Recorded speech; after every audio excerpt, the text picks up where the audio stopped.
Live. Let's do this. Tom, yes, we are around the helicopter. In the world. I'm going to use the knee board today. The around world in a world A in helicopter. Yes. All of that, which is the first time in a long time. Which, how long ago was our last around the world stream? Not recent. Last around the world stream was over a month ago.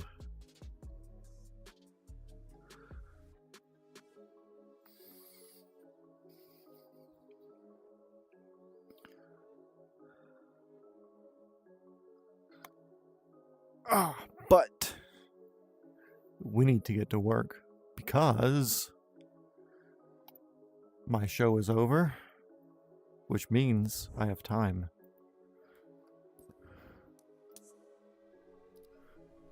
It's the picture flight where I take our thumbnails fresh and harvest them right then and there for you guys. So that's actually where I want to end up today. So we can set that as the arrival.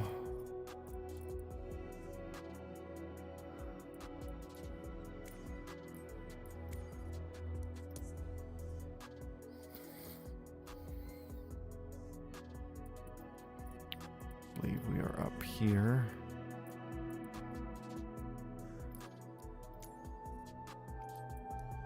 We are right on the line of the sun coming up, which is why we've had to wait this long, because I don't want to be flying at night. Southeast Aviation, what's up, dude? Good to see you. For those of you unaware, that's GPS from times previous. We haven't done the S-76 in a while. I was looking back at things we've flown recently. This is not one of them.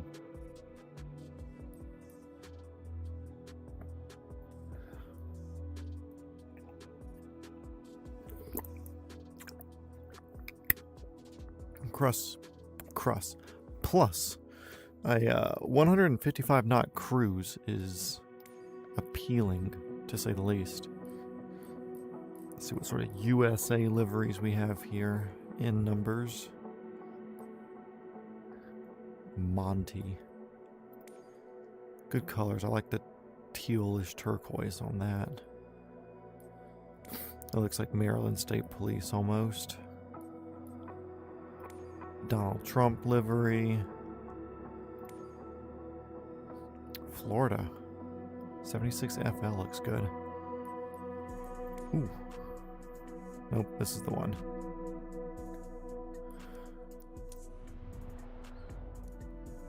I don't know, is that place out of India that we're going?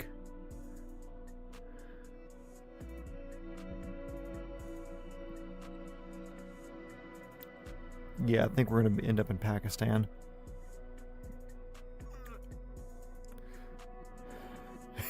Hopefully. Oh, I love you guys. All the fuel. 10,500 pounds worth of fuel. Which there will be a fuel stop somewhere. Maybe here. Yeah, that seems about right. Pretty in line. And if we can go further, maybe we'll hit to Kudzar. Because I was looking at kind of heading up here and swinging by, like, Kabul, so I could hit Bagram. But that looks like an extra 2 or 3 days on there. And I could say, what's 2 or 3 days? Boeing 5, what's going on, dude? Yeah, all going well here. We are flying, so that's a good thing. And I need to move this camera a wee bit. See if that messes up our shot any, but that frees up my collective. Gonna have to see in our...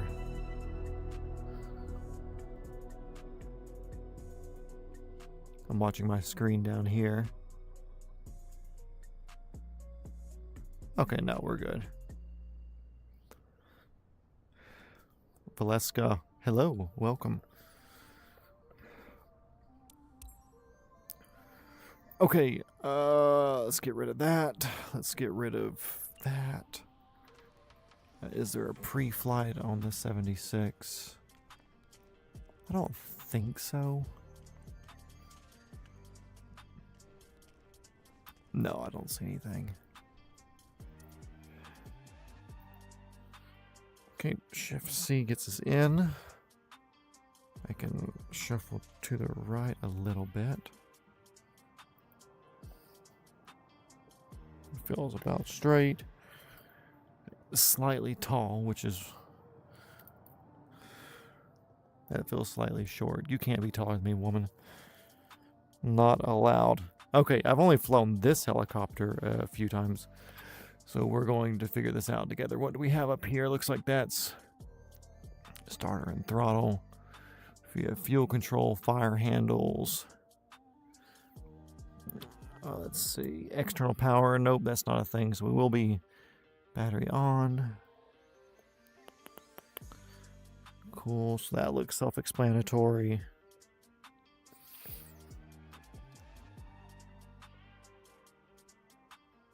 Let's get fuel up here. Okay, I think I got this figured out. If not, beep, beep, beep, boop, boop, boop, boop. We'll see. Battery on, very important. Generators are not going to be on yet. Master start will also be on. We're going to want our fuel to crossfeed. And what I'm going to do, oh shit, what did I press? I'm going to use the mouse. Just because they tend to be weird. Without that, you put those back to there. Let's see. Set starter position. Okay, cool. So I need to prime.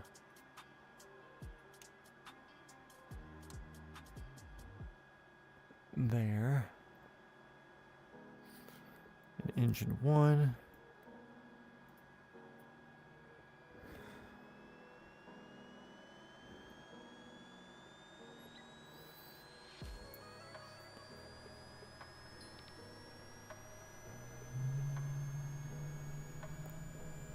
That has lit off.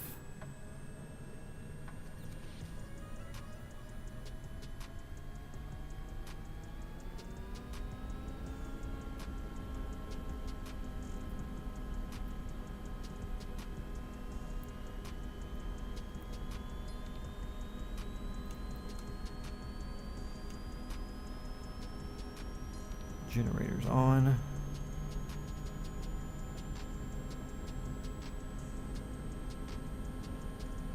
Main gearbox oil pressure is picking up, but we're still at a low RPM, so that's cool.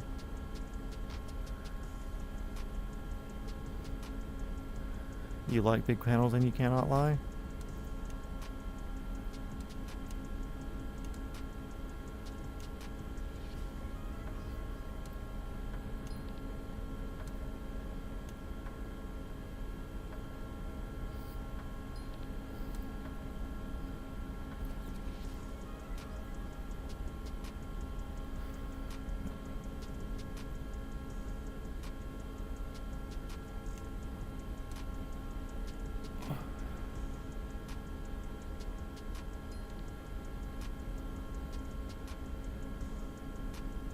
On. Okay, so that took both of them. That's good.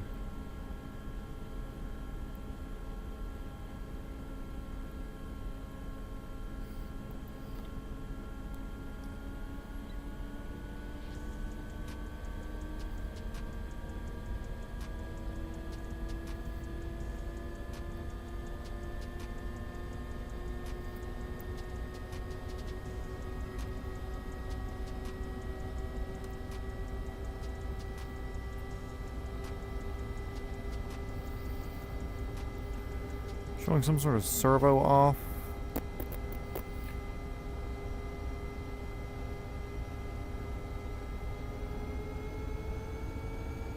don't know if that's going to be a thing I need to worry about. Oh, nope, they're off.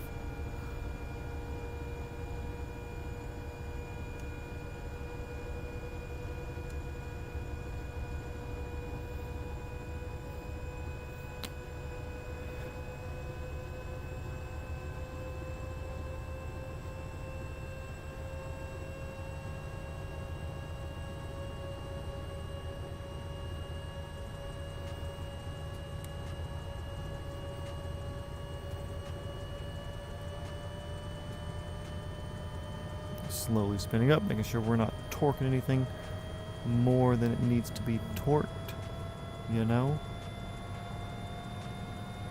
All these old ass panels here, but it's still cool.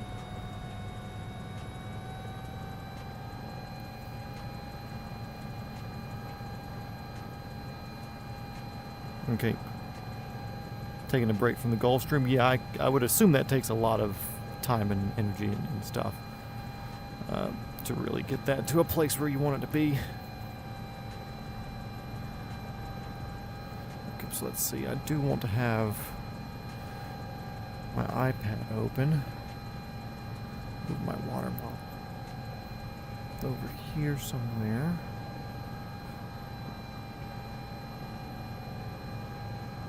Here, you hold this.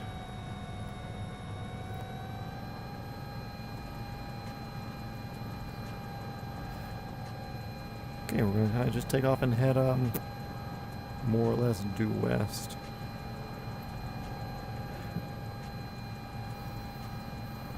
Hello, traffic airport. This is the helicopter on the ramp. We are going to take off now. Thank you very much. Goodbye.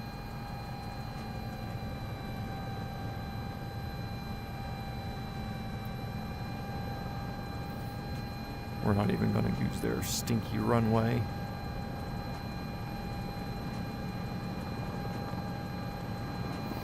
I'm going to click the fuel button a few times because sometimes it doesn't carry over.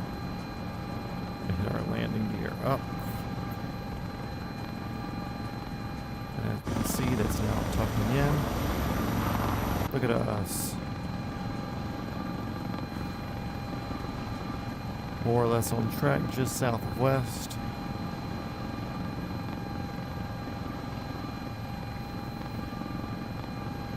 Gotta speak at pace so they understand. This is the helicopter on the ramp. We're going to be taking off. Thank you very much. Do not redeem. Do not redeem. Freaking scamming crap. We're only at 80 knots. We got plenty of room to pick up here. Reacquainting myself with our older gauge cluster here. Watching torque get up there. And one, so basically what I'm watching, here's my torque gauge there, as we're trying not to over torque the engine. And although technically it doesn't affect me any, because this, if we crash, it costs me nothing other than time to restart back at this airport. Good practice, you know? Good practice to be a good pilot.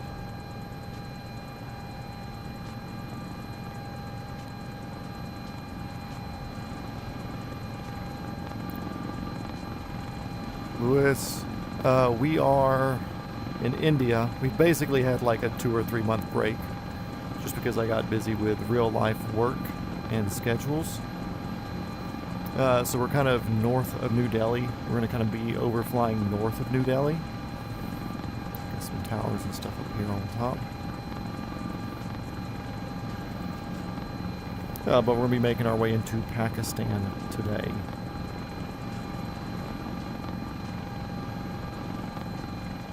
At least that's the general goal. But glad you're back. Luis. Always weird having people's names in here where like you don't know them in person or you don't know what their preference is.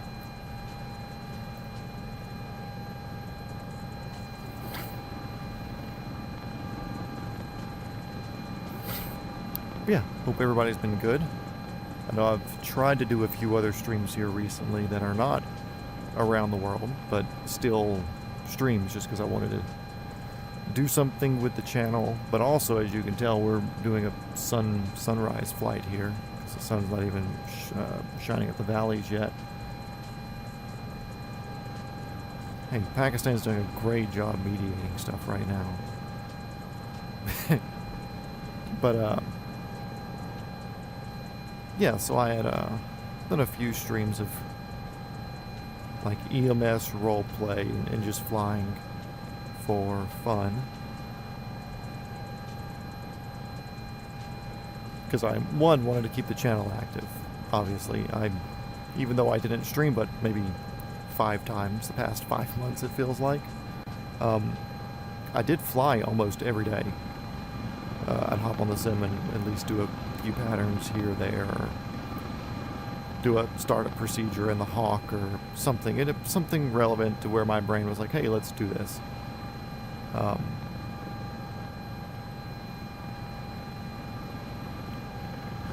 But now that I have my spare time back, you know, I wonder how receptive it would be to you flying in from India. Well, I smell better, so I think it'd be fine. And I'm flying an American N number. A very suspicious N number at that. Because despite us still using November 420 Foxtrot Whiskey for our around the world purposes, you can see this one here looks suspicious. Niffer. Weird. Don't say what that looks like in chat. We all know.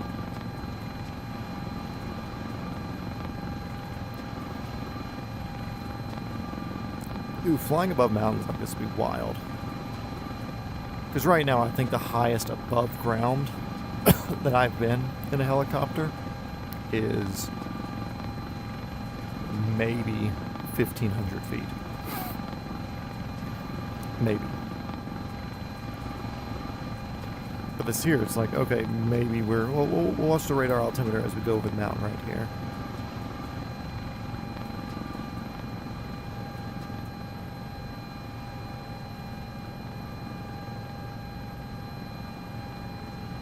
So yeah, we got like 1,500 feet above the 1,600 feet, so that was like as far as that, but then it goes down to another 4,000 feet below that immediately, crossing the valleys.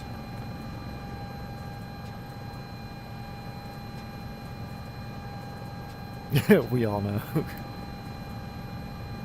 Exactly, we don't have to say it, but it was a suspicious enough looking tail number where I couldn't say no to it.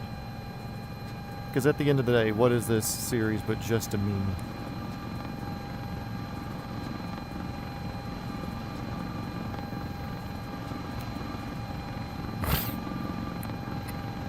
And a meme it shall stay. Oh yeah, we do have a new pilot cam. Funny enough, I had that camera the entire time.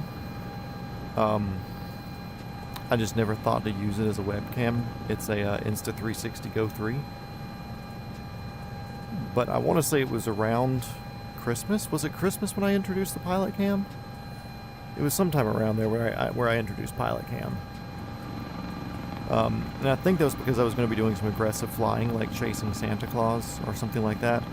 And I wanted people to be able to see the hand and the footwork and everything.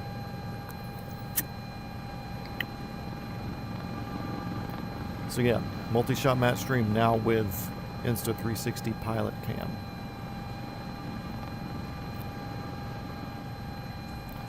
And so y'all can see how boring this is sometimes, as if I were to just fix myself right here. If I didn't have to hold my cyclic, it's basically flying with a finger. And like any sort of collective manipulation, I can kind of play off the chair here, which honestly isn't that far off from flying a real helicopter with a hydraulic system. So, yeah, I think it was Finding St. Nick. It's in the thumbnail. It says like with new pilot cam, and I'm pretty sure I'm wearing flight suit, aviators, and a Santa hat. I think that was like the whole spiel that day. Either way, it was fun, and I kind of do enjoy having the pilot come up there, because then I can like do hand motions, and I don't feel like I'm talking as much to the void. So I'm like, yeah, and there's this thing, and like I was holding it, and it was this or whatever. And I'm like, oh yeah, you can't see my hands, but now you can. Which, like before, if you wanted to see my hands, I would have to pick up both of my controllers and kind of mime it in front of the VR headset like that. But why would we do that when we can just do it on a little corner on the top of the screen?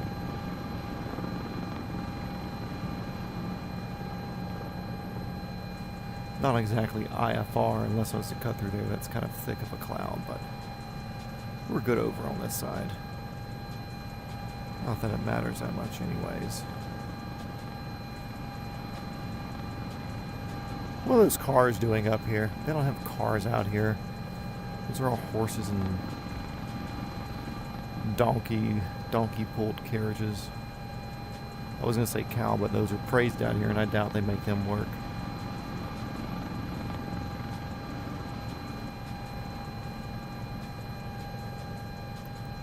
Oh. How wild that they have the best source of protein and like renewable food, and then they just choose to eat the shit out of it instead. Huh.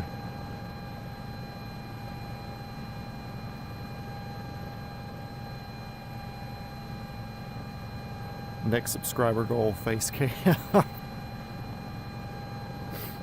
Did Belen just take your phone and type that where she's practicing to be a streamer? That sounds like something she would have said on the last stream.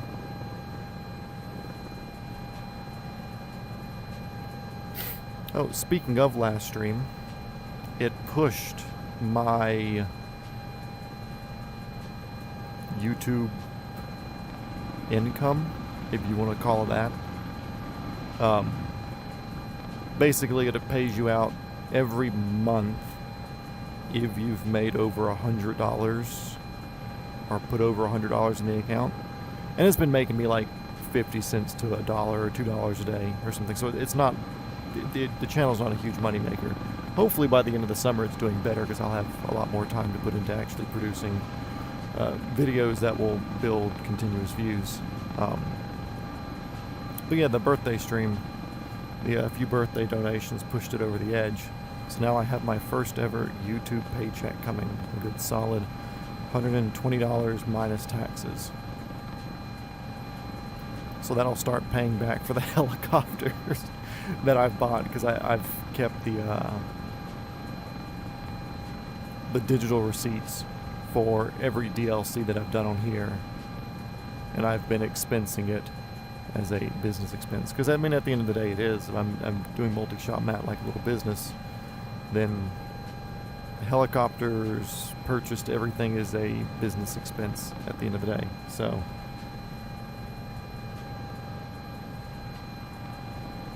yeah, it's kind of like what is it? Predator? Like, oh, if it bleeds, we can kill it. It's like, okay, cool. Well, apparently there are checks coming out of it now. Slow, very minimal, but it bleeds. It drips so we can milk it.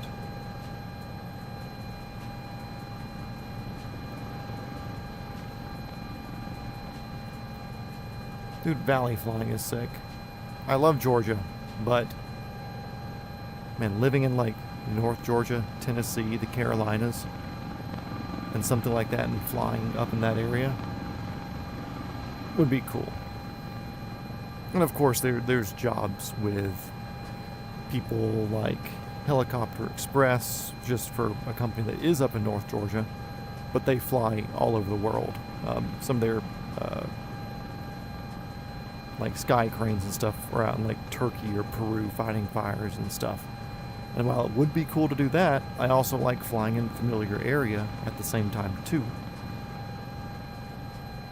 Because I'm just thinking like how nice it would be to be flying in your home area and seeing the area that you pour your hard-earned money back into to make it a great town and place to live in.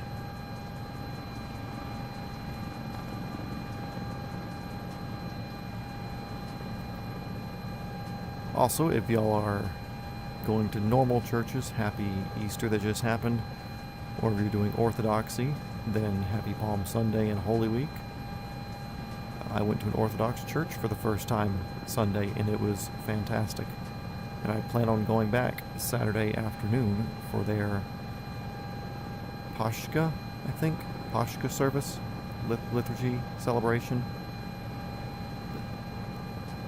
Don't know. It's my second time going, but basically their calendar is like a week to 2 weeks different than the standard calendar, because it's going off something before the Caesar calendar or whatever. And their Easter or resurrection is this coming weekend, so that'll be fun.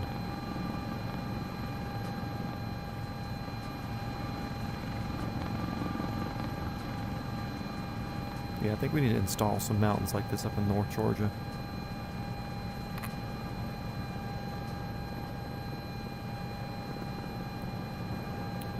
But also, weirdly, which I think I've mentioned this before, and it's almost a video that I want to make. Because there's one that I've been writing the longest, but I've put the least amount of effort into. Or when I say that, I've put the least number of words down, because I haven't got myself educated enough on this 2 Easters for me. I've got so many eggs right now, you have no idea. But yeah, so one of the topics that I'm writing on is small airports and how they're staying alive, whether it's government subsidies or small. Where did I keep moving my water bottle? Government subsidies, small airlines, flight schools, whatever. There's a lot of things keeping different regionals and municipals open.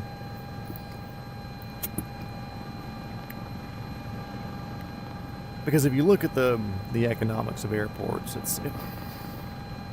unless you're like big shot international airport, there's not a lot of money. Like, other than people paying rent for the hangar space and parking, there is not a lot of money in airports. If you look at some of these places, like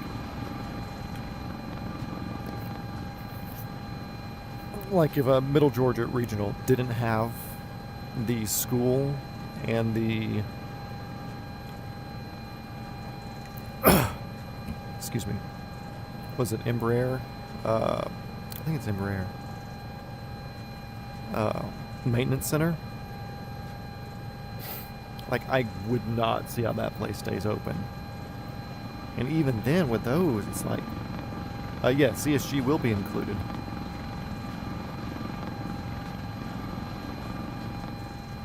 But yeah, there's a lot of airports that you look at, it's like, man, you've got this hundreds of acres piece of property with a runway that has to be meticulously maintained. The property has to be meticulously maintained to stay up to a certain amount or a certain level of cleanliness and proper preparedness and just fit and finish to be legal to be called an airport or to get funding. And it's wild to think about how much money they don't make, yet they stay so nice and clean. Whether the land was donated and stuff, I mean, it's still, you have multiple full-time employees even at the smallest airports for groundskeepers and just general airport personnel doing things. And it's, I didn't know they had Airbus down there.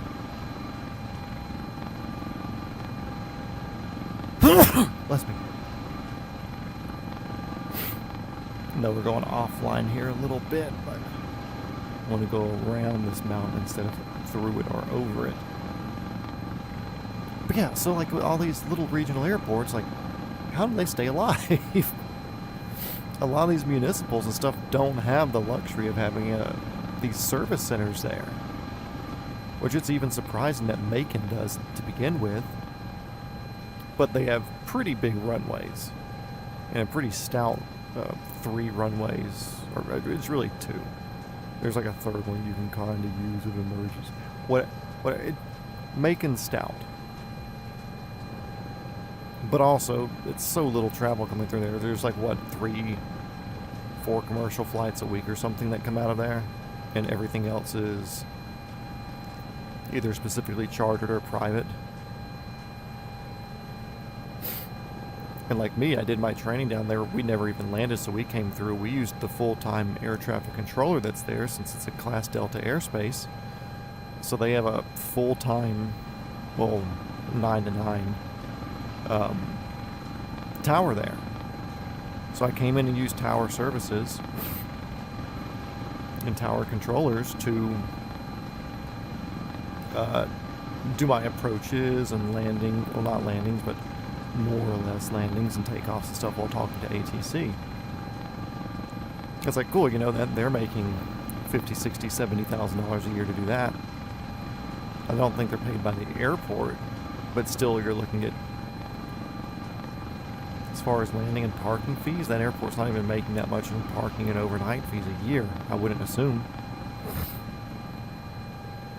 Yeah, making, oh, maybe only 2, yeah. Like a Monday and Friday or Tuesday and Thursday type flight thing. I got lucky one time I was driving by as it was landing. It surprised me. I was like, whoa, that's a big plane for right here that's not going to the base. But anyway, so yeah, I've been slowly working on a documentary video about small regional airports. A lot of like county and municipal, I can kind of get it. Like there's flight schools that are there. You maybe have a desk for like an airport manager that also does like grounds duty, or maybe 2 employees full time, and maybe one of them, when he's not there, he's also working for the county as well, going out and doing trash pickup or whatever the case. You know, it's, I don't know. That's why I want to look into it more. I'm really curious. But the economics of small and medium airports. And on that subject, also right now V&E means nothing to me. You'll notice we're doing 150 knots, which is over our V&E speed. Fight me.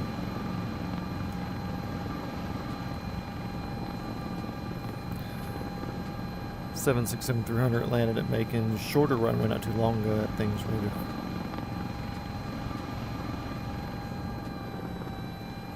I mean, if they weren't really heavy and the winds are really in favor, then that can really take a chunk out of the necessary landing space. So that would have been cool to see. I like big planes and little airports. Speaking of, boy, if you could get out to Augusta this weekend, holy crap. The Masters is going on right now, and my friend, which on the same conversation of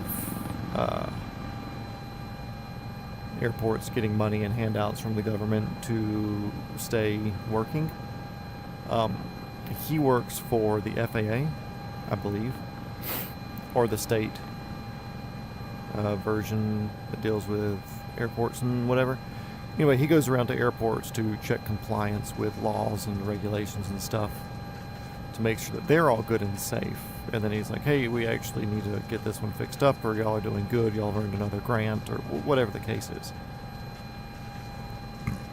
Anyways, he was out at Augusta. Decision height alarm is buzzing me. He was out in Augusta, taking some pictures and videos of the planes that are on the ramp out there, and holy crap. Yeah, Masters already. So if you're watching the stream, I assume there's a good chance that you have or if you're watching this video afterwards and you've made it this far, thank you. Click like, subscribe, which that goes for everybody in the chat too if you already haven't. But you should have Flight Radar 24 downloaded on your phone. It's just nice to have. It's a free app. I have the paid version just because I'm like that. And you can see what planes or helicopters are flying over most of the time. Sometimes if you're out in a rural area, their ADSB doesn't transmit, or it isn't picked up with what their altitude is, so you'll get that with a lot of helicopters when they're far away from any receivers. It's okay, it happens. But you can click on airports and you can see arrivals, departures that are scheduled. Of course, if there's just somebody flying VFR, it's not gonna clock that. But you can also see what's on the ground. And if you look at the Masters right now, it is just PJ. There are so many private executive jets there that it's unreal.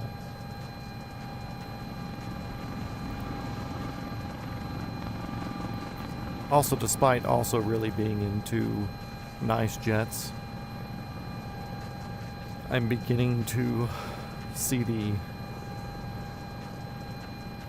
cost benefit of owning something like a Cirrus SR-22 or some sort of like quick piston engine plane, which the Cirruses are on the expensive side, granted. But let's look at it like this. Let's say you live about where I do. You're 1 hour away with standard traffic to the Atlanta airport. Assuming that you don't have TSA pre-check or anything like that, and assuming TSA is actually working, you usually want to be to the airport at least an hour early. That'll give you time for a 30-minute line, 10 minutes of transit, 10 minutes of walking, a snack, sit down on the plane for boarding, and then 30 minutes of boarding and taxing and whatever, you take off. And for a lot of trips that are within the southeast, or within your region, you're kind of better off having something like a Cirrus SR-22. Like, there was this video I was watching the other day of this dude who was flying from Chicago to Atlanta, stayed in Atlanta for a day for a meeting or two. The next day they flew to Orlando, then they bounced around the islands, and then they went from like Cacao or something up to Jacksonville, then Jacksonville back to Chicago. And a little SR-22, which is like a 6-seater, I think it's a 4-seater, maybe 5 if it's like 3 children in the back. Little piston airplane, you know, like, can't put a super huge amount of weight or whatever in it, you know, it's not luxurious to where like you can lay back and recline. It's not a private jet by any means, but it's a nice piston airplane. And they're quick, which is kind of the big selling point here that I'm going to kind of harp at. They took off from Chicago and flew to Atlanta in 2.5 hours. And then like Atlanta to Orlando, 2.5 hours, which a normal commercial flight is maybe an hour and a half, maybe an hour shorter. But when you have the commute, the time at the airport, delays, TSA, dealing with 1 million people, getting all your stuff, things getting lost, and it's like, for the cost of a tank of fuel, you can get down there. Of course, there's ownership cost, parking and landing fees at some airports. Fuel will probably be more expensive. I'm not even talking about political situation right now.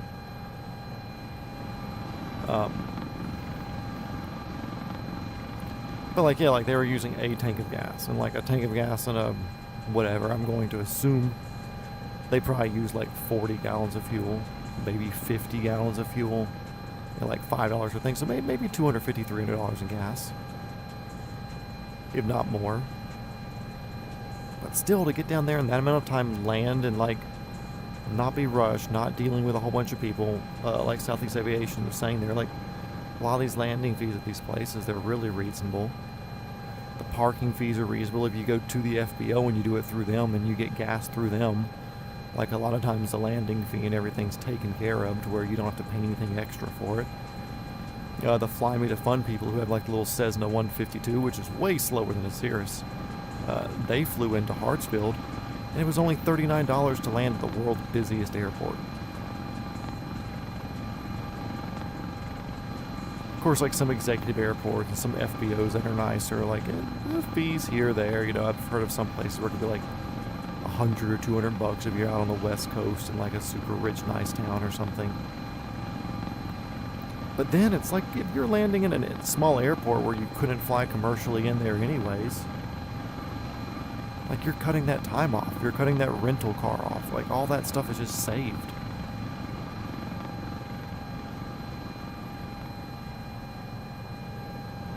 Augusta on Saturday.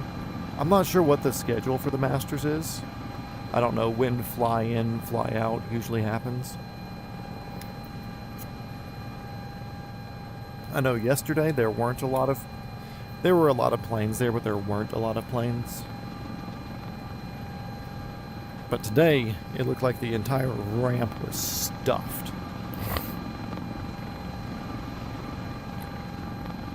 Okay, welcome out of the mountains. We're finally out of the foothills of the Himalayas rather drastically and quickly into a whole bunch of nothing.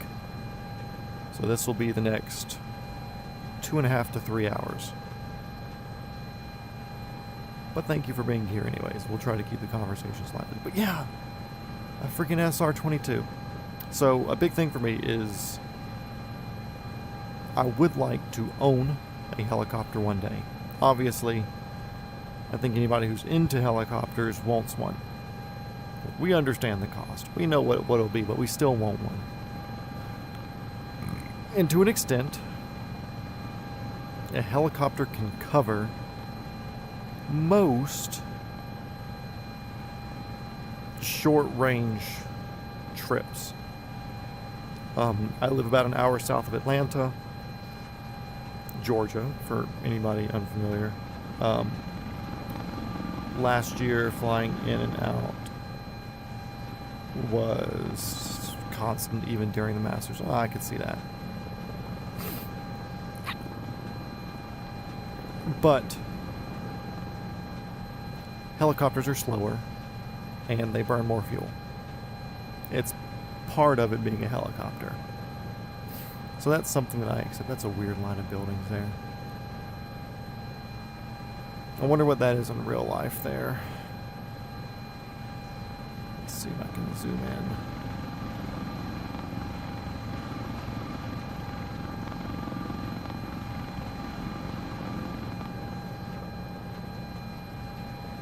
I don't know, it's not showing up there.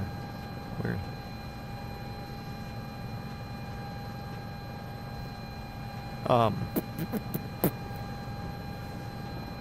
Something. So, oh yeah, helicopter. So it's much slower, more expensive, maintenance is more expensive, understandable. But for something attainable, like a Robinson R44, that's a sub $500,000. Like I could find a really good one for $350, a really, really good one for like $450. A lot of money. $500,000 is not cheap. $250,000 is not cheap, but $1/10 isn't cheap. But I mean, a brand new Cirrus SR-22 is like $1.5 million. So a used one though, you can get them much cheaper, depending on condition, accessories.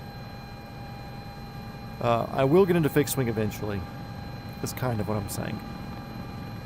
But for most mid-distance things, I kind of would still rather take a helicopter. It may be slightly less comfy, a little bit slower, but I enjoy the freedom of a helicopter. Plus, I have a lot of friends in a lot of places, and if they're ever like, yeah, dude, swing by the house. You know how our yard looks like. Can you land there? Like, yeah, sure, I can land there. I can come in and hang out. We can stay over there and rent Airbnbs and talk to the owners and be like, hey, could I land a helicopter there? Like, if it's got the right area and space. And yeah, that's super sick, and I would love to do that. Can't do that with an airplane. Or there are some Airbnbs where airplaning is possible. But from like here to kind of just like a neighboring states thing, Alabama, maybe Mississippi, most of Florida, Tennessee, Carolinas, like helicopter would be alright in my book. A little bit longer of a flight. You can always play altitudes and winds to your favor to help it out some, but either way, I enjoy the freedom, especially if you're going to be flying as the helicopter person. Like, why not play into it? Like I said, get an Airbnb where you can get in and out of it. But with that said,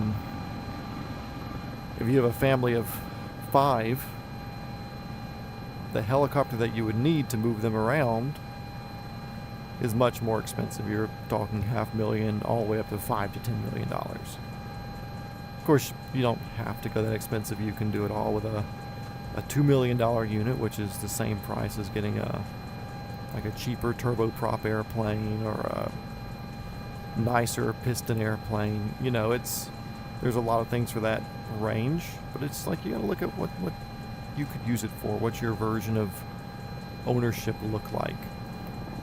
Are you a person who's going to be bouncing around to a lot of smaller local areas? Or are you going to be somebody who's doing jumps from Chicago to Atlanta to Orlando, or here to Texas, or whatever it is? And if you're doing any more of those mid-distance jumps where it's a lot more reasonable for you to have access to a fixed wing, then fixed wing's the way. Blowheed, what's going on, dude? Welcome in.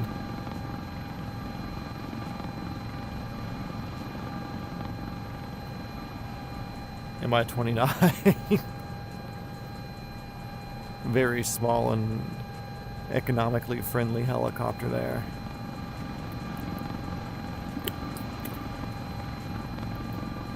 So I do have connections to MI. I think it was the last stream when I was like, oh crap, somebody sent me some videos. And it was, there's 2 planes flying right there. That's weird. But basically it was a short pilot episode sort of thing that we filmed. And it's a couple of guys who had like a War Dogs sort of story, being government contractors. And they got accepted to be contractors on like a $25 billion contract. They weren't making all of that money. It was like $25 billion's worth of dollars allotted for X number of jobs. So it might be like $1 million job to do this, $500,000 job to do this, blah, blah, blah, whatever.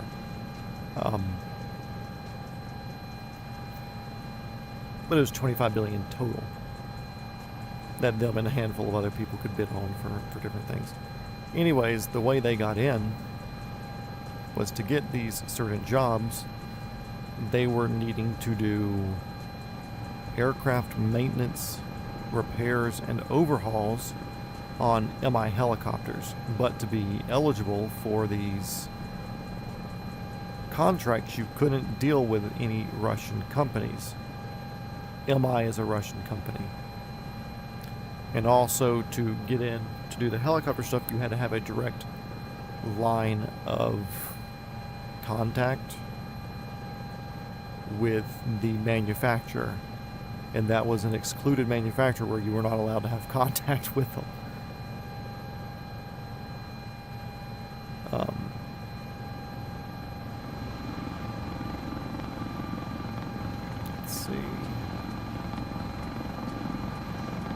second. I need to do this real quick.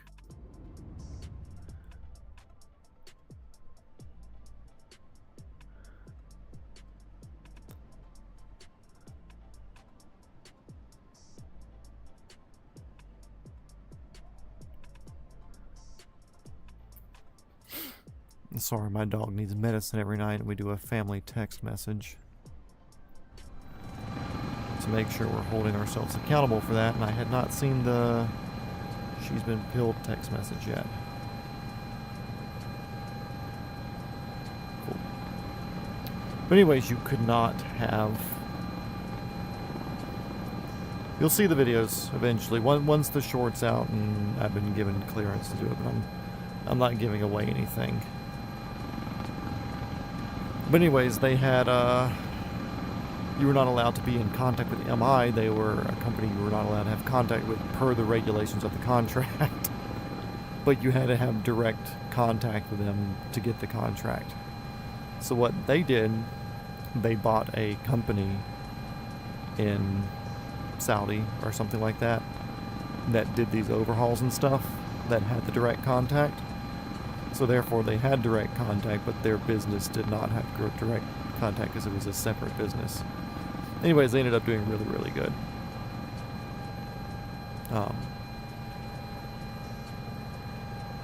Where was I going with this? Oh yeah, the MI thing. So yeah, I do have a connection with MI helicopters.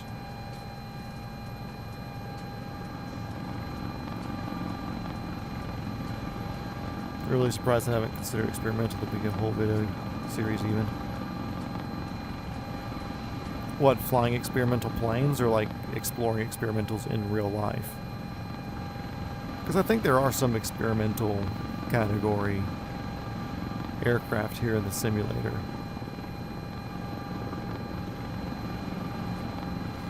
But I mean, I think obviously I do want to get my fixed wing license. I want to get commercially rated rotor wing first. That's kind of the goal. I want to do a 0 to hero, full rotary wing, everything. Preferably up to CFII, so certified flight instructor with instrument, so I can teach instrument procedures. It's off to our right. And then I would like to add fixed wing onto it, but I'm not against doing it beforehand. It's just I kind of want to put all the money towards rotary wing stuff.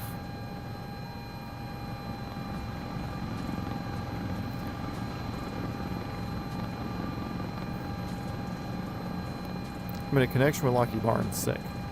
The question is, do they have a spare helicopter that they don't care what happens with it, that I could just have for no other reason than using it to build ours?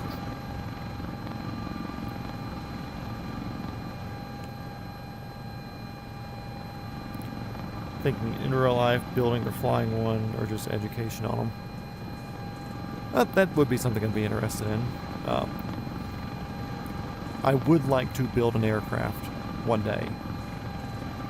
What level I want to do that is still wildly up for debate. Obviously, there are a lot of different kits that you can buy to build whatever airplane or even a few helicopters at that. I think I'm more than mechanically gifted enough to. They do on Sikorsky. Yeah, just a casual. I mean, we're in an S76C plus here, I think, or C++. There's really no small Sikorskys though, which I guess is a good thing. They stick to what they know. But a small Sikorsky would be neat.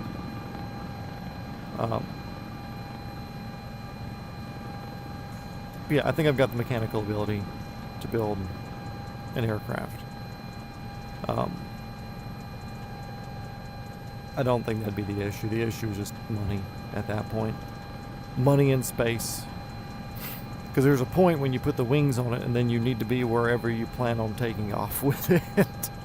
Like, once you start assembling the wings and everything on it, like, cool, they kind of stay on, unless it's something easier to take off where you can build it at your house and put it in a trailer, and then trailer it somewhere, and then spend an afternoon putting the wings back on, and then going flying the next day.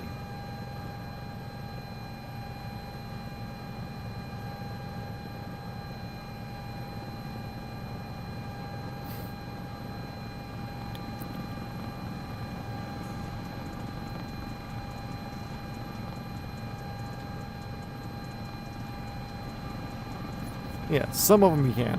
I know there's some that... And also, easy is a very broad term. It's easy if you have a few people to help you and to hold it and to move it around for you and somebody to unbolt it. So it's a relative term, but fabrication, mechanical stuff, that's easy. I don't want to say easy, but it's something that I have never had any problem with at any level in the past.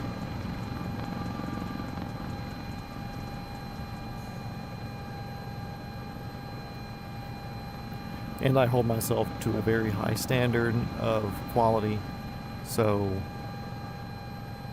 if I mess something up, I would order that same piece again and just deal with it.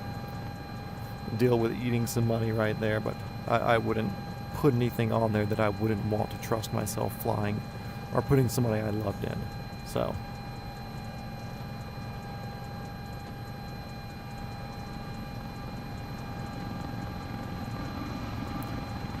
yeah, and it depends on the plane.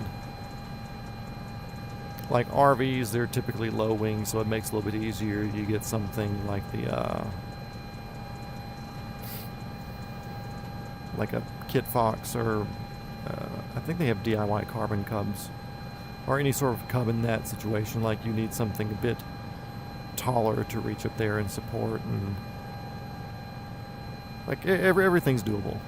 It's just logistically, how doable is it logistically? Because I don't have a big enough trailer. I don't have a big enough garage. Despite there being a garage build video on my channel, that garage is full of cars and car-related things.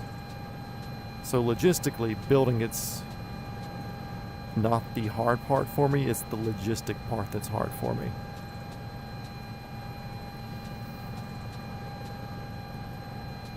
Yeah, sheet metal, rivets, blah, blah, blah, blah, blah, all that stuff, easy. No big deal. That's nothing about the assembly of an aircraft. Frightens me. Not unless it's anything to do with, like, welding, and then that's just not my thing. I would like to get into welding. I may make that a summer hobby for me to pick up and figure out. But most places don't do welding on planes, or if it is, it'd be like the frame that would be welded, and it'd be already pre-welded from the factory. Anything else that you're doing at home's usually something you're putting together with drills and rivets, so not to worry about that.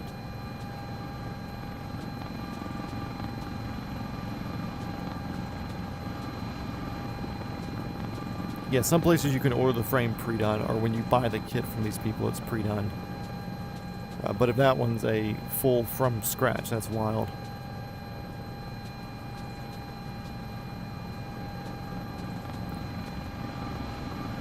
What a barren piece of shit piece of land this is here.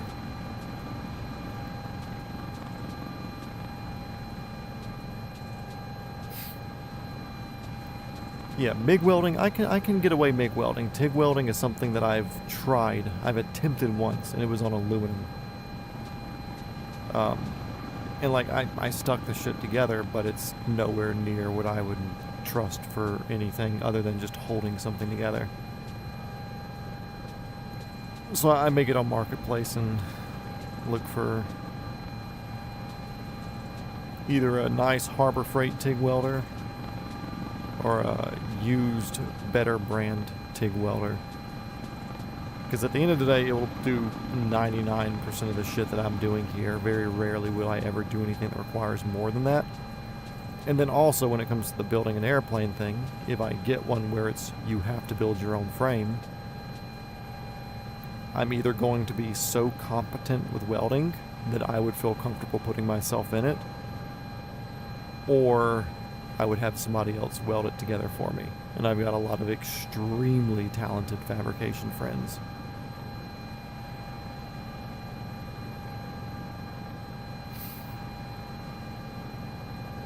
Yeah, and my friends that are talented are like every certification you can get.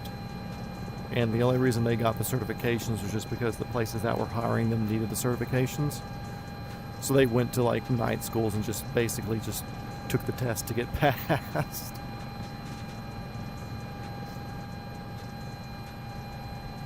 One of them, two of them, full-time build cars for movies, TVs, film, like the Fast and the Furious flip car. One of them built the Beast presidential car from, was it Olympus Has Fallen or something? The big drifting one, that was an entire tube chassis setup that he built. They fabricate all the custom stuff, custom handbrake brackets, brake caliper stuff for Porsches to drift in like the Bad Boys movies. One of them built the entire crazy like multi-truck train thing. I think that was in Deadpool, or maybe it was like the Fast and the Furious like armored road train thing. Like they're fucking good. I mean, hell, I got another one too who does that, but he kind of got out of the film industry and he's just doing like custom fab work for like multi-$100,000 cars and motorcycles that go across like Barrett-Jackson. And yeah, if I'm not at a point where I'm good enough TIG welding to go get certified or whatever, then I'd hand it to one of them.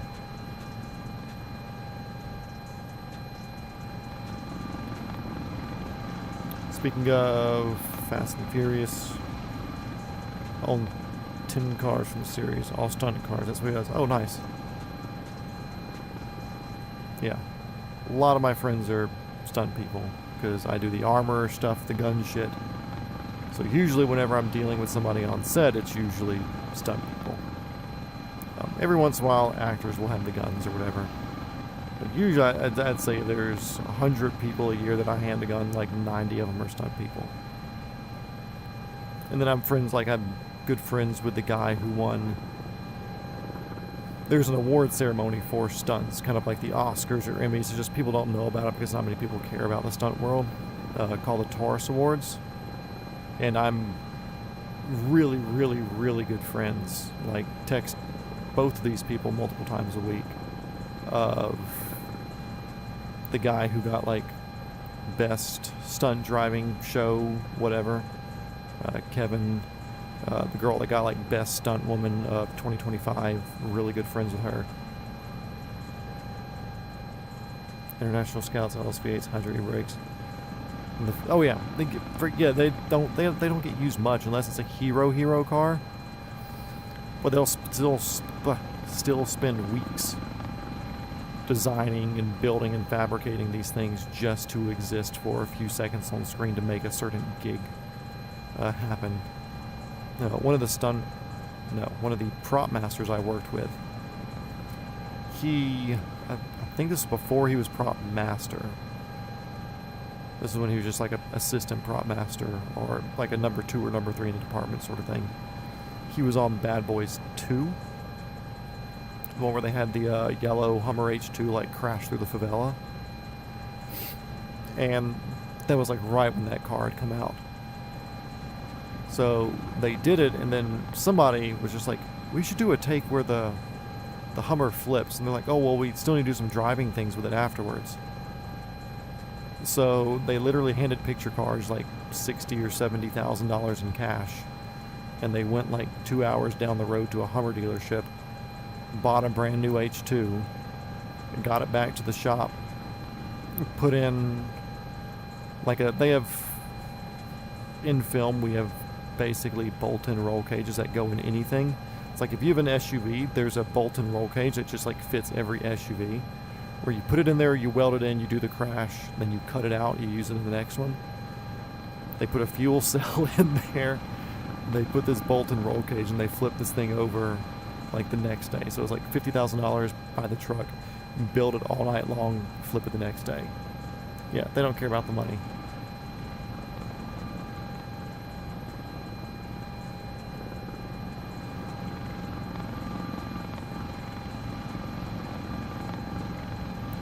Oh yeah, and sometimes they build really, really good shit. That's the thing too, like, don't get me wrong. There are a lot of film vehicles that are absolute garbage. Because a lot of times, no hate against them, they're playing their game and they know like what the show wants and what the show's willing to pay to get.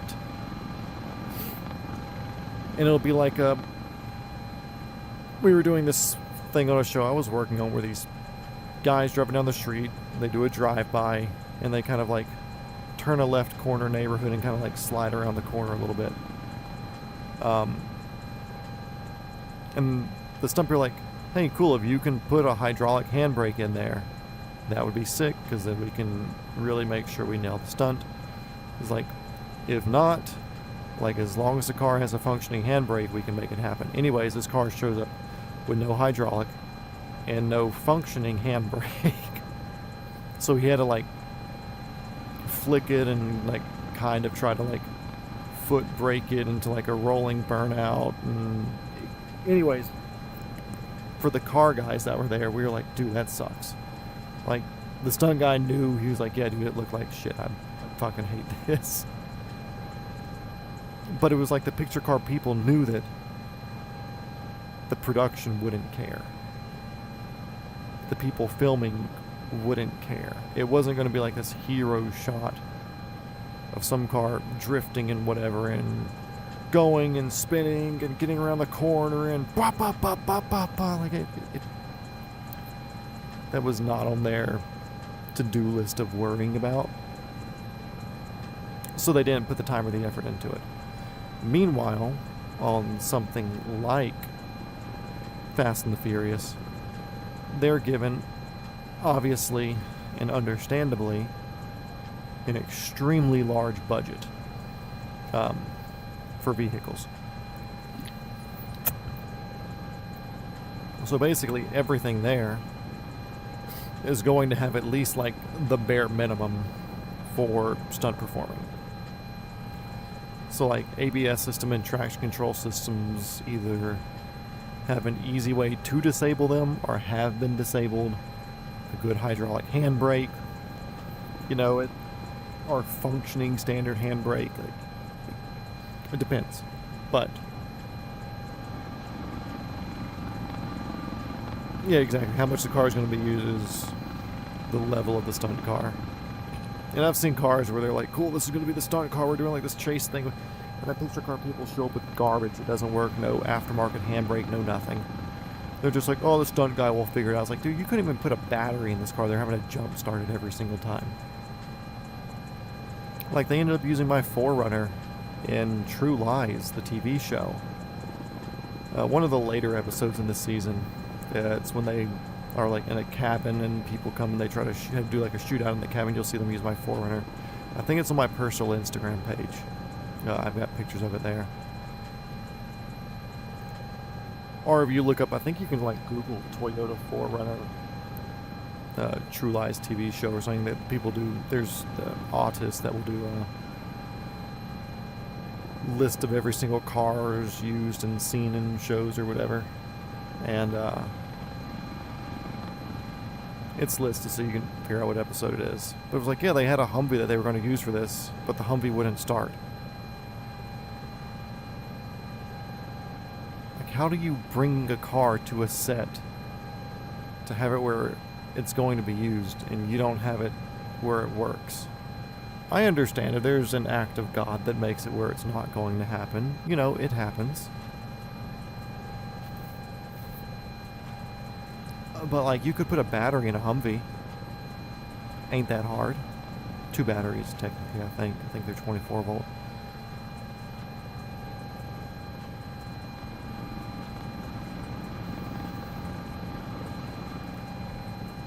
Structural roof racks.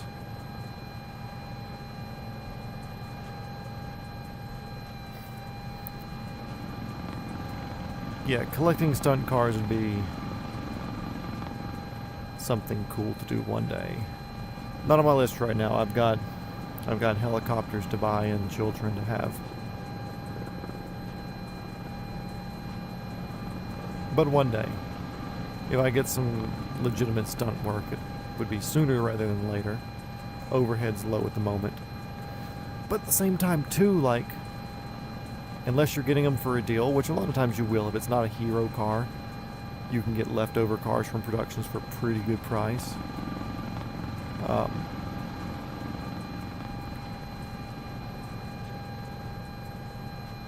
But if not, like, it's not worth it. Just go buy a car, put a brake in it, go have fun, build it the way you want to. There's very few non-hero movie cars that I've seen where I'm just like, oh dang, that would be cool to have.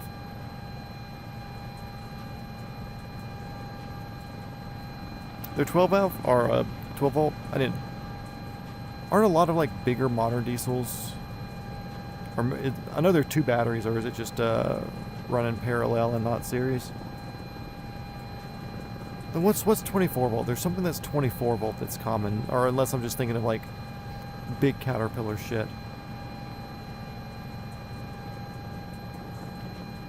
There's something I've been doing recently where 24 volt was the conversation, and I don't remember what.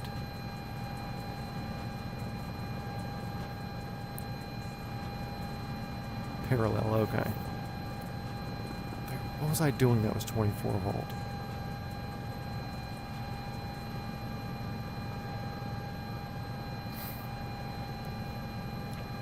Also, my brain's kind of fried on electrical stuff right now. In an effort to think of fun projects to do in my spare time that cost money but not a lot of money, I've been looking at trying to find like a crashed Suron and then saving the motors and batteries or whatever I can out of it and make a go-kart with like a Suron Light B, like what are they, like 15 horsepower motors ish.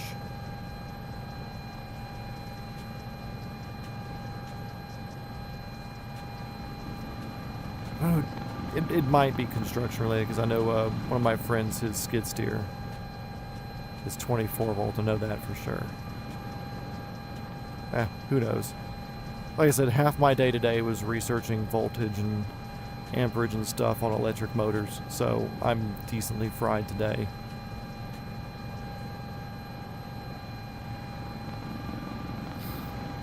But I think building a go-kart, like, there's a handful of people that are doing, like, go-karts out of Suron engines, which I could just buy aftermarket or Temu Suron parts, but I kind of don't want to put an electrical bomb next to me.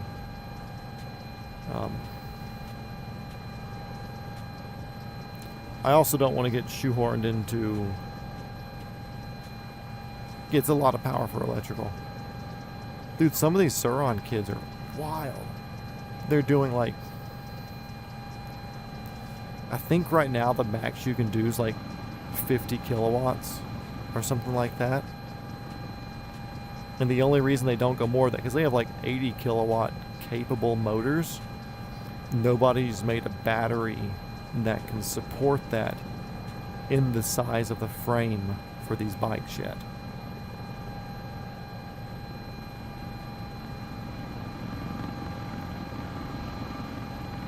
Alternators into brushless.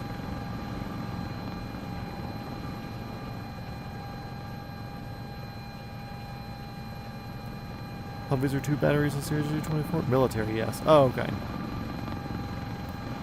Yeah, I was talking Humvees. Hummers are obviously going to be 12 just because it's civilian market. They don't want to confuse anybody.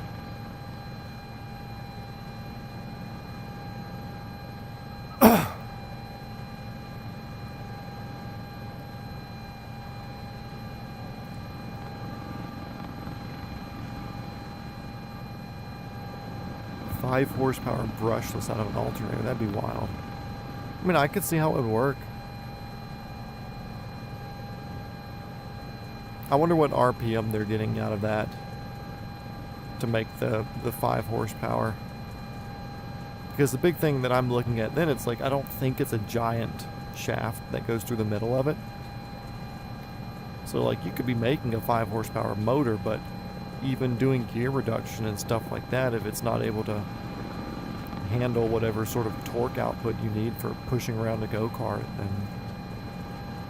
Or maybe it will push around a go-kart, but will it handle the way I want to drive the go-kart? That's the question for me.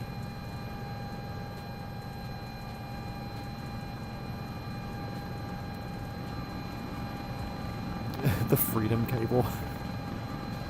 It's not a slave cable, it's a freedom cable.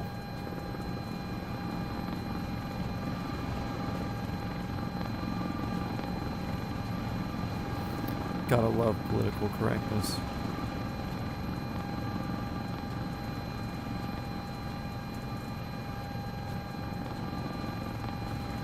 Oh.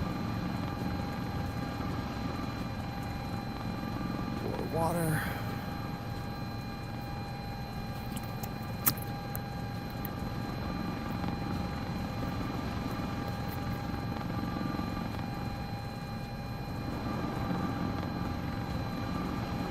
Very sensitive controls on this board.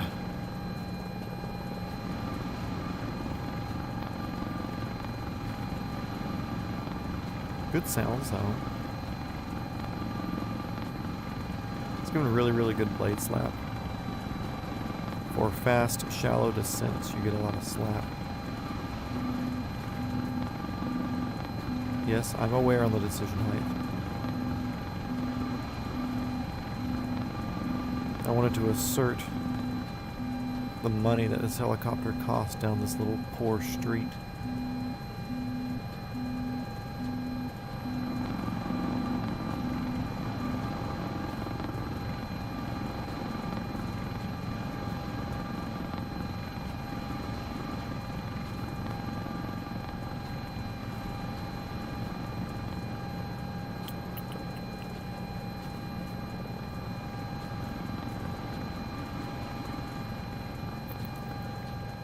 I mean, yeah, I would figure unless the alternator...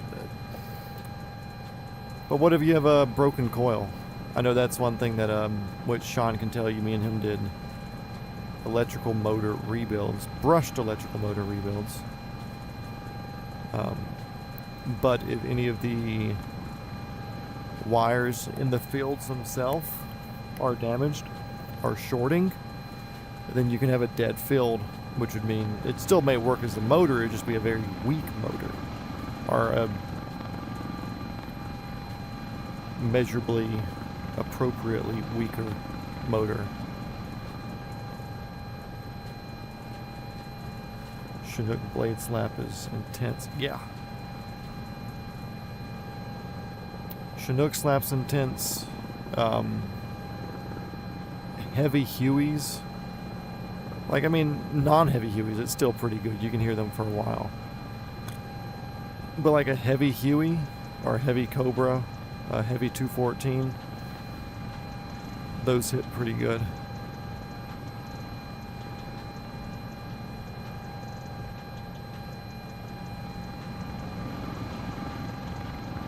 So yeah, I mean, I guess it depends on just how the alternator, how it was broken. If it was broken outside with like it being a controller or something like that. But if the fields are bad, it would still work. It just wouldn't make all the power that it would make standard.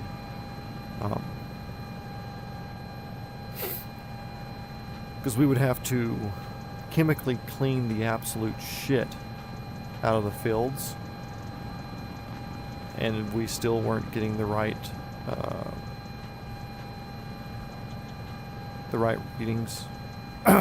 readings through them. Then we'd have to make sure they were super, super clean, and we'd have to dip it in some like nasty, nasty varnish. We'd have to heat the fields up to like, what, 200 degrees or something like that. Some ridiculously hot temperature. Not ridiculous, it's an extremely warm temperature. And then dip it in varnish and like hold it in there for like 5 minutes. And like a varnish that's like when you dip the fields in there, it's a puff of smoke comes out because the fields are so hot and you can't breathe in that smell because it's extremely not good for you. So we would have to wear a mask and gloves and everything while doing that to re-varnish the fields on these motors. Lynx would be sick. I think Lynx holds the record for fastest helicopter.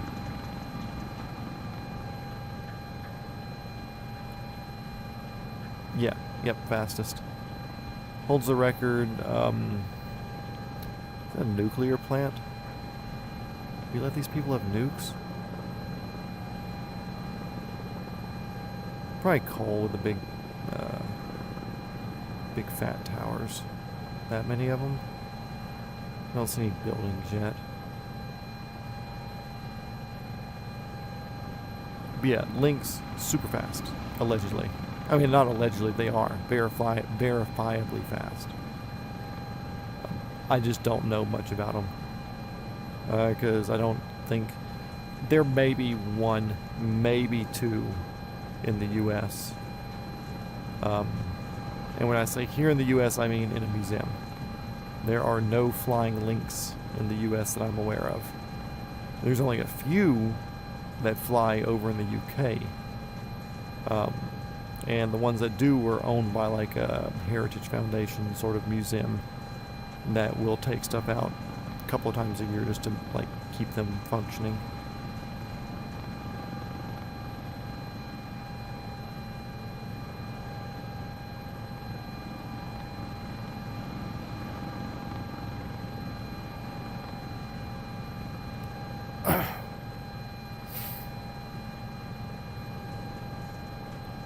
We're flying slightly out of the way for this the power plant, if y'all can't tell.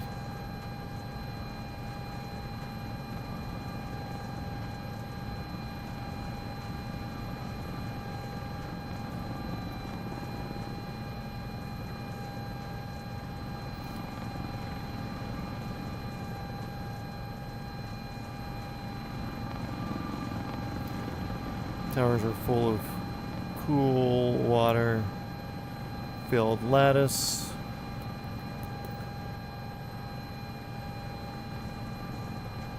Hot air goes up in condensation towers. Yep. Yeah, most people when they see these towers, they think they're full or crazy, but like they're also open on the bottom, which people are often surprised by. And if I remember correctly, the shape of these towers acts as a bit of a venturi, where as the air is rising, it speeds up just enough so that way it has a much more effective cooling rate. And it's neat the amount of engineering that goes into something like this that you wouldn't really think about.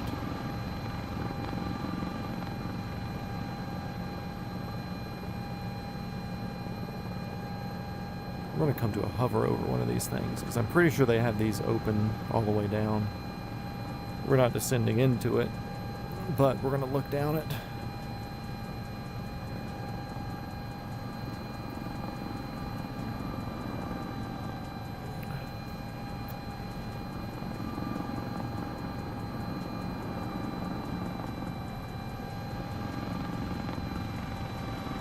Which, fun fact, the Venturi effect is a reason for carburetor heat on piston helicopters like the Robinson R-22.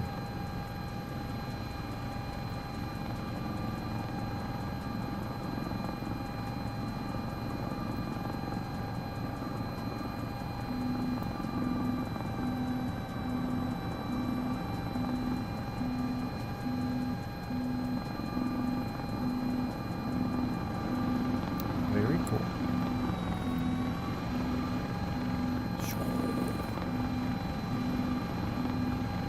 Stop beeping at me, I know.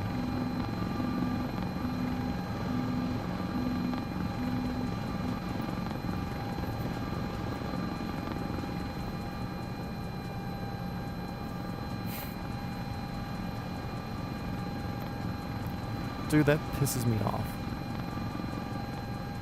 The fact that we have this crazy technology called nuclear, where we're literally creating tiny stars through fission and fusion and blah, blah, blah, blah, blah, blah, and we're just using it to fucking boil water.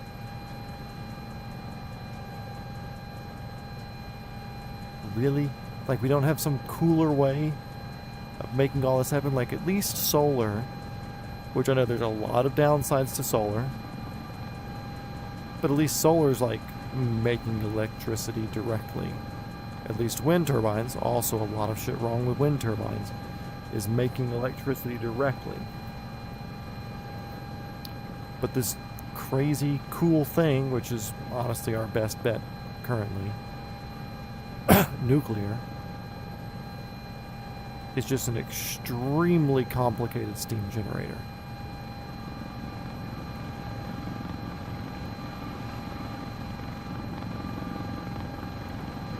Venturi, yes, true for recoilless rockets and stuff like that.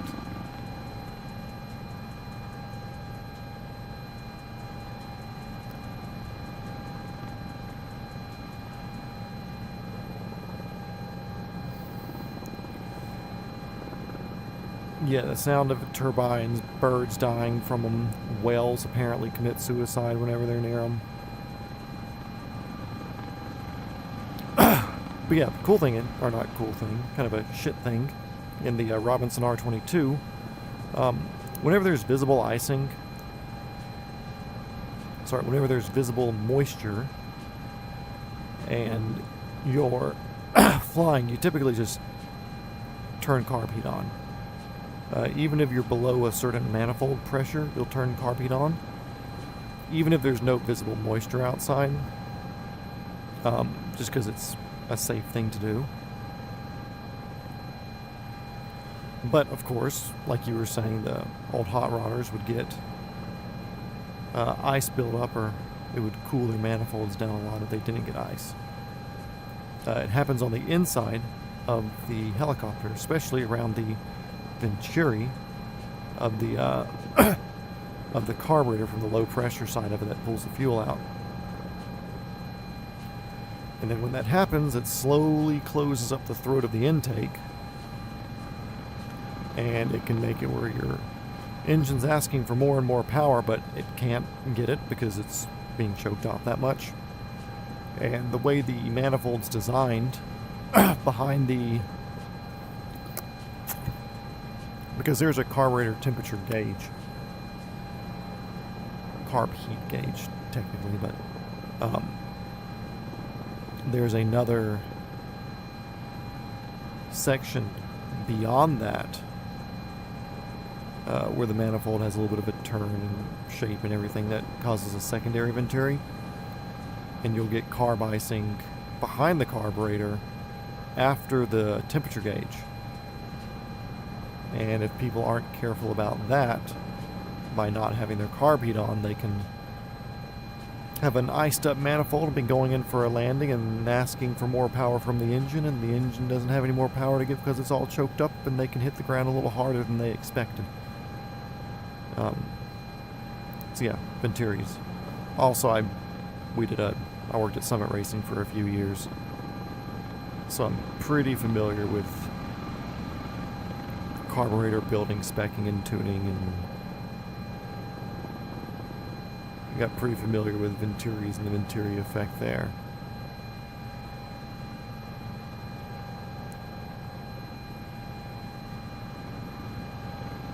Isn't it crazy that as inefficient as nuclear steam engines, we still get absolutely insane power out of them?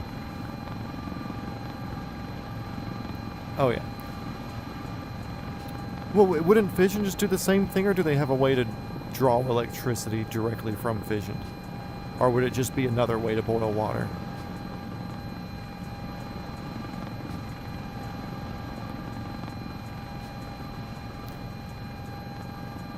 I'm not as versed on nuclear as I should for this conversation. But isn't fission just a more powerful but more energy efficient or complete energy burn way of nuclear shit happening?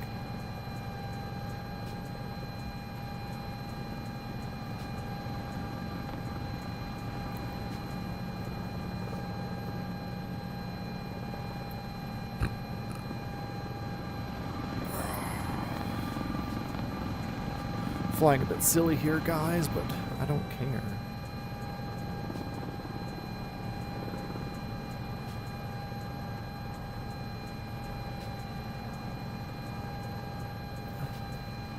I think it's more efficient as it's a more complete usage of the fuel. But I think at the end of the day, current technology, or with current energy production methods, they're still just going to use it to boil water.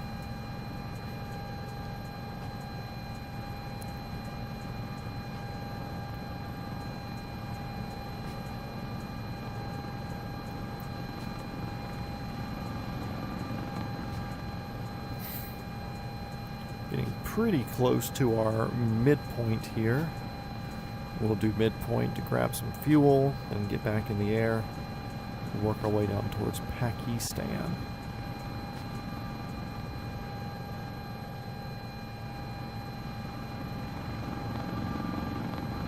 Yeah, I'm interested, just not educated. There's a lot of things that I know, and that I know pretty well, but I'm also not afraid for 1 second to be like, yeah, that's beyond my knowledge.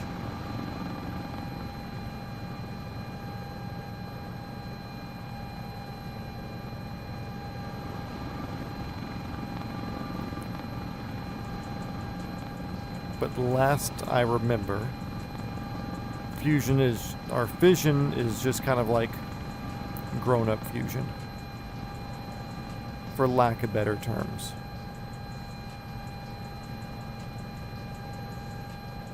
I think it's just I think it's a cleaner use, to where there's less nuclear waste. I think it takes it down to standard molecule instead of leaving like toxic sludge, which I know toxic sludge, but like you get, I think it's a cleaner usage of everything and a more complete usage, just like cars and like engines and stuff. Like, cool, like we have the gas, but we only get X amount of efficiency out of the gas, and like 70 or 80% of efficiency of what the actual fuel is supposed to be giving us. I think I see our airport way up there, kind of towards the horizon. Let's do a G button. No, we're even further out than I expected. I think. Yeah.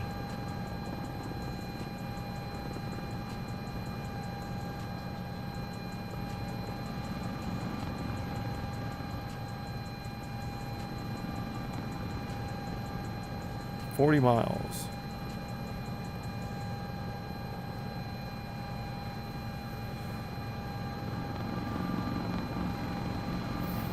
It wasn't that part of our barter deal with Iran was to go and help them remove their uranium from the places that we allegedly bombed last year with the B-2s?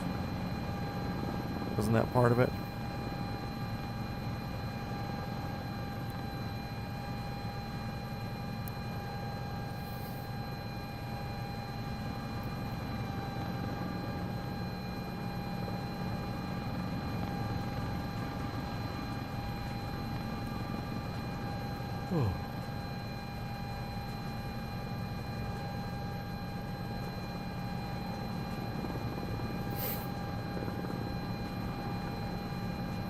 Dude, what even happens out here? Like, even on the map, it just looks, I don't want to say disgusting out here, but just, there's nothing.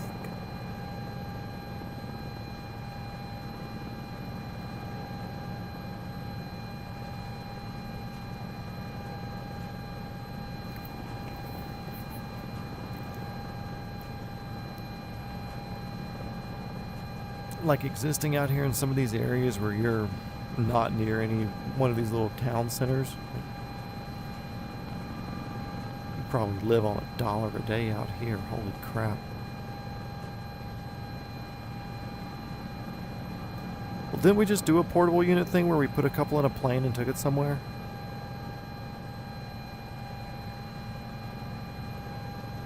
I think that was a recent thing, right?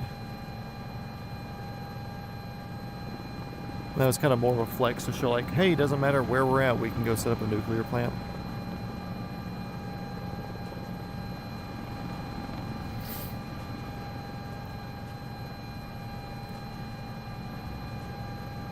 Whew. Good thing is this helicopter's quick. We're already at 34 miles. That thing that was 40 miles, that was like 2 minutes ago. We were already going 144 knots, which is like, what, 165 miles an hour, something like that? Yeah, I don't remember where we took it. I just remember that that company finally got to the point where they're like, okay, cool, we can do this. But also on portable power things, I don't know if you saw, but was it Overture or Boom? One of those supersonic jet companies, or is Overture and Boom the same thing? Anyways, one of these supersonic jet companies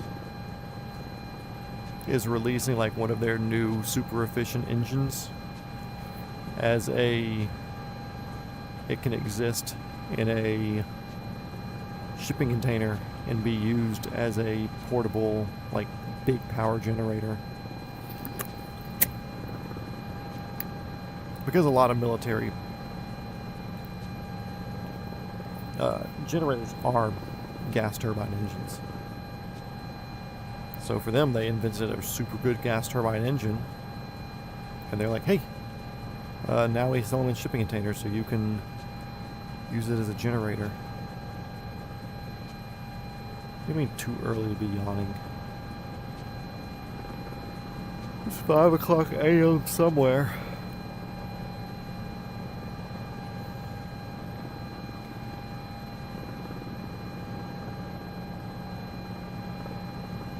And I want to say some people told Hill Helicopters they should do that with theirs.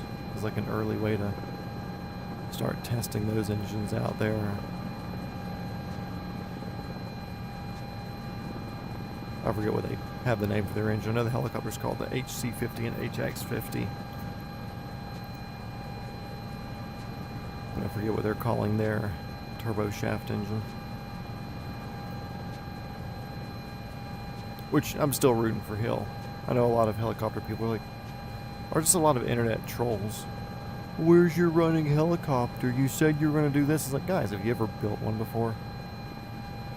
No idea how hard it is to completely design an airframe from the ground up with effectively zero shared parts from any other platform on the planet.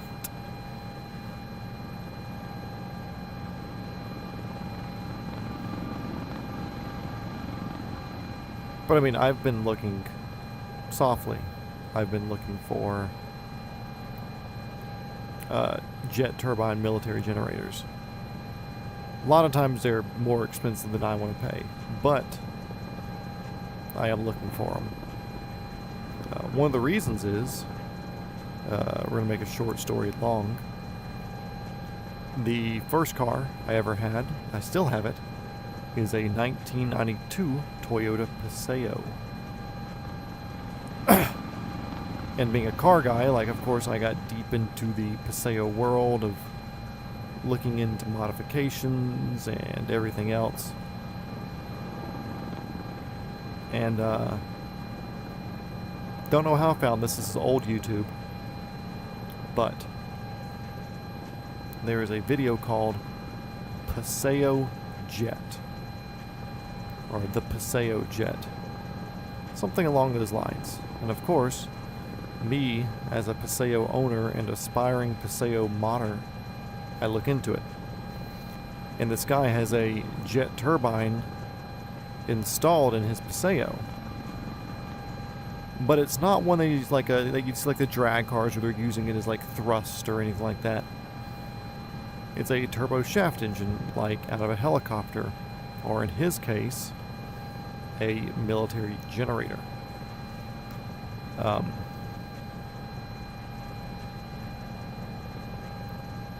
And what he did, he mounted the jet engine in the back, and he had it turning a hydraulic master pump, I guess you could call it. Those lines ran to the front, where he had a hydraulic slave pump I guess, would be the Freedom Pump. Or anyways, this turbine engine pumped hydraulic, and that hydraulic system drove a secondary thing, and that was connected to his transmission. So he would drive it just like a normal 5-speed Toyota Paseo, first, second, third, fourth, fifth. And he had a jet-powered Toyota Paseo. And I had no idea how it worked. And then one day, a couple of years ago, when I had a little bit more money in my pocket, I come up with the idea of, since I still have my first car, my thought process was,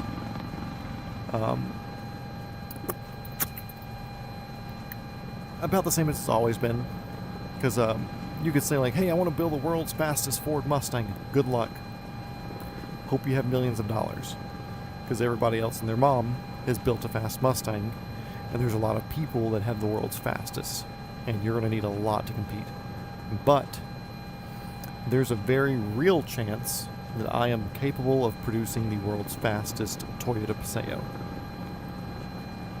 Because there's not a lot of people eyeing for that prize there. And part of that same thought process was a lot of these cars that I looked up to when I was younger, they're probably old, probably decrepit, probably hasn't been touched in a while. Why not try to find them? Why not look into it and see if I can find some of these old cars that I used to look at videos of and watch over and over again for no reason? Like, oh my god, it was a Toyota Paseo running 15 PSI worth of boost. That's nothing. But it was a hero car of my childhood, which was the important thing. I think we're going to do a north approach here. Don't even know the name of this damn airport.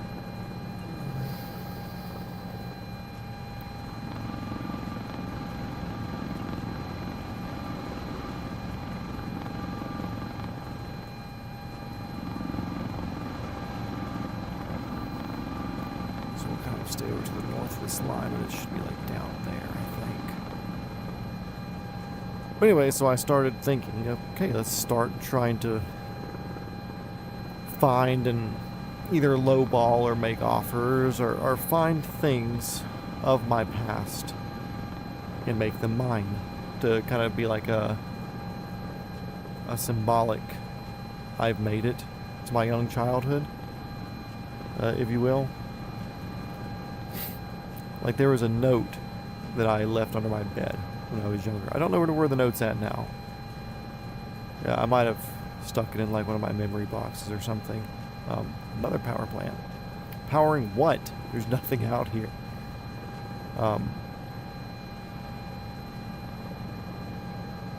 But anyways, I had like a memory box or a note that I put under my bed, and I think it was like the day after I saw the first Fast and the Furious or the second one or something like that. I was young kid. It was like, dear, like open March, whatever, like my birthday when I was 18 years old, 2009. I was like, hey, future me, hope you're doing good. Just got back watching the Too Fast, Too Furious. Do you have a cool car now? Like just the normal thing that like your young self would ask your old self. And of course, at whatever point that I was supposed to open that, I was not. I mean, I've had cool cars, but I wasn't like the guy I was expecting to be at that age when I was younger. So it kind of gave me like an early life crisis of, oh man, I need to look into doing this or look into doing something else. No, there's no childhood trauma. Now look, I understand people had childhood traumas. I've heard a lot of stories of like parents that are assholes to their kids, whatever. Like, I didn't have that. Great childhood. Parents are still married. They love each other. They love me. It's great. There's no childhood trauma. Which also bugs me. People are like, well, men should do, or whoever, you should go to a therapist and just talk. It's like, the fuck do I need to talk about? Like, Sorry, I had a good upbringing, I had a good childhood, I have a good adulthood. I don't need a fucking therapist. Besides, therapy only works when they're smarter than you, and that's not gonna fucking happen. The only way a therapist is smarter than me is when they're book smart on a very specific subject of therapy. And that's not gonna fucking help me. They're better off making a fucking funny video crashing their car or something and making me giggle for a second, and I'll feel better with that than any amount of therapy I could ever get from anybody.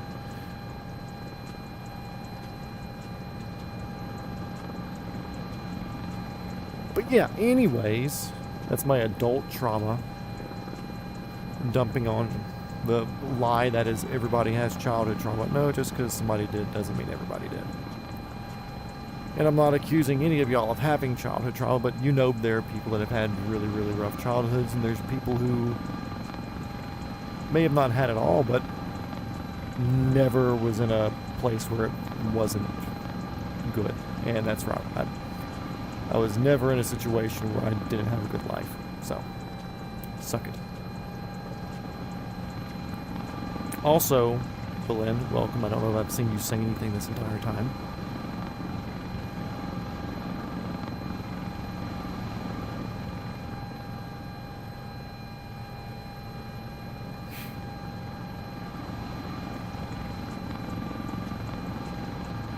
But yeah, so like I had the note to myself as a kid, and I wasn't there, so I was like, cool, I'm gonna start looking. So I actually ended up hunting down a lot of old owners of cars and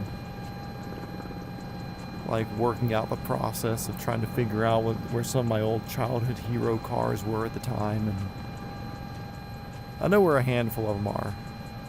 Made a few offers, some people weren't ready to sell. He wasn't selling the jet one. You've been cleaning and yelling at the cats. Okay. Were they not helping?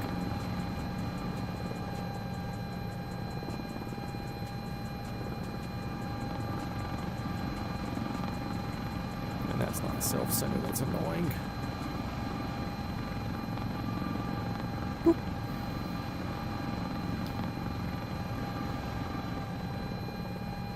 Runway's not the way I was expecting, but whatever. Don't care.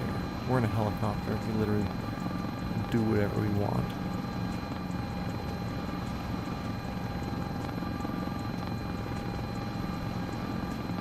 Where are we at? We're at 900 pounds of fuel.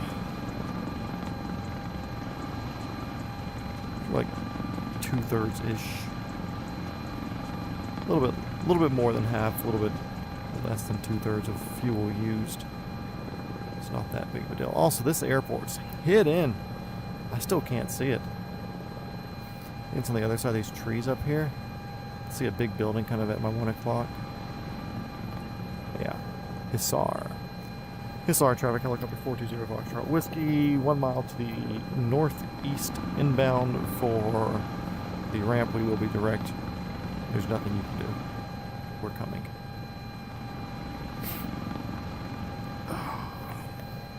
Okay, let's make sure we're configured for landing. Airplane terms. Actually, what I do want to do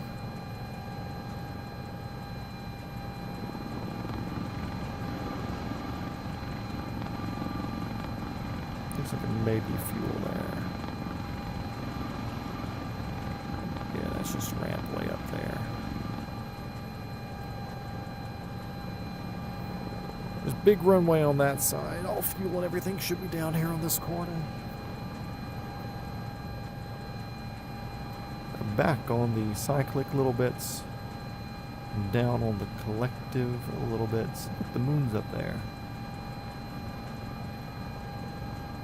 Hey Artemis, if you're even up there.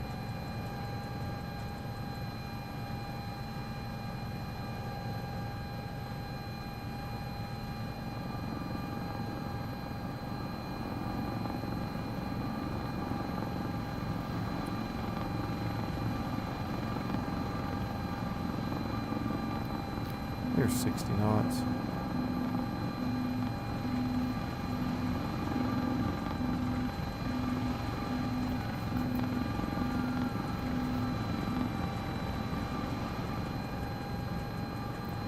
Who the hell parks little freaking huts right there in the middle?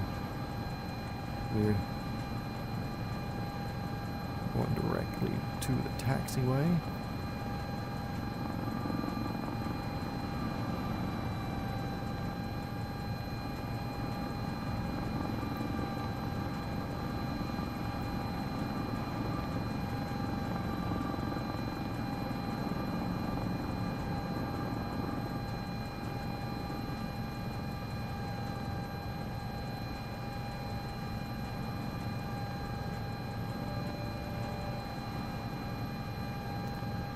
Hopefully I blow this stupid little Cessna over. Parking right there in the middle.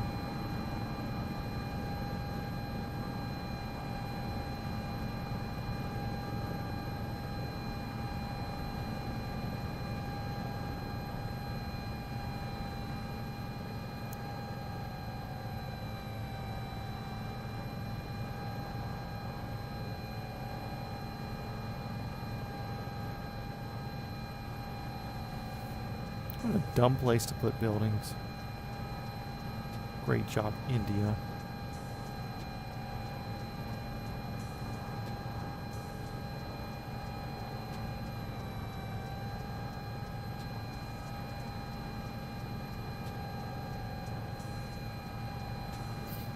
Don't know what they're doing.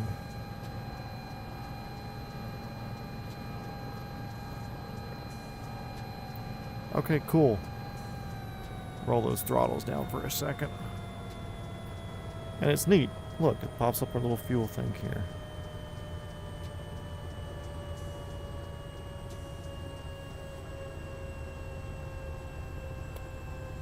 I like that. When you park near fuel, it gives you fuel prompts.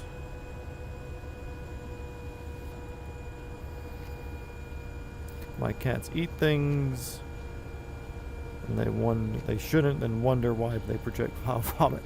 Oh, why do I feel so bad?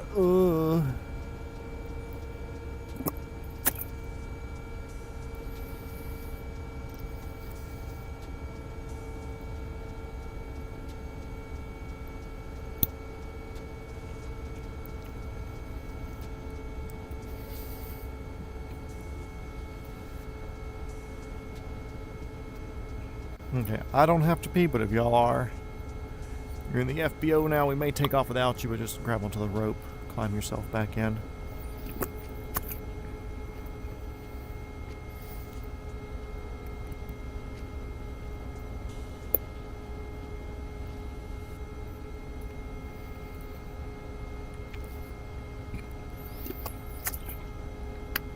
Okay. Fuel has been added, personally and to the helicopter. Pakistan is in the books. We are a long way. 2 hours at 150. We may have to do a bush landing to go use the bathroom again, but we'll see. I'm not too worried.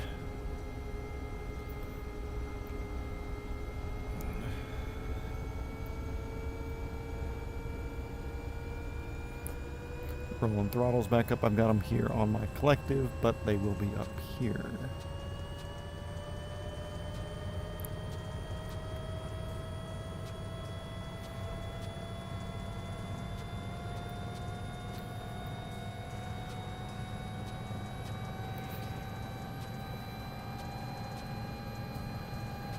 Cool, I've got rotor speed back. Parking brake is off.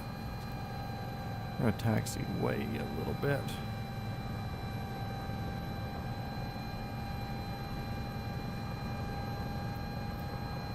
There we go.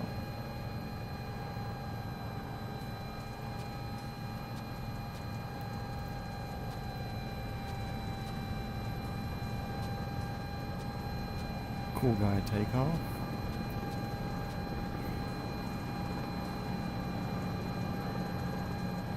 Gear up at a low altitude so that the tower can see us flex on them.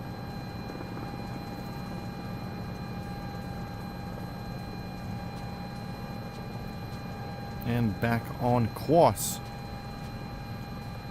If you weren't back from the restroom yet, we've got like a 10-mile rope dragging behind us, so you'll just have to grab on and hold on.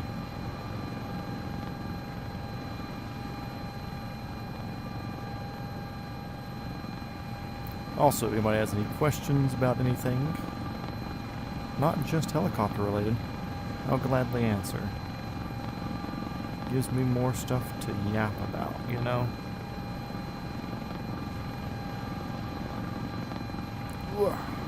Itchy nuts.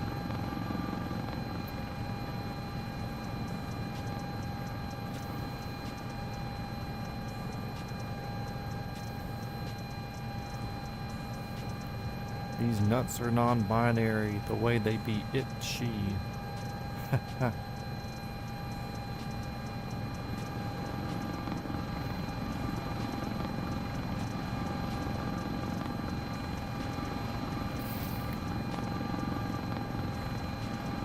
Got a decent little ground speed here. 12 knots kind of coming up the rear some. I'm gonna hunt a little bit for some of that good ground speed, you know.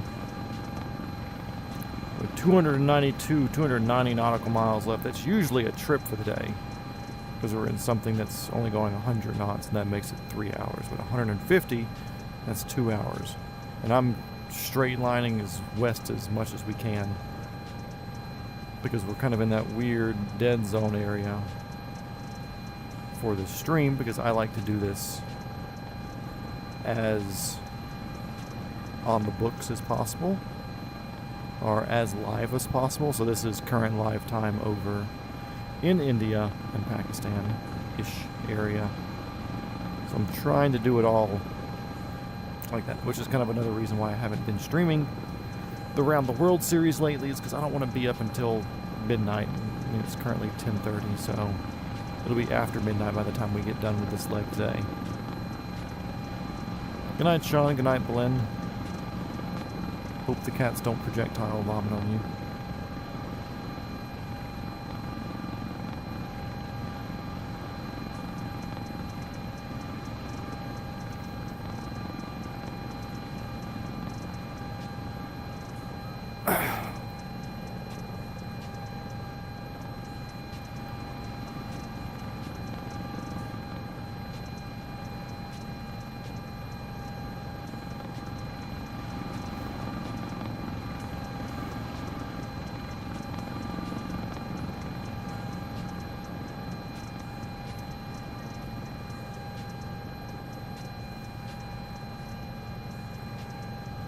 Yeah, wind kind of coming directly from the left, but it is giving us a 10-knot forward movement, so I'll take it.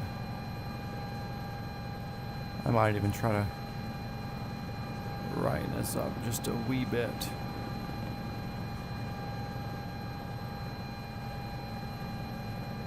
I don't mind touching V&E like we are right now at 152.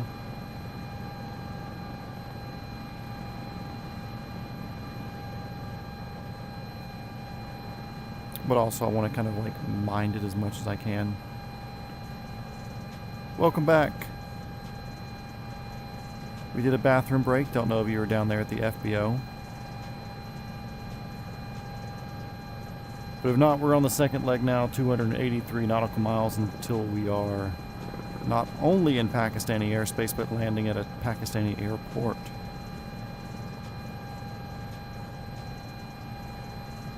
Which is, in reality, discount India, which is hard to do.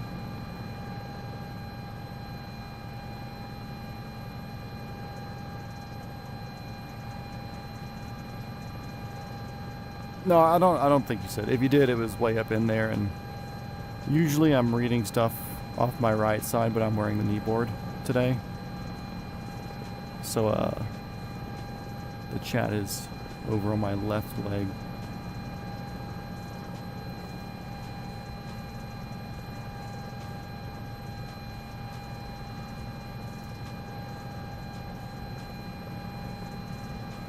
I think we're going to keep climbing up to like 10,000 just to see if we get any more favorable ground speed things happening.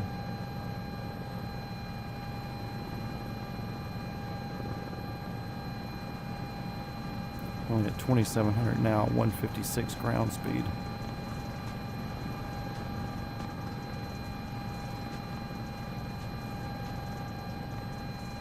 Hunting, wanting that 200 mark.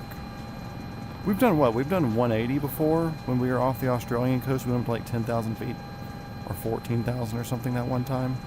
We got some pretty good speeds that time.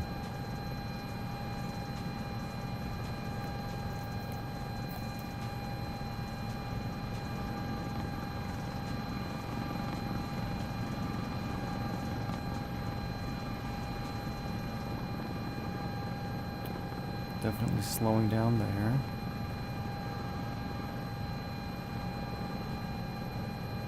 Yep, the wind's coming more off of our nose there. So we will keep climbing up to 4,000 and we'll see.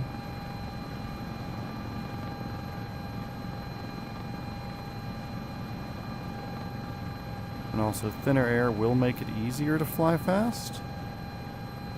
Ish.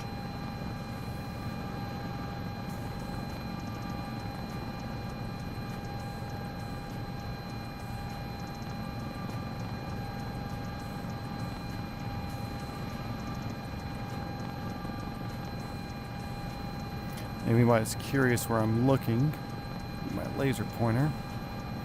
We have ground speed right here. I'm watching what our airspeed is, 142, ground speed 152, so we get 10 knots up the ass right now somehow. It's showing 8 knots coming this direction. I'm looking at altitude here, 3,200. I want to climb up some like 500 feet to 1,000 feet a minute. That way I'm not killing airspeed while climbing. Like a zero penalty climb other than just using fuel.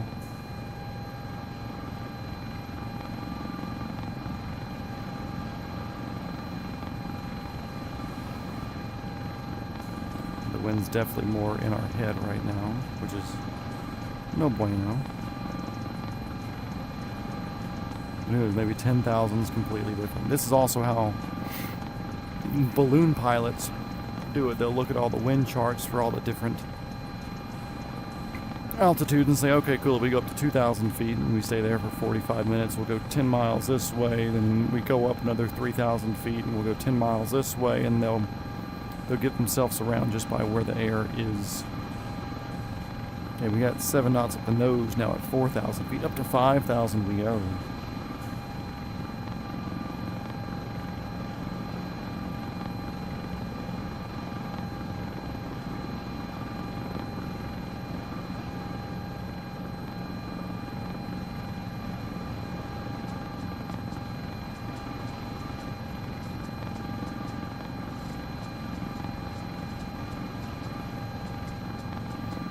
Watching that wind arrow down there in our ground speed. Right now we only have a 4 knot benefit being up here. We had like a 12 knot benefit being at 2,000 feet.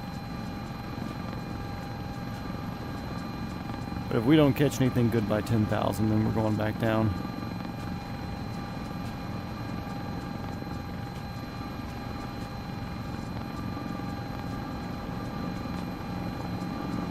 Got an AC generator light on. For reasons that I don't know.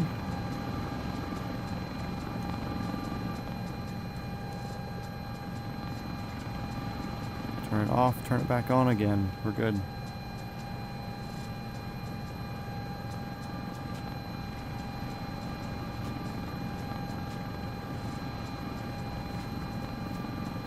One of the few failures that we've had, not a failure, just a light of some sort.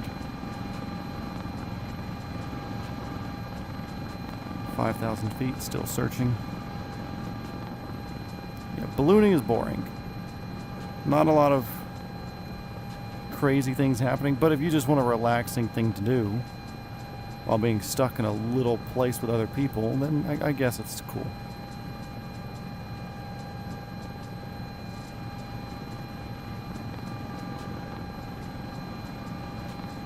Like, I understand it. I don't know if I ever want to be certified, just because I don't think I'll ever be at a point in my life where I think ballooning will be like my hobby or my job. I'd just rather do helicopters, or I'd even do fixed wing.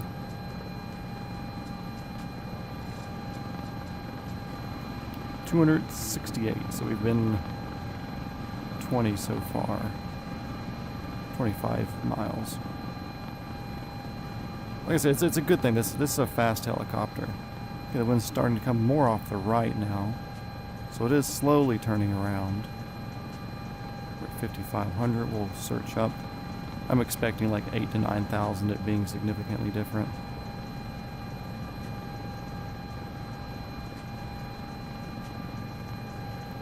This is almost airplane-y too, being up here to where it's like, okay, cool, like we're not getting any sort of ground details.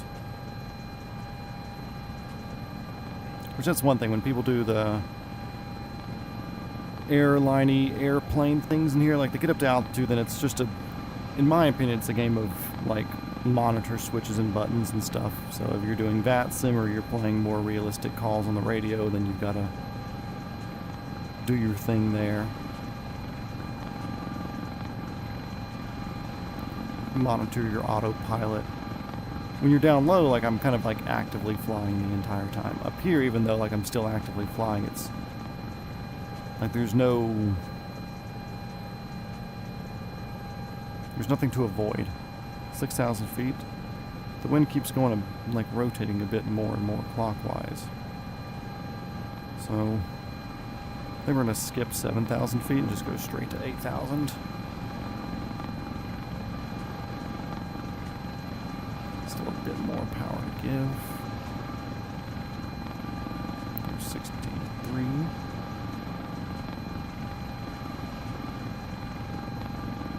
64.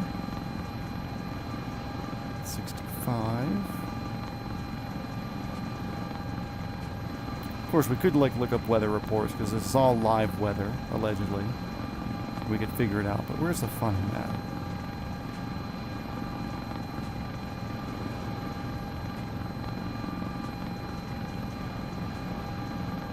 I do like the VSI indicator that's on the top screen here.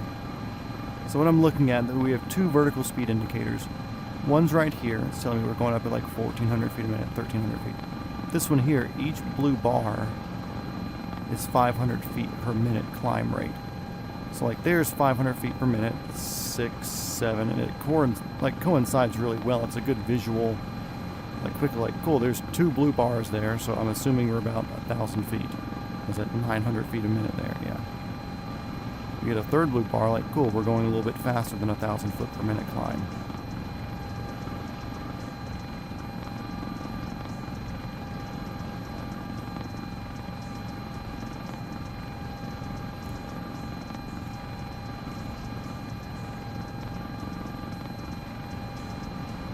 The winds are getting stronger up here, and they keep going more and more to the clockwise direction.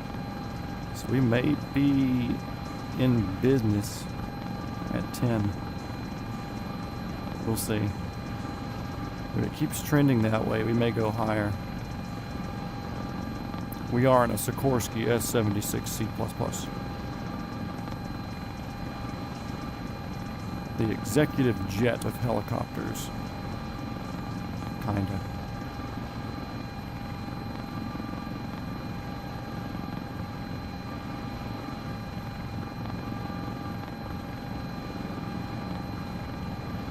We have an 11 knot benefit right now.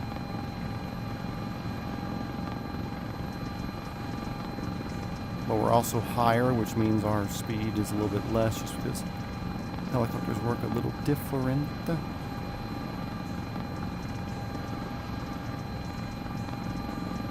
Our V&E on our thing is much lower. 15 knot benefit. It's more looking for like what our top speed could be safely at altitude. Plus it probably doesn't smell like poop up here, which is a good thing.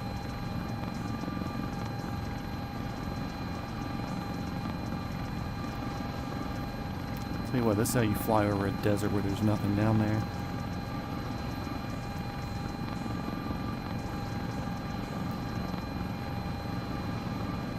14 knot benefit.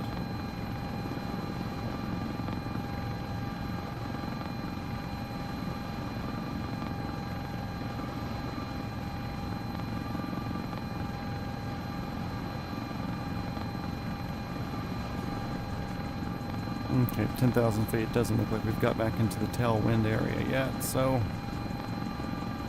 I'll lean her over here and just see what sort of speed we can get while we're approaching V&E.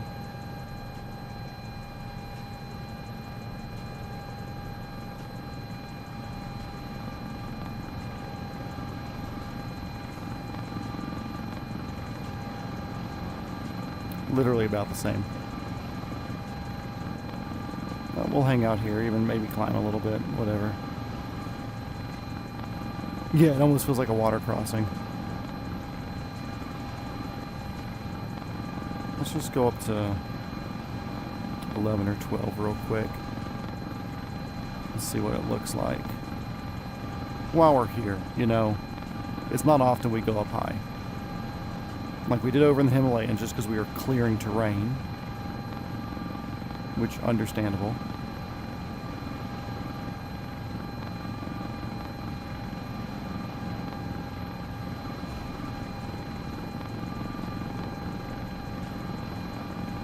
Still just a 14 knot benefit.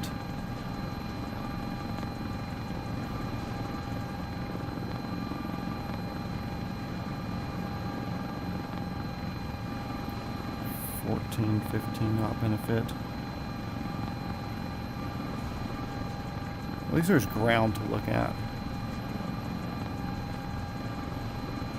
But we do have some water crossings coming up soon. I don't think the next episode, but the episode after, we're going to be crossing the Hormuz Strait. So that'll be a thing.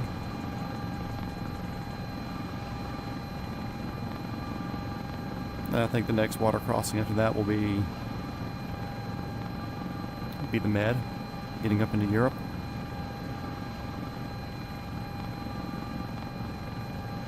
Yeah, either the next episode or the episode after we'll be crossing the Hormuz.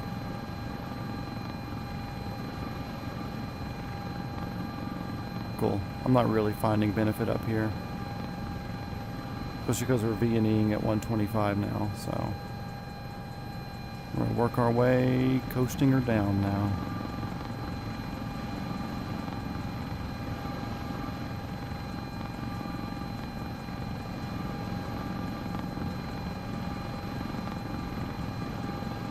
.500 feet per minute, so hopefully in 20 minutes we're back near the ground.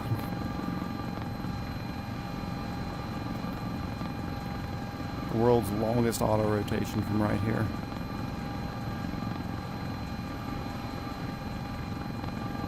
Anyway, I'm going to pull back on my cyclic some. Like I said, I don't mind V&Eing, getting into V&E some, but I'd also like to avoid it as much as possible. Yeah, this right here feels like we're not moving, which sucks. Because now it's just kind of like balance the cyclic is what the game feels like. Yeah, we're going to dump it at like 1,000 feet a minute.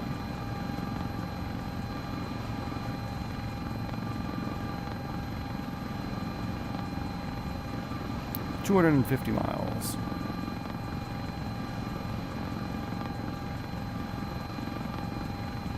I think we'll still be touching Iran. Just because we're going to come up to the strait that way, along the coast. But it's more or less going to be straight lining from here to the strait. Give or take a little bit of deviation for fuel and stops and stuff like that.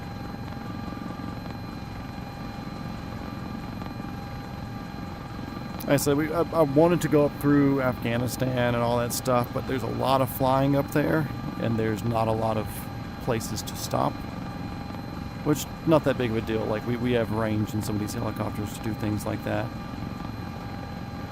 It's just right now I think the main goal should just be move west and as directly west as we can as quickly as possible. So like I said, from here it's more or less we're straight lining to the Hormuz Strait. From there we're basically straight lining to the pyramids are kind of up through like the Suez Canal area. Then from there, we're kind of straight lining to northern coast of Africa, kind of around Benghazi-ish area. And then it's straight lining whatever our water crossing is going to be, getting up into Italy. Then we'll spend a little bit of time in Europe, maybe zigzag a bit, but not too much. Because, I still want to, even though the series has the potential to be just a perpetual series, I would like it to come to an end so I can do other series and not feel like I have unfinished business. Sorry for wiggling the screen there. I had to scratch my eyeballs a little bit. So yeah, this could very well become a perpetual series if we're not careful.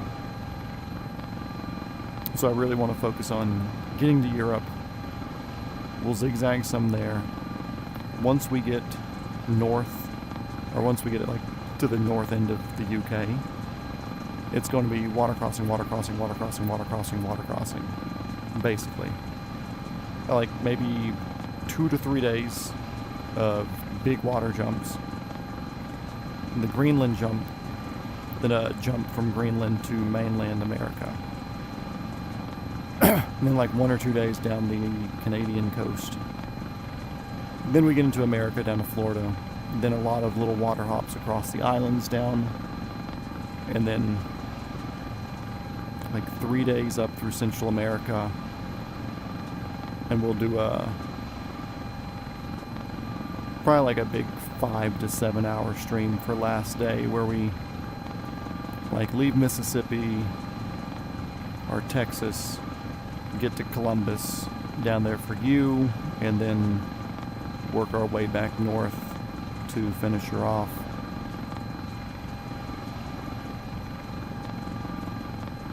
But it just all depends. Like I said, I want to do as west as possible right now. As west as possible, as much as possible.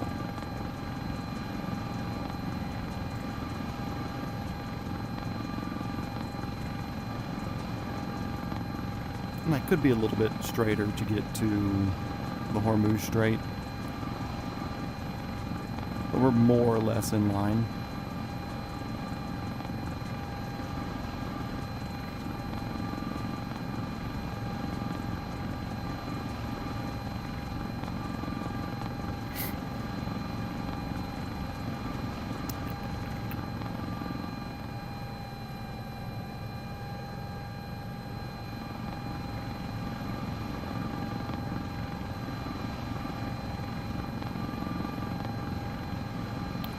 Nothing but desert out here.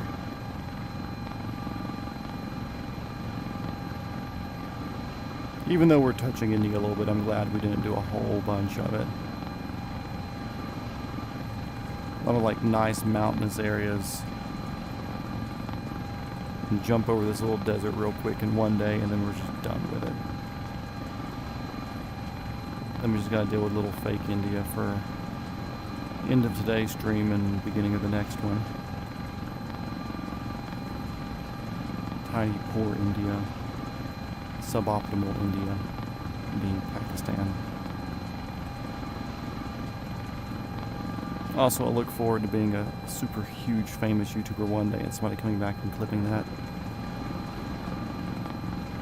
No, but he posted the Indian hate on his channel. Yeah. You don't have to got me on that. There's no gotcha, because I'll agree to it also.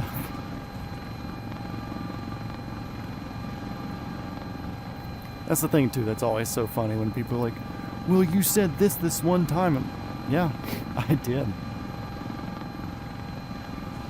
There's only been like one time in recent memory where I said something that I didn't mean. And that was like purely like a swipe texting, slide texting, whatever accident. There was like some sort of bad event, a shooting or something. And this was before I knew to just, like, shut up and not put my opinion out there.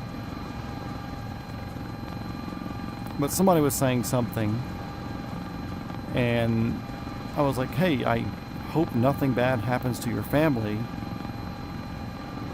But if it does, like, you should be in some sort of prepared state, you know? And, like, it was a 2-paragraph comment or something like that. But the entire comment was very like, hey, like, you should be prepared. And even if you're not, it's always good just to be anyways, like, trying to be cordial. But somehow I really, really messed up. And in the first sentence, instead of saying, I hope nothing happens to your family, I said, I hope something happens to your family. And of course, like, I typed out this, like, heartfelt comment, and they're like, what do you mean? Are you threatening me?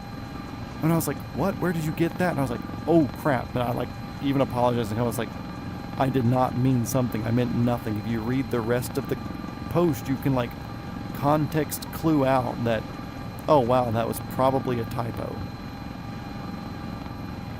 And they were freaking out, and,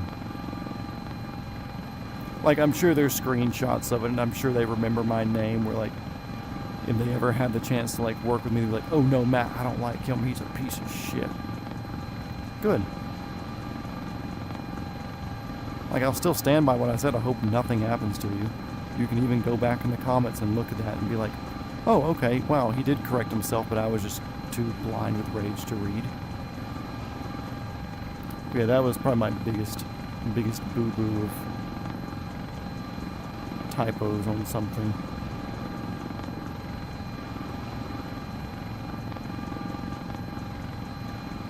So if you ever want to tell somebody that you hope nothing happens to them, make sure that it says that and not I hope something happens to you. You'll win more hearts and minds that way, apparently. Kind of a little bit of greenery up there, but not really. What happens in this part of the country?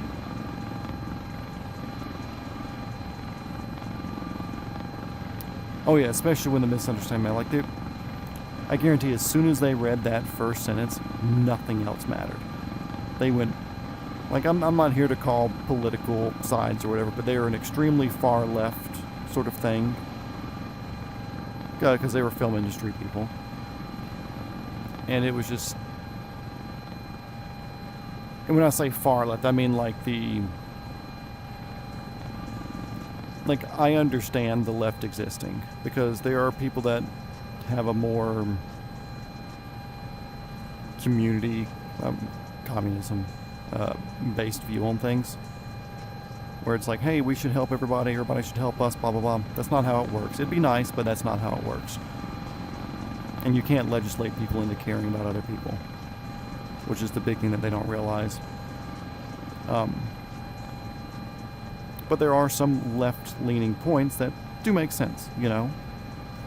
I'm not going to say that, like, I'm pure right or pure left or pure middle. Like, there's so many things and ideas exist on all these different levels. But anyway, these are super, super hyper woke, as far left as you can possibly be sort of people. Where it's like, hey, there's an illegal immigrant in this country. They were arrested 17 times in their home country for murder. They escaped prison, but they came over here for a better life, and they've only raped 15 people. But we want to give them safety here in the country. They'd be like, oh yes, please. Like, that's how extreme they are. So this is by no means me calling out just one side or whatever. This is an extremist in all shapes and forms. So with that sort of blanket thing, it could be on the right side too. You said that somebody that's deep, deep right that doesn't have any critical thinking skills, they'll probably read the first sentence and freak out as well. But either way, they just read the first sentence and they freaked out, and you know there was no chance of them reading any of the rest of that. The World Helicopter around Tomothy. Yes, thank you and welcome. Dude, your helicopter company's been posting a couple of baddies riding in y'all's helicopters.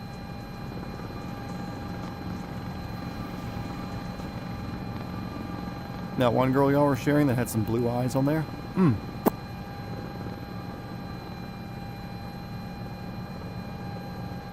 Blue eyes, softish face, but good strong jawline. Yeah.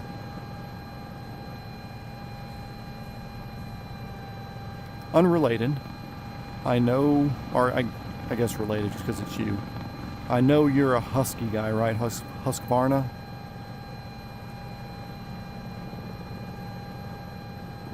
Are there any other name brand dirt bikes that you like, or any supermoto type things that you're familiar with? Because I'm looking at buying or building a supermoto. Something that's at least like, I would like bigger than 250, like 300 or bigger size for the engine. Because I live in the middle of nowhere and I do want to use it to drive places.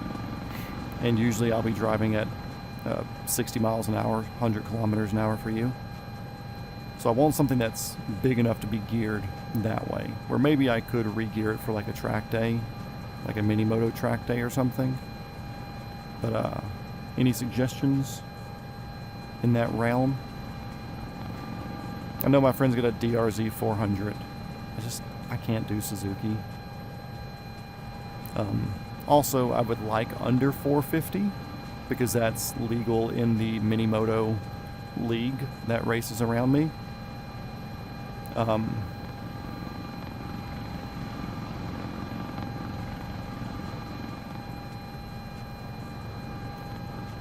just call them Somos. But also, at the same time, like I said earlier, I was looking at Surrons and electric bikes because I wanted to take that electric motor and do a go-kart with it. But I was also looking, and I really haven't seen any. There's only like 3 pictures I can find, like just like Googling around, of people doing supermoto Surron builds. Most people do the dirt tires and do like electric off-road racing, or they're just like wheelie boys or whatever. And they're doing shit like that. And it's like, I don't really see anybody doing supermoto wheels, like a 16-inch wheel, putting stickies on it and doing like mini bike track things. Maybe it's just wrong setup, wrong suspension, stuff like that, and it's too expensive to be changed, and it's just better off getting like a 250 or something. But a lot of the people that do the mini moto days around here, they buy those like the $1,500 Razor electric mini bikes, mini pit bikes or whatever, and then they buy like $1,000 worth of like motor battery controllers and stuff like that, and they have these things that are like 450 quick on these mini bike tracks, because obviously the 450 will outrun them like full punch down the straights and stuff, but through like all the mid speed corners and stuff, like these things pull hard, and they'll do like 50 or 60 miles an hour. Which same page I sent you, Valeska, but Southeast Mini Moto, which if you look at my Instagram, it's the anybody else listening, on my personal page, maybe my multi-shot map page also, but at least on my personal, there's a thumbnail of a guy doing a wheelie. That's my homie Dave. And a few clips in that video, and it's the people that are tagged in that video or collaborated with or whatever. But some of those little electric Razor bikes, when they remotor and rebattery or whatever them, they're quick. But I also want something bigger where I'm not like completely squished up on it. And also at the same time, I kind of want like a GP190 mini moto racer sort of thing, because apparently all of the MotoGP guys will get these bikes, the GP1s, GP0s, GP2s, and they're all like 190 Daytona engines or something, all on like a little mini bike chassis. But the way they handle is almost exactly like the MotoGP bikes, and they'll use these in the off season since by contract they're not allowed to ride their GP bikes. So they'll use these little mini bikes on smaller go-kart tracks and stuff just to keep that motion, that muscle memory, that body movement down.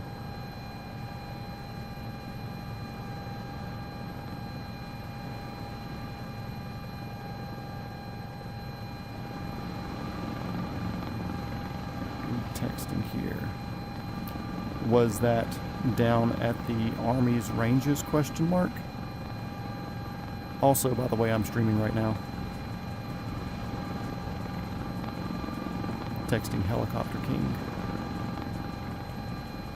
Well, I'm busy overspeeding, no big deal.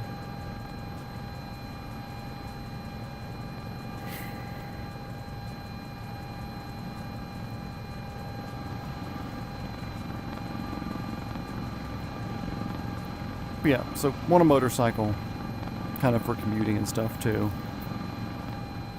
But also a 300 or any sort of supermoto size bike is not going to be an end all for me.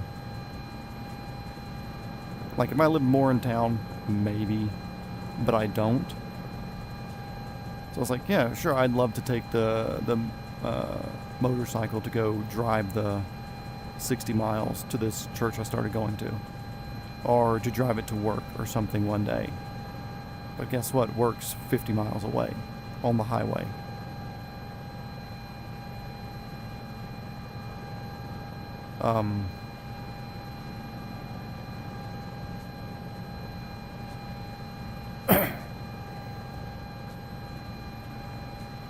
Stu repairs cat. Oh, what's up? About time you got in here.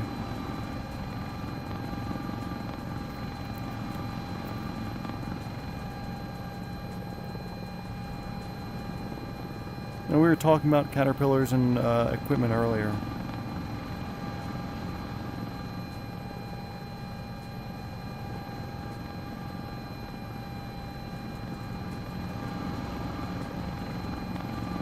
Also, if you see me wiggly, I'm texting, looking down here at my knee board.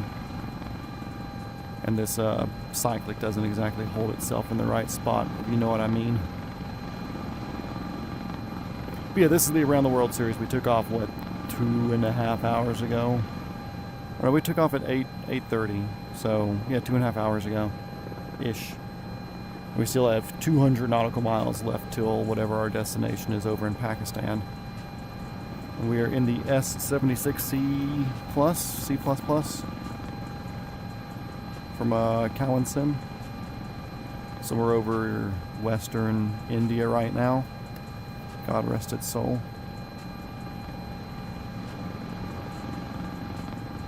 Near field, let's see. You can always spawn on me.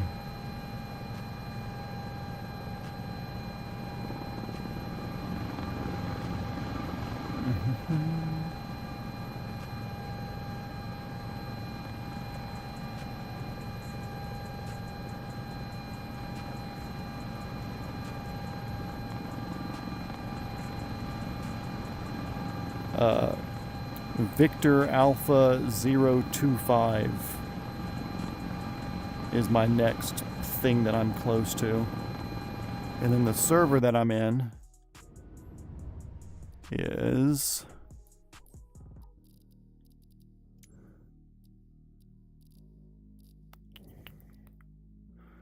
real-time online.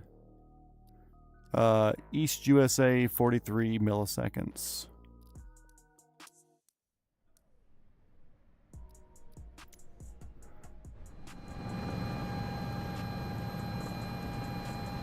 Can you smell it? India, yes.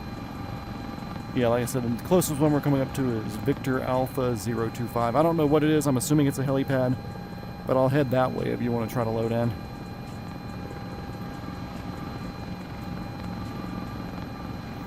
I'm 15 miles from that. And I'm cruising a clip. We're in the S76, so we're doing like 140, 150 knots. East USA 43, correct.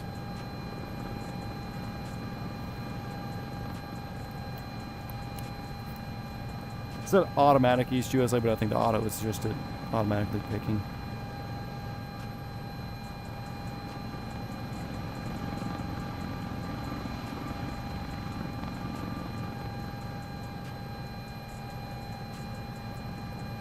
Like I said, it's kind of in southwestern-ish or far western point near Pakistan.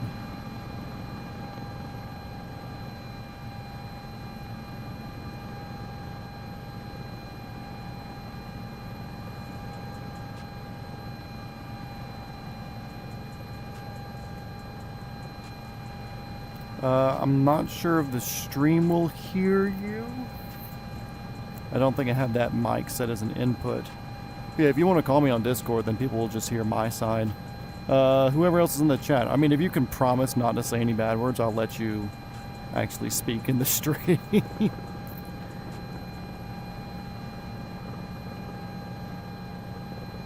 Yeah, I can make it work, but we'll set that up when I land. So if you want to spawn in or whatever, like I said, Victor Alpha 025, I'll set down when I get there, and we'll get Discord set up.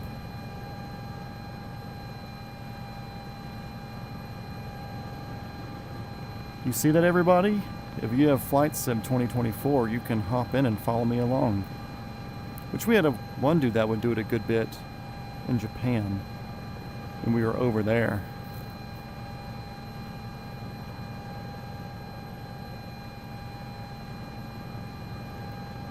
Cool. I'm still 5 minutes out from the airport or helipad, whatever it is, so.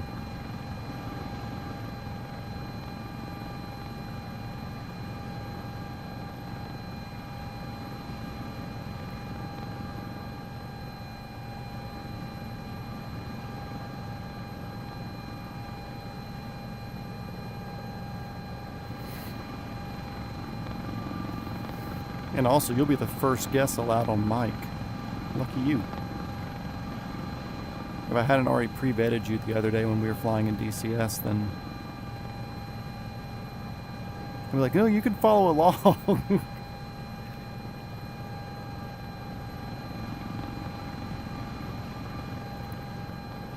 But I know where you go to school at, so I can hunt you down.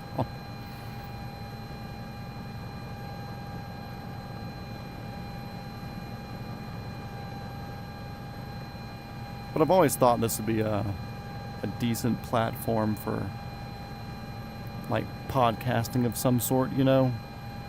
Because I'm flying here for anywhere from 2 to 5 hours. It's like if I'm doing that and somebody, like, especially if there's a way to do, like, dual cockpit stuff in here. Kind of like how you were saying in DCS and somebody else was saying. Is it Bloweed? Was that you saying it in VTOR? VTOR? You want to say VTOL just because of vertical takeoff and landing, but like dual cockpit would be cool, but also somebody else just flying next to you's not that bad. But it would be nice to like have a way to like hand off controls.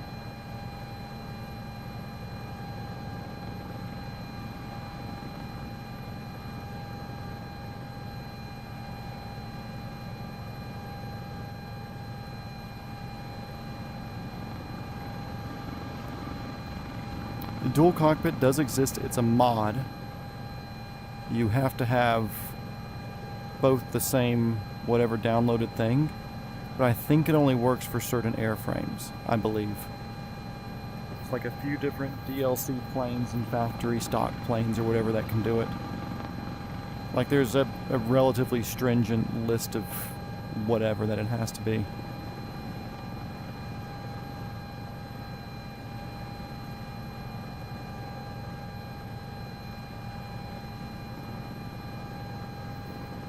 Okay, whatever this place is, we're 3 miles from it. Don't know what it is, though.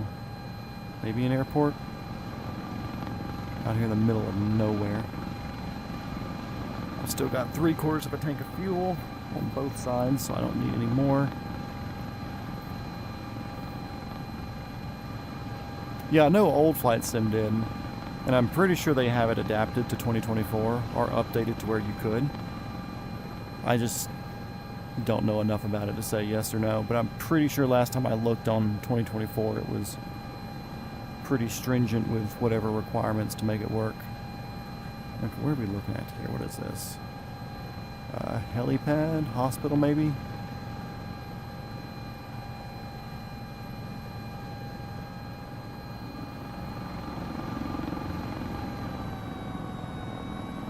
Hey there, rotor RPM. Didn't like me throwing power in there, did you?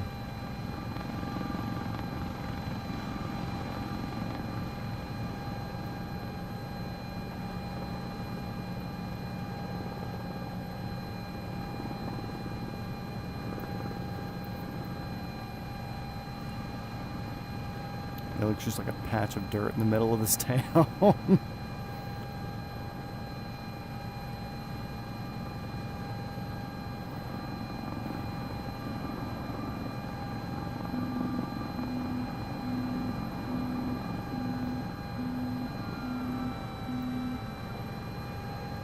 I don't even know if I would call this a town.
Okay, on the ground, rolling down.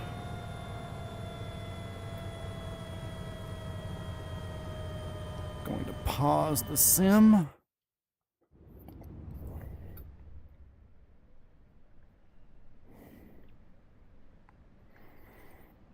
Let's see, I can do this here.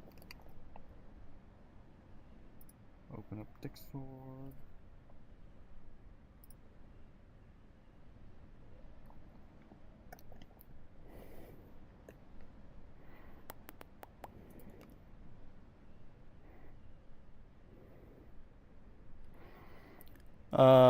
So on the multiplayer servers, I think what you can do, let me get back to my screen over here. I think when you go up here in your settings, once you're in, settings, online, and it might be something that you can do before you get in, but settings, general, there's an online thing, and then like 5 down, 6 down, there's multiplayer servers.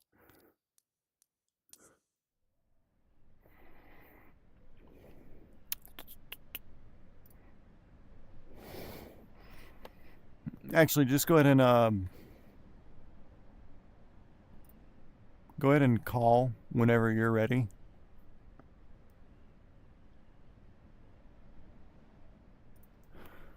Let's see.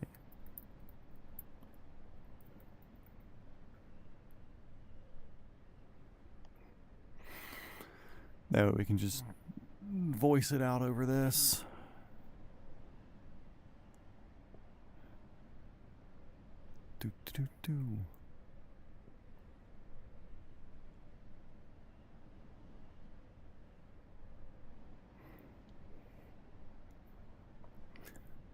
There that is. Okay, join call. Let's get you over on this over here so that way people can hear. Add audio input. Discord.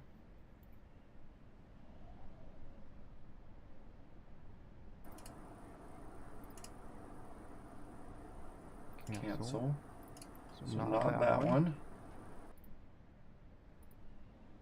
Yeah, I can hear you. Let's see. Window capture.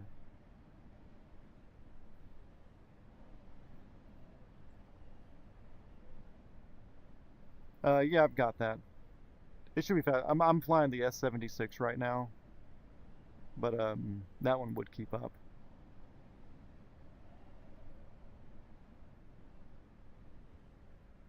Yeah.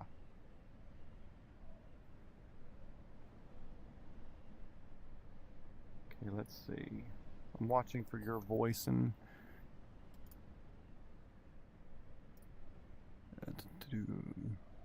racist slurs I know. Yeah, exactly. That's how you make friends.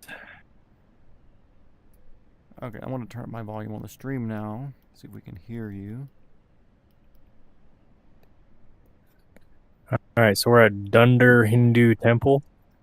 Okay, so yeah, we can hear you now. Yeah, I think Discord might be a little bit behind. Yeah, Discord a Well, little the bit behind, stream's and my always stream's delayed. like 15 seconds slow. I have the little delay on it. Cool, you hear us both now. So we're at Dunder Hindu Temple. I couldn't tell you what it's called, but yeah, whatever that is. Nothing like Dunder Hindu Temple with the boys. I mean, yeah, it's my favorite place to be. It smells like curry and poo. So I used to work at a Toyota dealership, and I despised getting like Indian Siennas and Camrys and stuff like that in, because like I'd have to pull them back into the shop and to work on more, because the porter wouldn't pull them into the shop for us. And dude, every single one, like if like walking up to it and like you start seeing all the Indian ornaments and whatever on the windshield, you just get in it and you're like, oh no. Oh no. We had neighbors growing up to it next to us when I was growing up that were from Bangladesh. And they were always cooking, you know, their ethnic foods, and you could smell it from the whole neighborhood. It was crazy. Like, I like Indian food, but pretty strong smell when they're cooking it fresh. Yeah. Like, guys, you Alright, well, I loaded in. I'm not... Double check what server I'm on.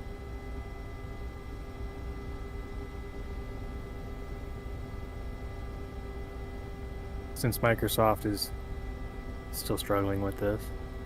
Oh yeah, yeah. Who would think multiplayer would be something people want to do? So you're Eastern USA server? Yeah. Or it says East USA? Let's see. Let me go to my thing. I think it's East USA.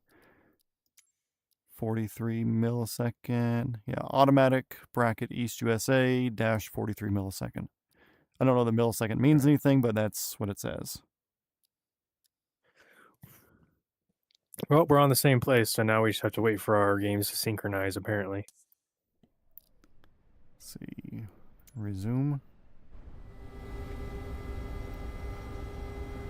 Cool. I'm going to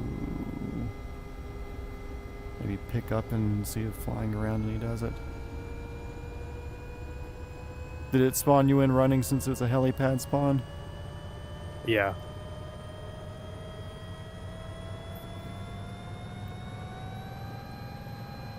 Let's see.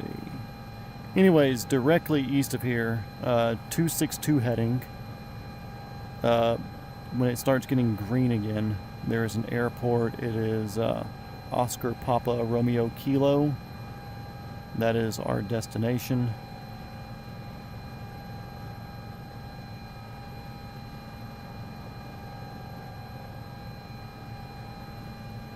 Just that way you can go ahead and have that.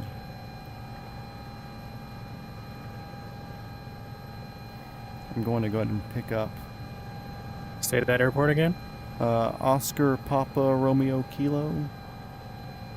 I believe OPRK. Like I said, it should be about 185 miles at 262 heading. Oscar Papa Romeo Kilo? Correct. Sak Hazaded. It's Sheikh Zayed. Sheikh Zahad. Yeah, one of those. I promise I'm not being racist. I just can't speak that language. Yeah, exactly. Look, guys, I may be that way, but I'm not trying to be that way right now. I'm not that way when YouTube is watching. It's like I'll make the occasional joke and stuff here.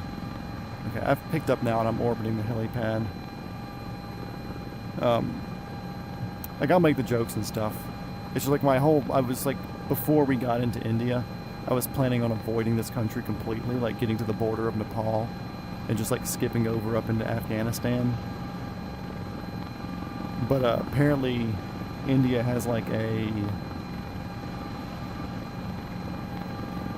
what would we say, like a state that's kind of like way up in the northwest or northeast, and I accidentally landed in it.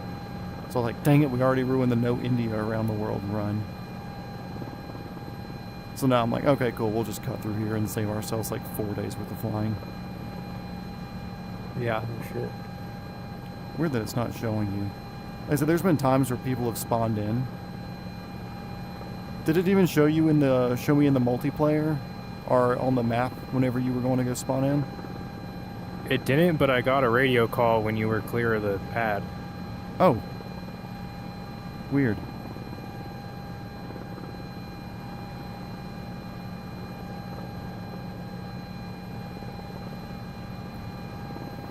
That's strange. Well, I may just go ahead and start heading in the 262 heading if you just want to start heading that way, and maybe we'll start spawning in for each other.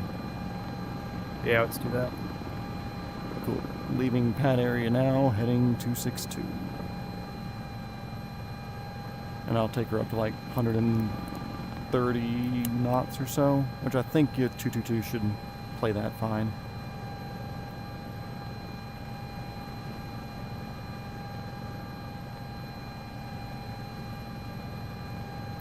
I'm going to say Southeast Aviation in the chat. If you want to see there's a way to do multiplayer that we're missing, or we're missing something, if you want to search that, like, hey, I'm on the same server as my friend and he's not popping up in the multiplayer thing. Is that are we just stuck in the Microsoft Flight Sim being subpar, or what? Since you're our on-deck researcher. They've already banned us for our chat. Yeah. Oop, they had thoughts. And no, like I think it's like Minecraft or something. They listen to all your conversations. I wouldn't doubt it. They get a whole bunch of garbage, but then a few times it's like, we're going to recreate the White House building and plan our assault. Cool. Yeah, Appreciate they got you national searching for security on Minecraft. But it's like, yeah, on here, like, I wouldn't be surprised if I've been, like, shadow banned from things I've said on the stream. From the, like, Flight Sim in general. Or, like, shadow banned for whatever reason, because I'm like, yeah, I wholeheartedly believe a majority of the issues that happen in this game are because of the low-cost Indian labor that they brought in for, like, finished programming.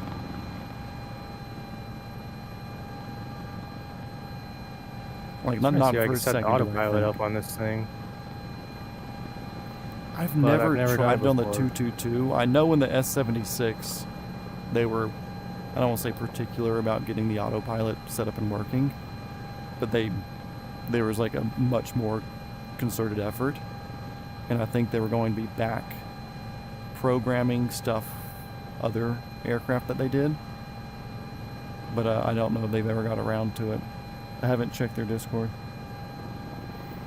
Both of y'all should have on live players mode, right? Yeah, I'm pretty sure mine is. Yeah, I have that on. Don't know why I wouldn't right now.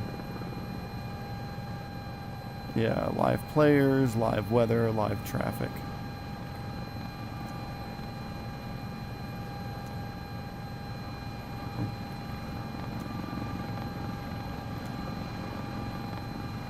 All the settings. That's weird that you got a radio call when I took off. I've never heard that before.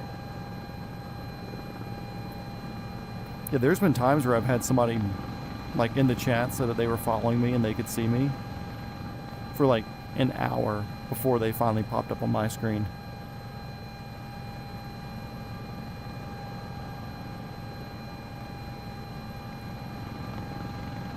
But yeah, I just honestly believe it was some issue, or it is some issue with the finished programming from all the Indian H-1Bs and just like overseas contractors they brought in, like, ooh, cheap labor, and they say that they can do this, let's let them do it. It's like, cool, they had tourist spelled wrong on the side of the helicopters in the career mode. It was Touris, tourist discovery. It's also like, who names their helicopter tour business tourist discoveries? What the hell? Kind of messed with my VR settings also, and now stuff isn't looking so good. Oh no. Well, I'm getting up to the darker ground up here where it looks like there's more little bushes on the ground. Of course, they're not bushes, they're just photogrammetry down, but I'm close to VAVC4. Because I've got the EFB kind of propped up in my co-pilot's lap like an iPad. Because that's the only thing she's good for over there.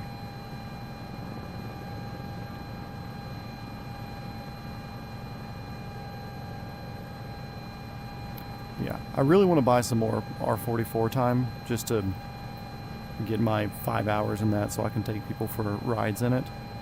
Because if I can take 3 people for rides in Pro Rata, then I can basically fly the 44 for just as cheap, if not slightly cheaper, than the 22. So that's kind of my goal, if I can do that. But at the same time, I kind of just want to buy some more 22 hours right now and just go fly and have fun for cheap, you know? Because I can't always put 3 other people in the helicopter with me. Or finding 3 friends who all have an extra $200 to spend on splitting cost.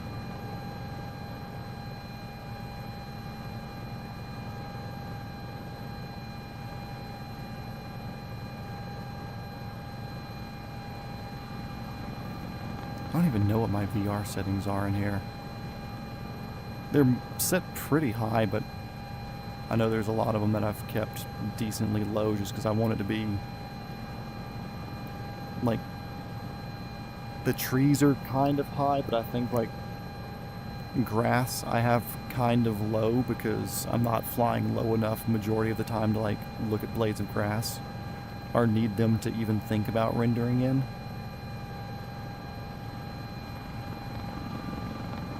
It's like if I was just doing airplane stuff, like if you could only render in things it around... should show you on the EFB tablet, right? As far as what, your VR settings?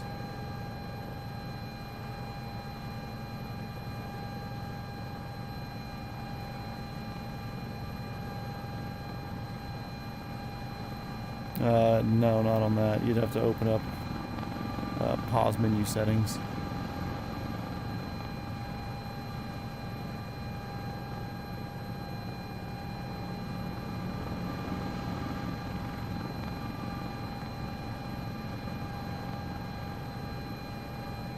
Could have swore I just heard another aircraft for a second, but maybe it was just the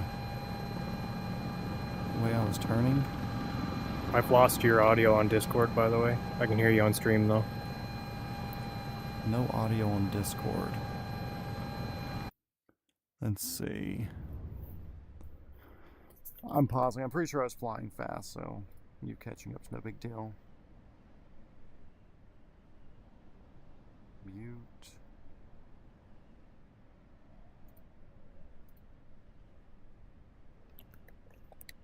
Can you still hear me now?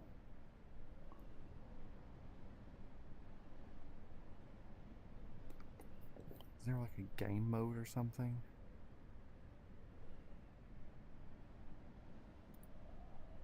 Input volume. Input device. Nothing on Discord. Virtual audio device. Maybe this. Maybe this. Oh, that's output. Input.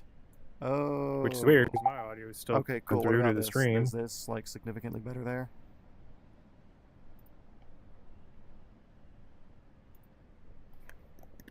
I think I got that figured out. I'm showing input volume actually moving now. I hear you now. Okay, yeah. It was running my microphone through my Insta360, which is what I'm using like my pilot cam for. Oh, gotcha. If it's not working, try to invite him to a multiplayer group and join via the in-game friends menu. Okay, gonna pause again.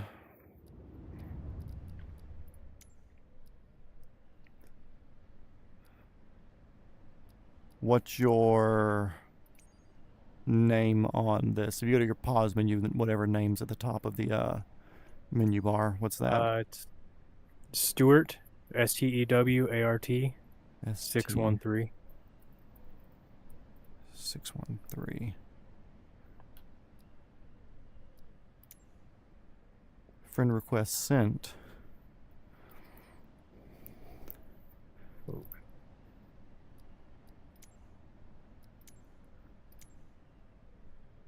Okay, but see if that came into your thing. You should be able to invite me now. Let's see.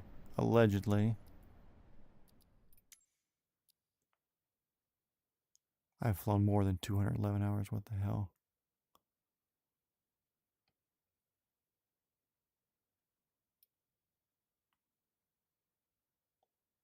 Stewart 613.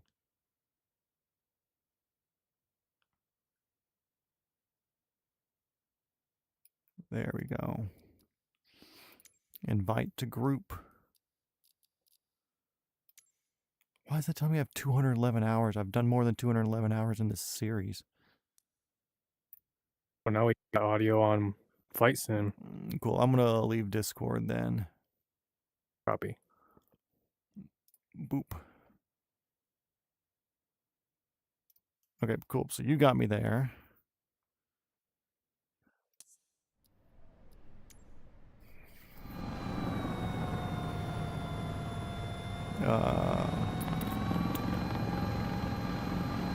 Let's see.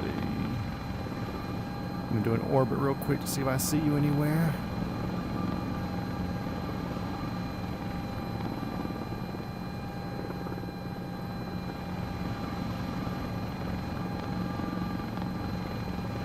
Okay, I see you back there.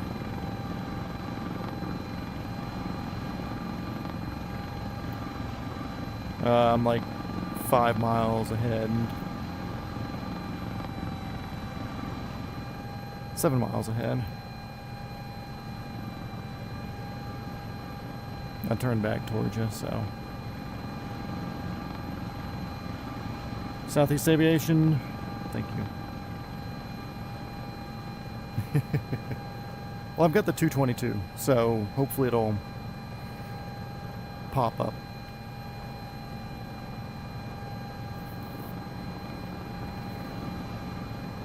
Let's see, 5.4 miles.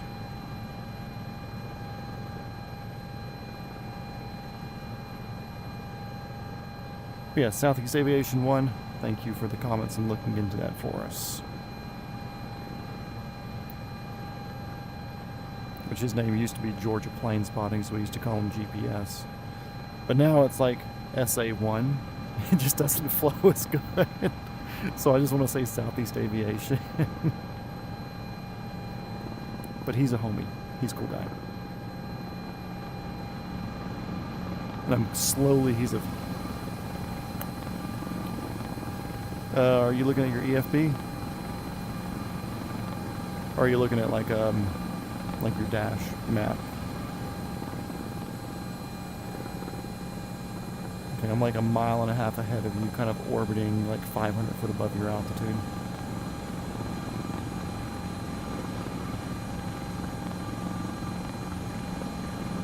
I'm before that little town that's like 3 miles to your front. Hello. Great. What?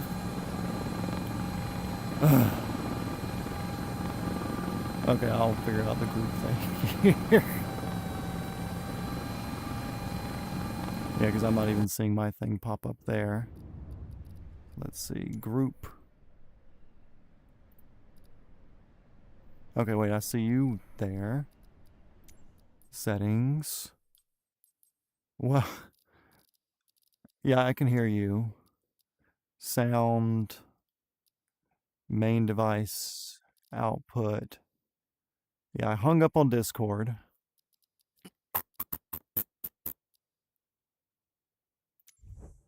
Communication device.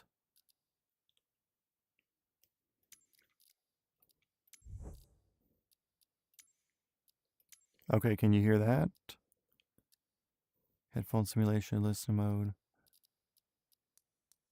Save and back. Resume. Okay, so there was that. Let's get my rotor RPM where it should be. Okay, so that's got my output in my headphones. That's not what I want. Ugh. How did it work for a few seconds and then it just doesn't?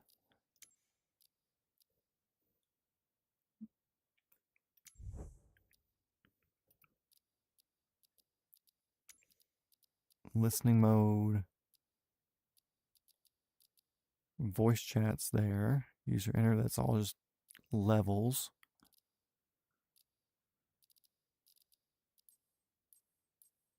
Is there not a microphone input select? What the hell? Because there's a huge chance that it was just taking sound settings, input is set on that. Okay.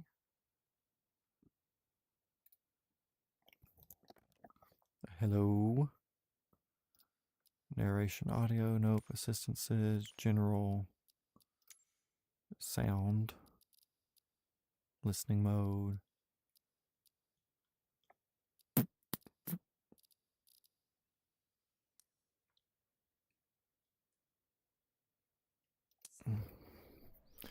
I'm gonna call you back on Discord. What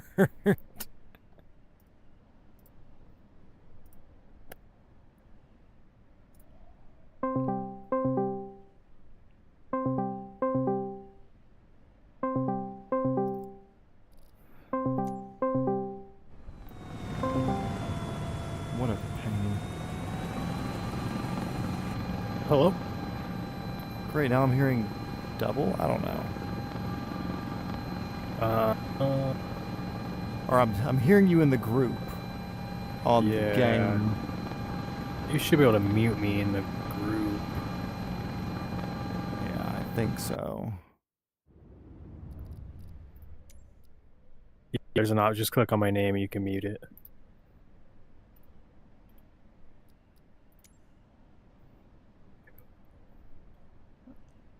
Oh, what did I click? Mute. Okay, talk. Hello, hello, hello. There we go. Reunited and it feels so good. Okay, now you got 5 miles ahead on me, so I'm going to turn up the speed and put her at 102% torque, you know? Yeah, I was doing 140 knots there for a minute. No, that's why I enjoy these retractable gear helicopters. They'll get down and boogie. Although one day I made the mistake of flying the 145, which it's good and it's a quick helicopter, but I had it kitted out with like the exterior bits, and it took down my VME to like 100. I was like, oh no, this is a water crossing day. I need that airspeed.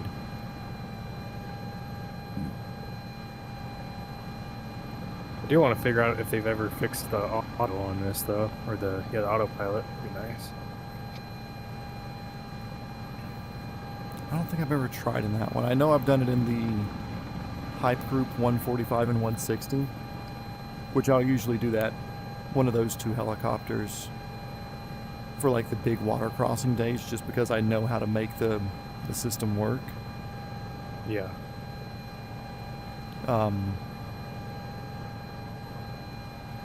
Also, let me turn my volume on my stream real quick to make sure I hear everything.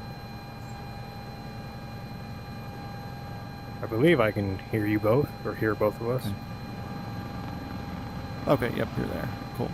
Anyways, so yeah, I'll use like the 145 or the 160 for that.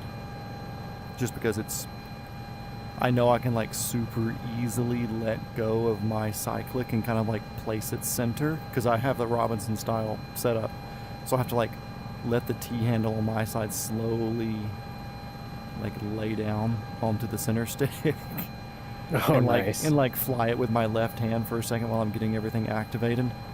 And once it's there, I can go hands off. Then when it's time to get back on it, I have to like grab it real quick and be ready to click all the like manual disconnect buttons and everything. It's a pain, but when I'm doing a freaking 2-hour water crossing, it makes it nice not to just sit here and hold and not do anything.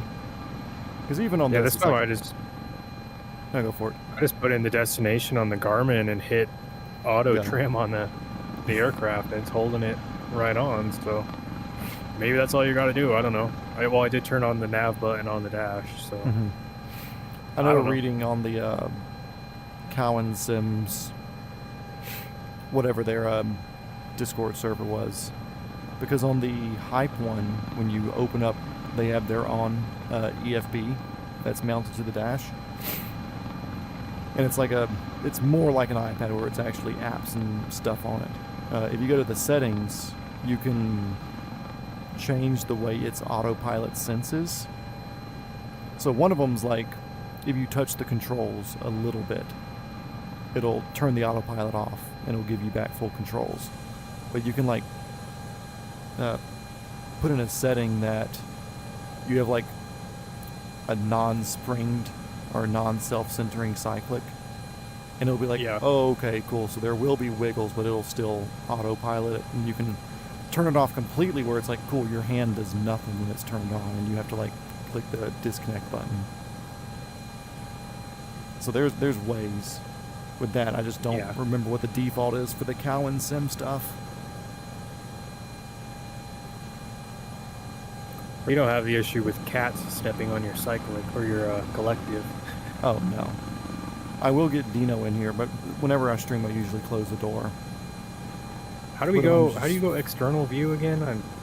I've got mine set up for a number 2 on my number pad, but I don't know if that's I don't know if I've ever bound mine.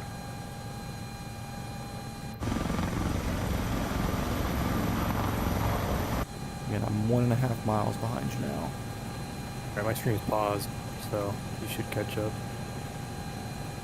Yeah, I have mine set for number 2 on my number pad. I don't know what the other numbers do, I just know 1 is interior, 2 is exterior.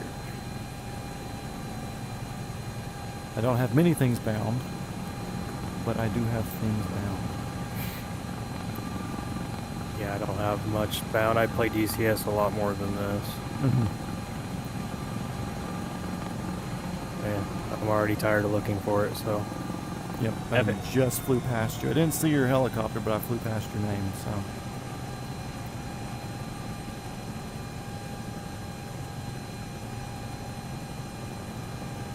Am I showing on your EFB or anything yet, or am I still invisible to you? It's still invisible to me. These fucking Indians. Or you're still, what, 1,300 feet? Let's see. I don't know. I'm at 2992, so I have no idea what the actual pressure is, but I'm at 1150.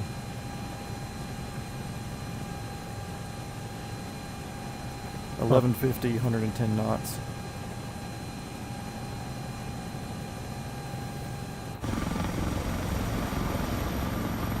Okay, I see your helicopter model now.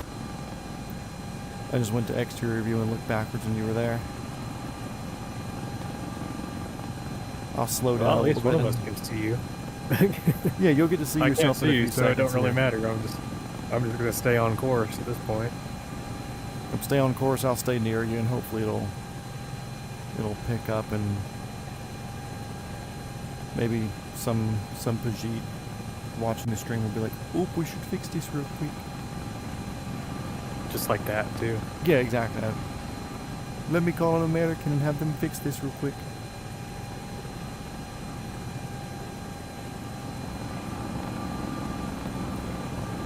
I got excited for a second, but that's just my shadow.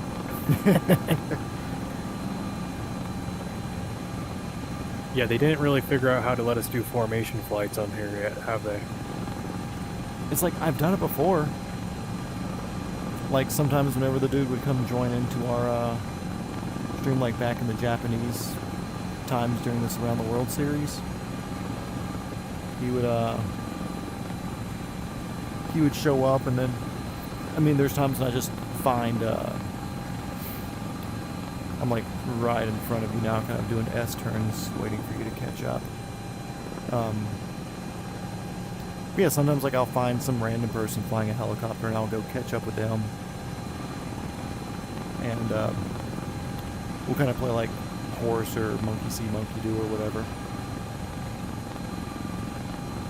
Yeah. Cool, I'm off your front left like you're 11 o'clock.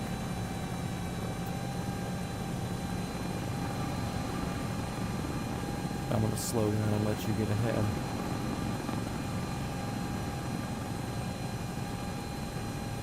Yeah, I got nothing on exterior view or anything. Well, you're not even seeing my name pop up? No. Thanks, Microsoft Flight Sim. It's like after all this, like the only reason I really still play this is because I have a good chunk of change invested into the ecosystem of DLC, and the fact that I'm still doing the Around the World series. Yeah. Yeah, I have it real time online. Traffic's on, live weather, multiplayer's on, same server. Looks Show like you paused over multiplayer in close proximity, that's on. So, I don't know. there. Yeah, weird. 'Cause, I mean, you're not visible right now because I think you paused, but maybe Yeah, you I'm out just of the came pause back. menu now. I mean, I could try leaving and rejoining now that we're in a group, but I don't know if it's worth it. Yeah, you could, and maybe spawn on me if you want to. Yeah, I could try if that. not, Yeah, let's try that. I can't see you anyway, so what's there to lose, right? yeah, it's I'm either too it lazy to works type or it in a doesn't. 4-letter code on my Garmin again.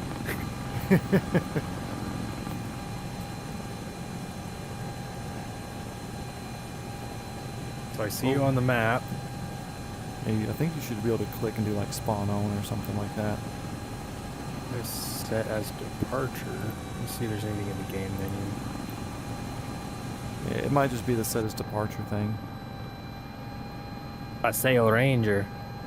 That's me. And my Xbox gamer tag from when I was like 17. Yeah, that's what mine is too.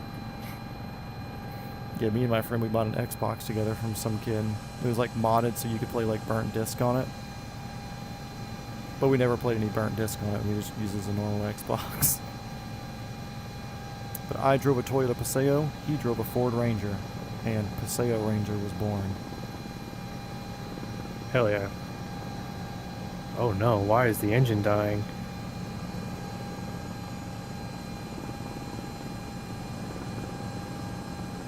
Down collective auto. Turns out I just had to roll the throttle on. Oh, weird. Who would have thunk? Can you see me? Oh, I'm you're flying due north, so let me Yeah, get you're turned facing around. the wrong way.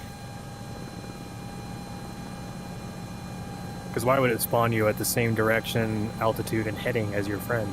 No, that would be stupid. You should feel bad for thinking that.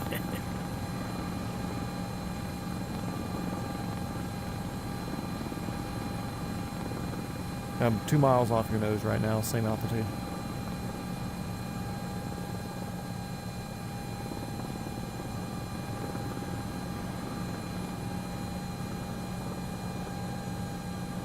From where you're at, it's a 261 heading.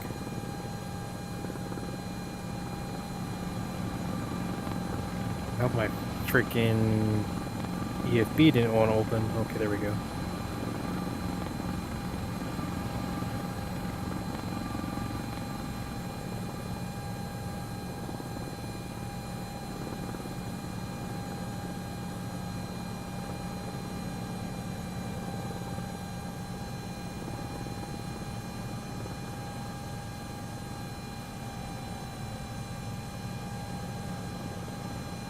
Oh man, they terminated my ATC services. No more flight following for me. Oh man. Thank God, I didn't want to talk to them anyways. Helicopter 9 Whiskey Mike. Flight following terminated. Oh, that was bad. It's a bad accent. I should feel bad for trying that. Do not redeem your... Do not redeem!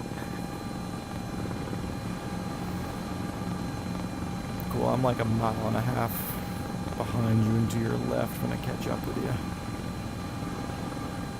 We got American horsepower. I mean, you got American horsepower too, but I got Sikorsky military-funded American horsepower. Heck You yeah, just got bud. You just got stupid Airwolf. Not even real military. It's just because I wanted to listen to that song from the show.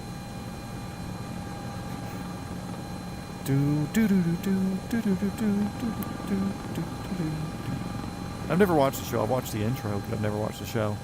Yeah, I never have either. I'm too young for that. Yep. Turn left heading 260. Yeah, I'm dicking around with the With the settings. Or with the Garmin. Garmin. Yeah. You need the airport code again? No, I got it. That's crazy that it's Stuff still I not did. on your EFB or anything. Whatever I did with my VR settings, now my mouse doesn't actually indicate where it's pointing. Oh, weird. Well, I put more RAM in today, and then I messed with some settings to hopefully have better performance. Also, Southeast Aviation, I didn't see your joke, but I'm sure it was great. Oh, great, now I see my name popping up in the fucking game again. Am I double talk for you? No, No, okay, good. I muted you. Cool, I'll just let it keep popping up wide. Maybe that means I'll pop up for you here soon. Who knows?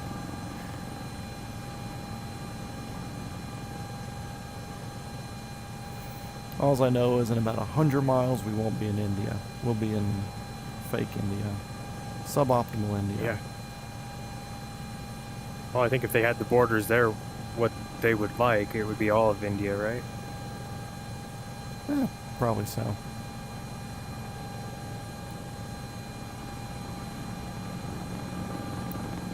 I mean, I understand why they'd be fighting for it. Everything over there. People? I don't know. Don't really know any Pakistanis, but the land over there is much better. This feels like a much nicer place. Also, you're heading very northwest. Yeah, I instead know of- the helicopter's trying to fly itself at the moment. I don't know what I did.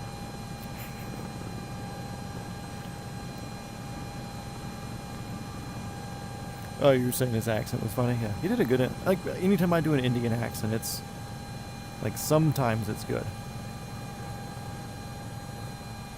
But accents aren't really... Or strong accents aren't really my thing. I can, like, subtly do things. Subtly? Subtly. Is that a correct way to say subtly? Subtley? Subtly? Subtly? Exactly. Look, okay, I used to say yallow for like the first 15 years of my life until kids in high school made fun of me, so I taught myself how to say yellow.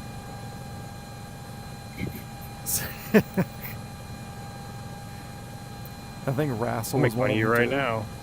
They're like, oh, do you watch wrestling too? I was like, what's wrong with wrestling? Like, it's wrestling, it's an E. I don't fucking care, but okay.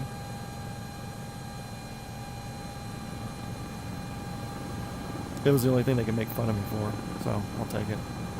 I'm sure I looked Hey, goofy, man. but whatever. Could be worse things to make fun of you for. Yeah, exactly. Oh, look at that kid over there. He's tall and he's already growing facial hair in 10th grade. Lucky him.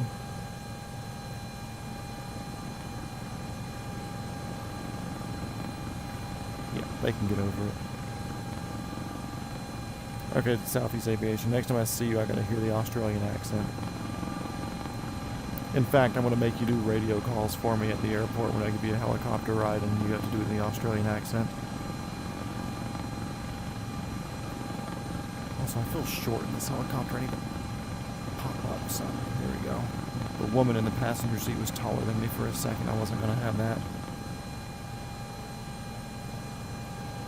Speedway traffic, helicopter 420 Foxtrot Whiskey. Departing runway 24, exiting the area to the southeast.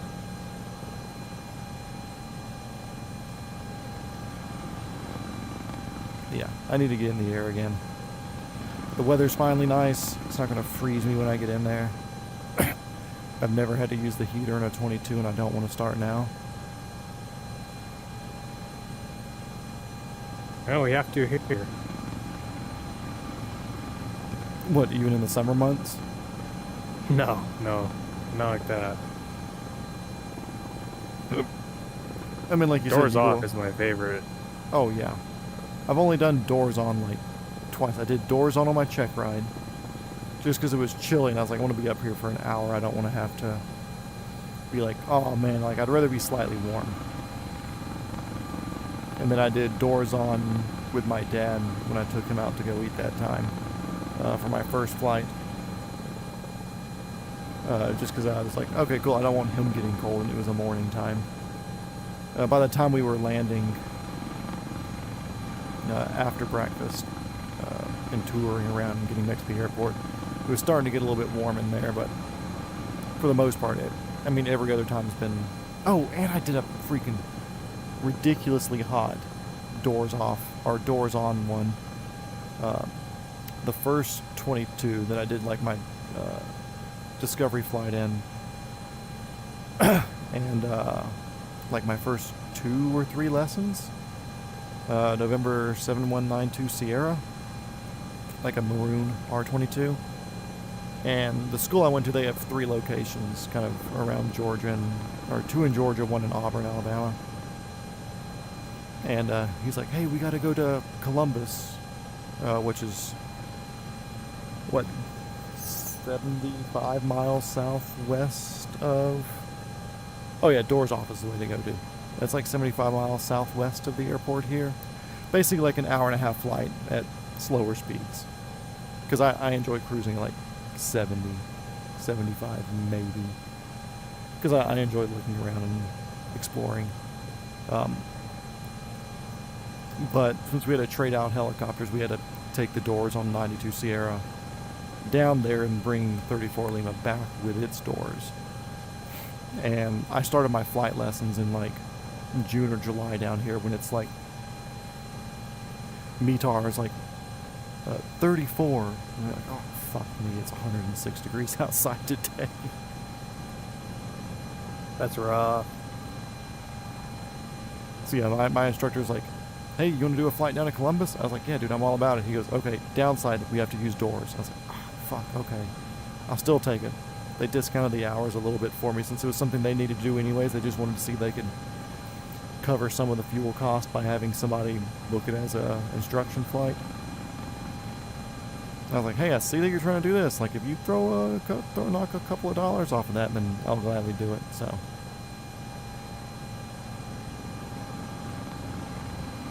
Works out. Yeah. Not too bad. Is your thing still trying to fly itself? Yeah, kind of. I'm off course. I had the heading hold working good last time. Now I respawn. I can't get it to hold a heading.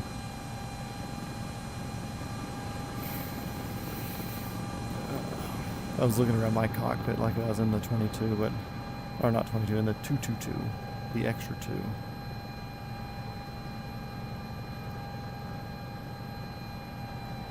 Trying to see if there was any, like, fuses to reset or something like that. Which I actually had a AC generator light come on earlier in the stream for reasons that I don't know. And I just turned the switch off on that and turned it back on and it went off, so problem averted. It's just like the alternator switch on the 22. Yeah, exactly. Cycle for 1 second, turn it back on. If the alternator light's still on, land. Yeah. Alright, bet. If it's still on, you got a few minutes. Did I tell you that we had not when I was flying. It was on a day I was supposed to fly. But one of the dudes had to do a forced landing with it like across the street from an IHOP down here. Nice. Yeah, they it had been getting the tail rotor chip light a few times, and they would do the drain and fill, and they'd run it for 30 minutes or hover it for 30 minutes, whatever, and the light wouldn't come back on. Cool, you fly it for like another. The first time it was like you fly it for a month, then it came back on again. So they did the drain and fill, whatever. Didn't come on for like a week, and then it did like twice in the week where they do the drain and fill, and it would be fine, but it was like happening more and more often, pattern. And which you know, but just that way everybody, the 5 other people here in the chat will know, it's tail rotor chip light is there's metal in the oil in the tail rotor gearbox, which takes the drive shaft going down the tail boom and turns it 90 degrees out to the tail rotor itself. Metal in that means the gears are probably grinding, which means you're getting close to a failure. Standard procedure is land as soon as practical, which basically means like if you're close to an airport, land there. Definitely don't fly by an airport to go somewhere else. But it's not a land immediately sort of thing. But also if you lose it, then you lose tail rotor authority and you have to do a running landing and pain in the ass. But anyway, this is like the 4th time the light had come on. So they were flying, like they had just done a touch and go over at the airport, like 10 miles south of the main airport. So they had just done that touch and go. They were heading back north, and maybe 3-4 miles north of that, almost like halfway in between the two of them, it came on again, and they were flying over like a Walmart parking lot, and there was a little grass field with a, like right next to a big like phone tower and IHOP and theater and stuff. So the instructor was just like, hey, let me take this, we're just going to land it and call a trailer. And so he went and did a emergency force landing in a field next to an IHOP.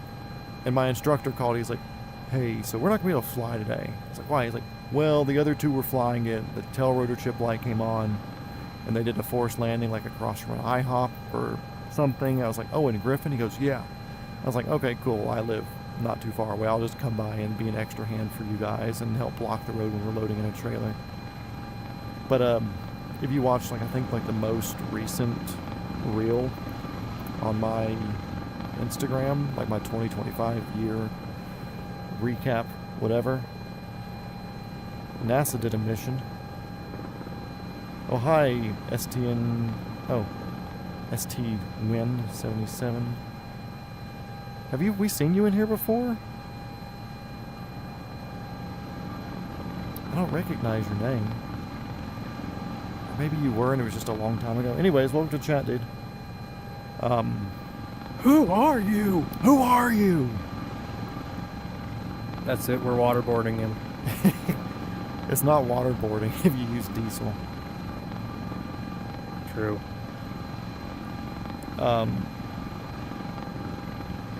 But yeah, like if you watch my 2025 year recap or whatever, there's a clip of them hovering it over onto the trailer. But yeah, I rode over there, like I had drinks in my cooler and stuff, and I gave them like water. And, yeah, you need anything? We just kind of hung out and waited for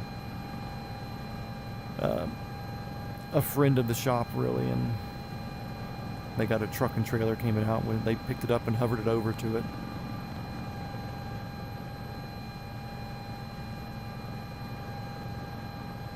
Part 19, jeez. Win. I always want to say Nugan, but then I remember it's not a American pronunciation, but Part 19, where was Part 19? That had to have been like top of Alaska, maybe? Or maybe even crossing into Russia for a second? That was a while back. Damn, almost a year ago, really, because I started doing this fucking series during the summer break of this television show last year. Was hoping it would go quicker, but you know, after you do like 50 episodes straight, you're just like mentally drained. Oh, just so you know, like another 2 miles ahead of you just turns into straight desert up here. It's like a no man's land. This sucks. I just wish I could see you. That'd be handy. Circling back around for my boy.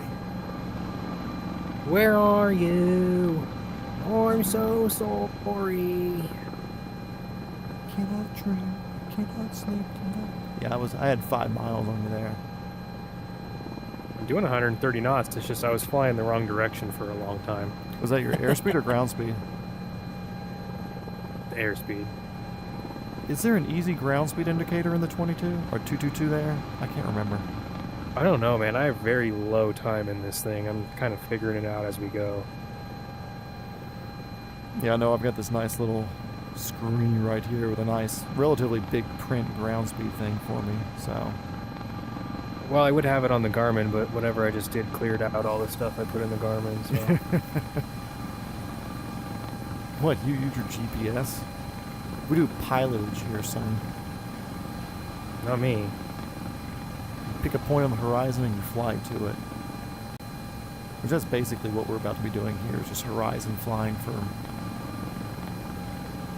20 minutes. Not where we're in a place where I don't want to get stranded. Good thing you're in a Bell 222 Bravo. None of those have crashed recently. Did you check your pitch links on the tail rotor recently?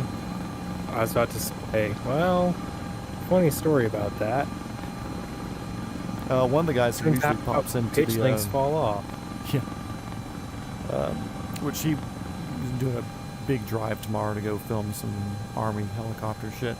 But usually the Helicopter King on YouTube, or it used to be Epic Aviation 47, he'll swing in here. I texted him earlier. I was like, hey dude, I'm streaming. Do you want to swing in? But he got a really, really good footage of that accident when it happened. Because he sent me a video. It's crazy. Like, you can go before through it the even was slow public. motion and you can see the pieces fly off of it. Oh yeah. And then like as soon as their airspeed reduces, you just see that snap to the right. Yeah, loss of tail rotor effectiveness at that altitude is troubling. That altitude not a whole lot with you that can amount do. of stuff beneath of you and that speed is troubling. If there was nothing below you, you could technically throw it in an auto real quick, and it wouldn't be pretty because you're outside of your high velocity there.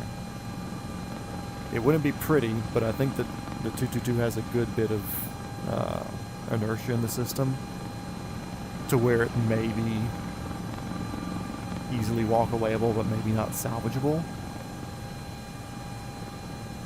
But I mean, it was like the worst situation for when that, like for that pitch link to leave chat. That was the worst time. Yeah, I mean, if he knew it was broke and he kept his airspeed up, probably could have got somewhere, but Oh yeah. And they got sure. like kind of below ETL and then you're just hosed at that point. Yeah, below ETL, below that altitude, because if you wanted to add any more altitude, you're spun. Like you're spinning, sorry, feel like nothing you can do. I mean, obviously I've never flown a big helicopter, but I feel like you would know that from the feeling in the pedals, but maybe not with hydraulics. I think with the hydraulics and the fact that they were landing next to the beach, that usually has pretty solid winds whipping off of it. If he was adding left pedal like he would be, for adding torque coming in for a landing with that like rotating system, and with wind wanting to push you around and stuff, it's probably a bit like, okay, cool, I'm fighting it, but we're making it happen. But I don't think the pitch link broke on the approach. I think it broke beforehand, like before they were below ETL, because there's a few videos where you can see like the one pitch link swinging loose. But I can't remember if those were before or after the final. Yeah. But had enough airspeed, enough dealing with the beach weather and just everything there, and maybe there was a feeling, or maybe it was just like, cool, I'm using a lot of pedal, so I'm assuming there's a lot of wind here. I'm kind of assuming that might have been part of it.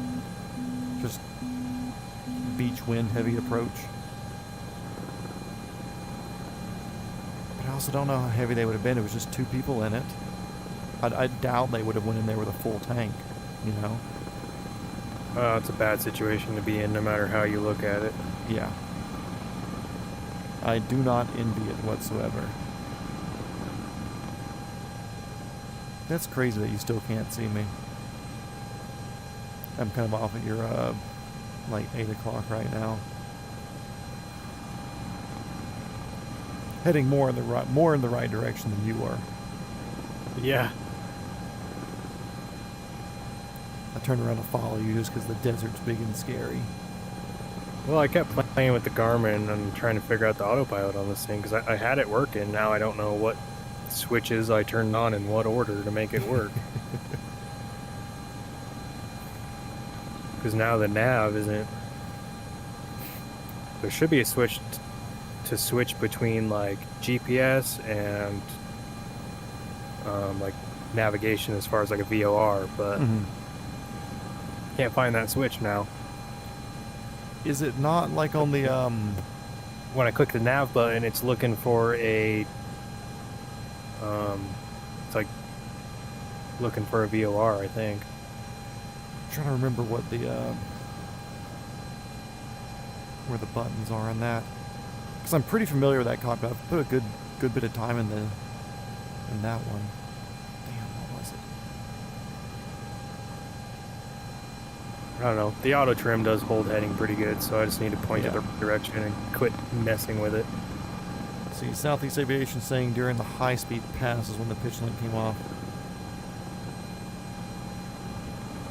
Yeah, it's possible that when he was getting aggressive, maybe he was trying to do like a higher speed pedal turn, where he was really having to fight the vertical, keeping him straight. It's possible. And very possible for that to be the issue. I think that's what happened to the MD-500 I was flying in here. It was a day when I wasn't even streaming. I was just flying one of the Taugs Hanger 500C with floats. And I went to go land, and I was just spinning. I was like, I'm not that heavy. Like, it's not like I'm over-torquing or whatever, and I had all the pedal. And it crashed me and it respawned me, and then I went to go do it again. It did it again. I was like, something's not right here, so I went to exterior view, and there was no tail rotor on it. I was like, you didn't even spawn me with a tail rotor? What the hell's happening? But then since it had floats, I just did an auto into the lake. It landed fine. But I could not get it to replicate losing a tail rotor. I tried backing into this stuff. I tried swiping the tail against trees. Nothing. Couldn't get it to lose a tail rotor again. This is so wild that we're in the same group and you can see me, but I can't see you. Yeah, I'm like half a mile ahead of you right now. Same altitude. A little bit aggravating. Yeah. I'll make sure to add this to the video of things that's still broken in Flight Sim 2024. Which I think I'm going to start really recording some more videos that aren't streams after Sunday. It's kind of the general plan right now. Ground speed 160, cooking. Not much wind here though.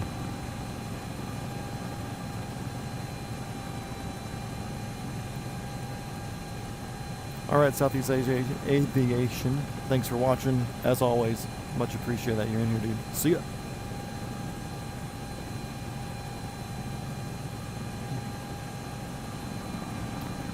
But yeah, Southeast Aviation there, he was in one of my streams back in, I want to say it was in Flight Sim 2020, because I was figuring out how to get all the streaming stuff working before 2024 came out. And I want to say he popped into a couple of my streams. He's just been showing up ever since then, so. And he's relatively local. So eventually, one day, whenever he's in the same area and I'm in the same area, he gets a free ride in the helicopter because he's like the OG stream watcher. Yeah, for sure. And it's convenient that he's local. If he was like a California kid, it's like, okay, cool. Like, thanks for being here, but I can't do much. Okay, so you had to click the nav button and it says arm, and then wait for it to capture the nav or the GPS. I'm trying to read this with one eye. The autopilot waits to intercept the active course.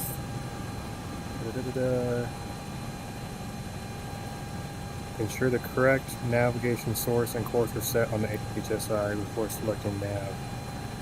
Well, I didn't do that last time to get the GPS.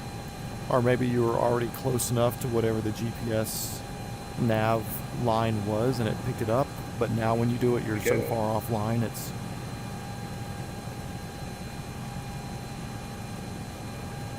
Like if you intercept it, it picks it up, but maybe you're just not in a line where you're intercepting.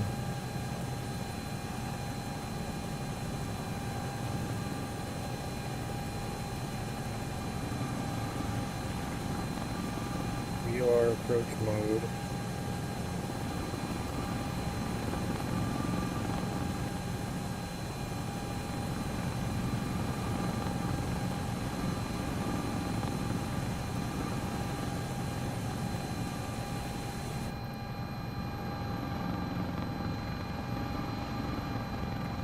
I love when my helicopter gets quiet all of a sudden. It's always fun. Ain't got no gas in it. Oh, dang it. Now how many pounds I got? I've got 860 pounds.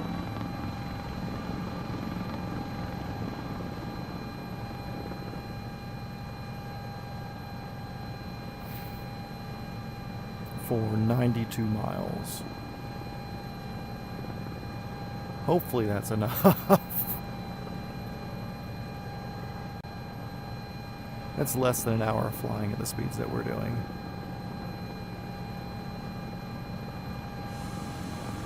And of course, once I finish this leg, then we can always try spawning in somewhere else and doing something else, but I've got to get my leg completed. I'm trying to get as much westward as I can right now. That way I'm not having to fly at midnight to make it through these time zone things, because I'm trying to fly as live as possible for everything. Yeah. And I just didn't want to fly at midnight for like the past 2 months, so I just haven't been flying this series.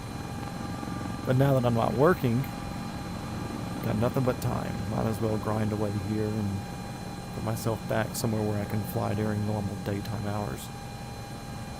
So what is this, episode 60? Now I won't have 20 days worth of Australia. I feel like maybe 110 episodes this could be done. Honestly less, but I wanted to go through Florida, all the islands, hit South America, so that way at least I hit all the continents with the exception of Antarctica. So like that's going to add 7 to 10 days. Which, whatever, Right. I'm not going for a fucking record or anything. If I was going for a record, I'd been flying this or the 222 or the 160 every single day, trying to get as much airspeed as I could. But I figured since I hit Australia, might as well hit South America too. Don't need to do a full tour, I just need to touch the country and then swing back up the Yucatan.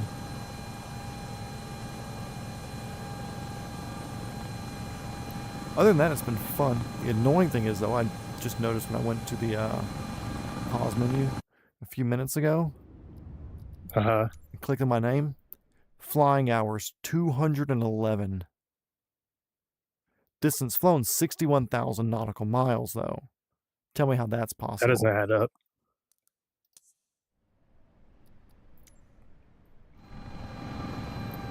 Yeah, so I think that may roll over. It may be 1,200 or 2,200.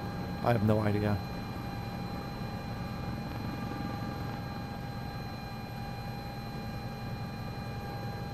Or maybe in one of the updates it wiped everybody for some reason, but I still have all the career mode shit. So I don't see why that would be a thing. I'll look into that though, because I'm actually curious how many hours I have in this stupid thing. Yeah, the EFB's never been accurate for me.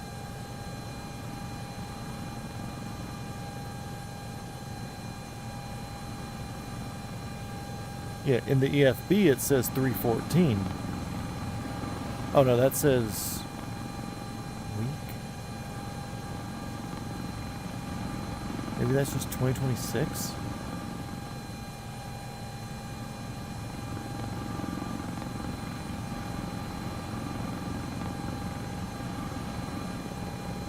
Hey, I might have figured it out.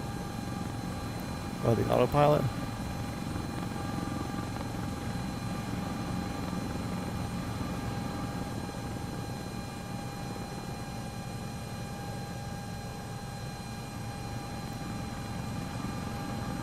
Maybe, maybe not. So it's telling me 313 in this. Although I don't think that's right.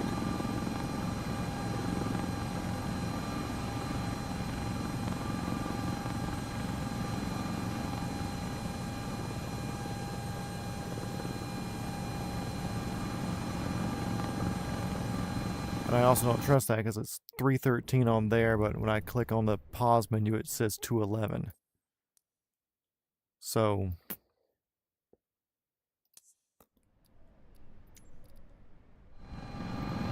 either way, I'm very sure I'm over 1,000 hours between at least this and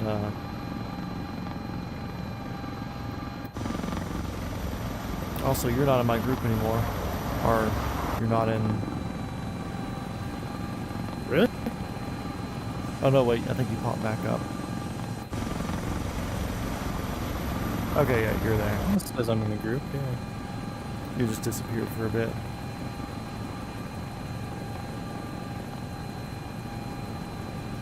Well, I've never seen you, so deal with it, buddy. What a piece of crap, dude. Yeah, it's fucking annoying. Like, Wow, it should be as easy as free- add your buddy to your group and spawn on each other. Yeah, Bang. exactly. There's another helicopter pilot YouTube guy, like SAR 141, Search and Rescue 141, something like that. And he'll do streams of flying and whatever. And there's one day, like, I had just streamed. I was still wide-ass awake after I got off streaming. And I saw him, so I was watching him. I was like, hey, you accepting anybody to just hop on and fly with you guys? He's like, yeah, sure, hop on. Added in, took a few seconds. They saw me, I saw them, bada bing, bada boom. We were flying around New Zealand. No big deal.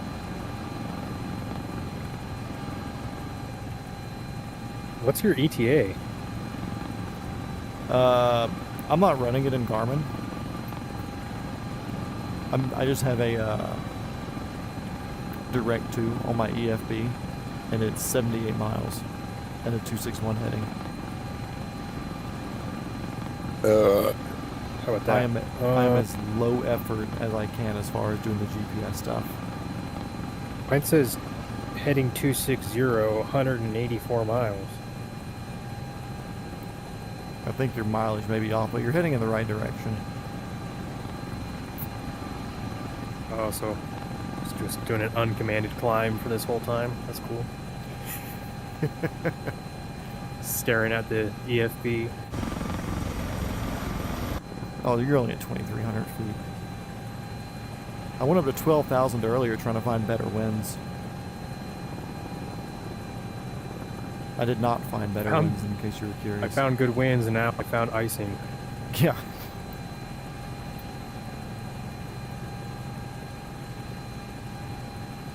Also, something that I need to remember to put in the things I hate about this game.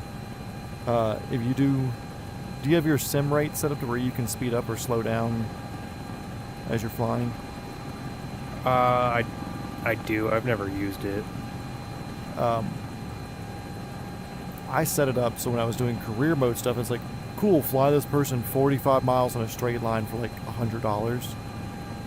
Like when I was just doing the initial grinding to like make enough money so I could like get to the helicopter shit.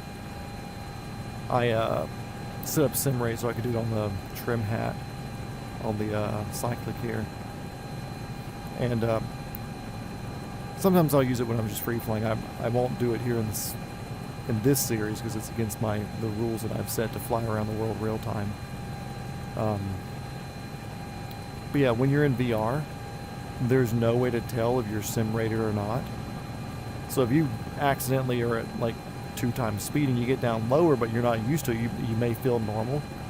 Or if you're too high to where you can't tell, or flying too slow and you just can't figure out if you're going faster or not, there's no way to tell if you're sim rated any faster or slower than what you should be. You have to go to the stopwatch that's on the dash and watch how quick the time's ticking by to know if you're actually moving faster or slower. Oh, Like, that's there's handy. yeah, so there's no way, there's no like little like 2x marker at the top of the screen or whatever. No, you literally have to look at the stopwatch on the fucking dashboard. Which apparently when you're not in VR, there's a little thing that pops up that lets you know if you're going faster or not. Nope. Not in this. I click the clicks forward and backwards, but sometimes it'll double click and I'm like, going in for a landing, I'm like, I feel way too fucking fast, but it, like, maybe it's just a short runway and it just feels weird and different. And yeah, this game was finished coded by the people who live in this country, and it shows. I just don't think it was ever finished. Which is frustrating because it, you know, it has the potential. Oh yeah. But You in have the today's environment, entire people want to play world games here together. in photogrammetry with like pretty decent looking buildings. Like, take it from somebody who's flown through every country between America and here so far. The buildings look different in each country. Like, Japan has different building styles than what we were seeing in the mountains in the Himalayas, and different areas of America have different whatever. There's like 60 different tree types. Like, it feels like you're flying around the world if you're just looking at the areas. But then it was just never finished. And they Yep. charge you $100 for the full version of it.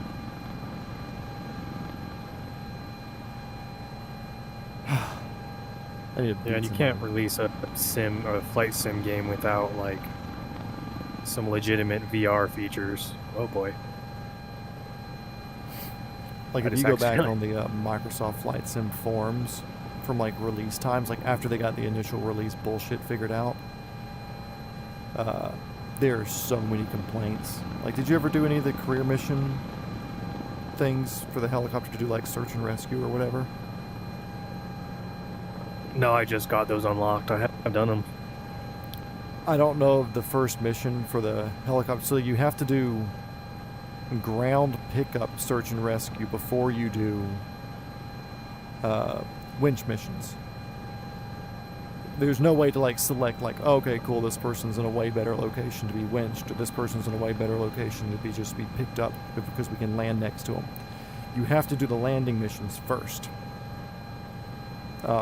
And the first one that they have you do, it's in like North New York State in the mountains or something up there. And you have to land within like 200 yards of this person. They're like on the side of a mountain that's completely covered by trees, and there's no fields for like a mile. And I tried every single visual setting that there could be to like, okay, maybe there's a field if you're in like super high fidelity and running the best graphics, and low, it just kind of puts like the blanket trees or whatever. No.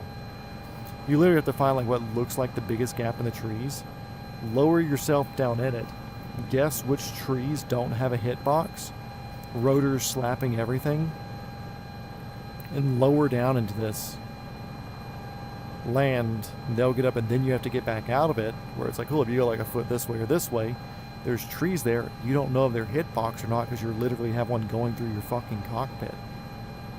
You're like, this one's obviously not hitbox, but I've crashed 37 times trying to do this, so who knows. Hopefully they fix that. There were a lot of complaints. It's like, guys, did you not even test your own career mode? Like, at what point were you like, oh, cool, this is... Oh, sorry. Oh, cool, this is going to work out just fine if we have them land in the trees here, no big deal.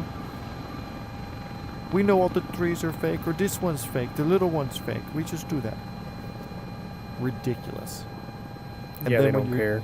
Yeah, then when you're doing the winching missions too,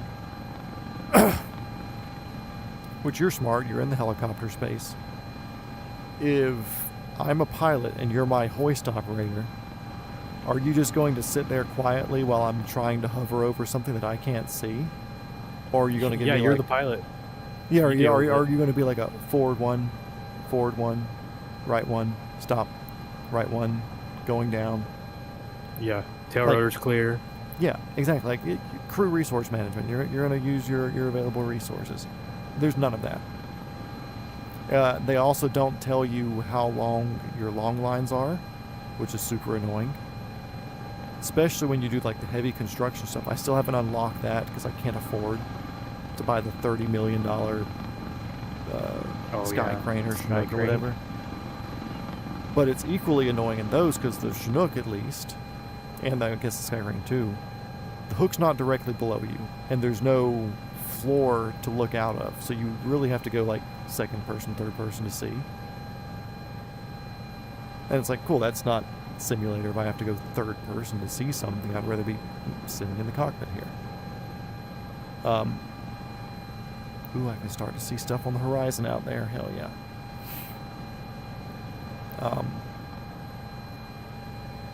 Yeah, so it's like, cool, they give you this long line, especially for the sky crane. It's, they have you build like power lines with like big power line poles.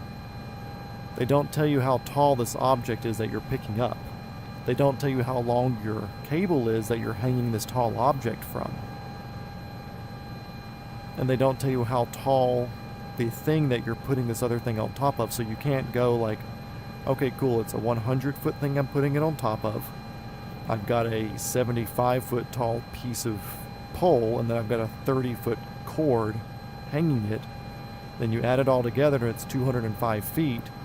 And then you look at your radar altimeter, which is a digital readout, which is nice. But they don't tell you that.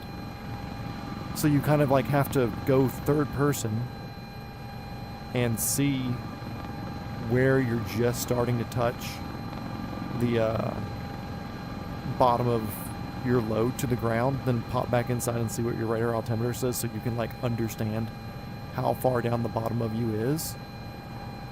And then you have to like go fly next to the thing that you're at and be like, okay, cool, my radar altimeter says I'm at up 75 feet here, and then you add it all together and you fly up to that height. There's nobody telling you forward, backward, left, right, and it gives you like a 1 foot hit box. And there's no like bubble window for you to look out or anything. It's so shit. It's like they didn't give anybody who's ever done it professionally any sort of like time to review it. Be like, hey, you know, if you add this super simple thing, it can make it realistic. Even if I just had the same crew member being like, forward 5, 4, 3, 2, hold, forward 1, hold, like, it'd be so good. Yeah, for me it just is very apparent that they don't care. Yeah. And then on like the hoisting rescue missions, I don't think I've seen one of those on the ground yet, to where like you're hoisting somebody out of the woods. I think it's all like over water, so like lakes and stuff like that. There's a boat on fire, so you fly out like 10 minutes to this boat that's on fire, and they're like, cool, you found the boat, but that's not the raft. The raft is like 5 miles away. Like, you're not going to stay near the big fucking boat that people are looking at and seeing. Your crew doesn't help you spot, because you have to like look for like a little reflection in the woods or in the water. Then eventually, whenever you see that little like mirror reflection, you go and you get over it. They don't tell you how long your hoist line is, so you get down over it. And if you lower your rescue swimmer like 3 feet away from the raft, they don't swim to it. Then if you hover a little bit to the left or whatever, if you're 20 feet off the water, they'll let out like 50 feet worth of cord. And it's like, you either have to go up so that way it pulls it tight, or you have to drag them over to the raft to pick them up. It is so bad. And it sucks because like people can complain about it all day, but they're not going to do anything about it, which is the shit part. Yeah, at some point it's just like, this isn't what we paid for, you know? Yeah.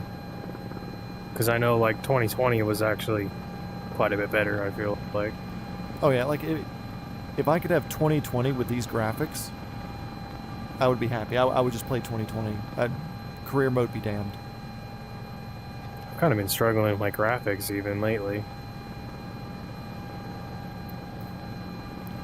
I feel like this is the only game I play in VR that every time I mess with it, I have to change a setting, I feel like. But I'm also a little bit limited with my PC build, so... Yeah.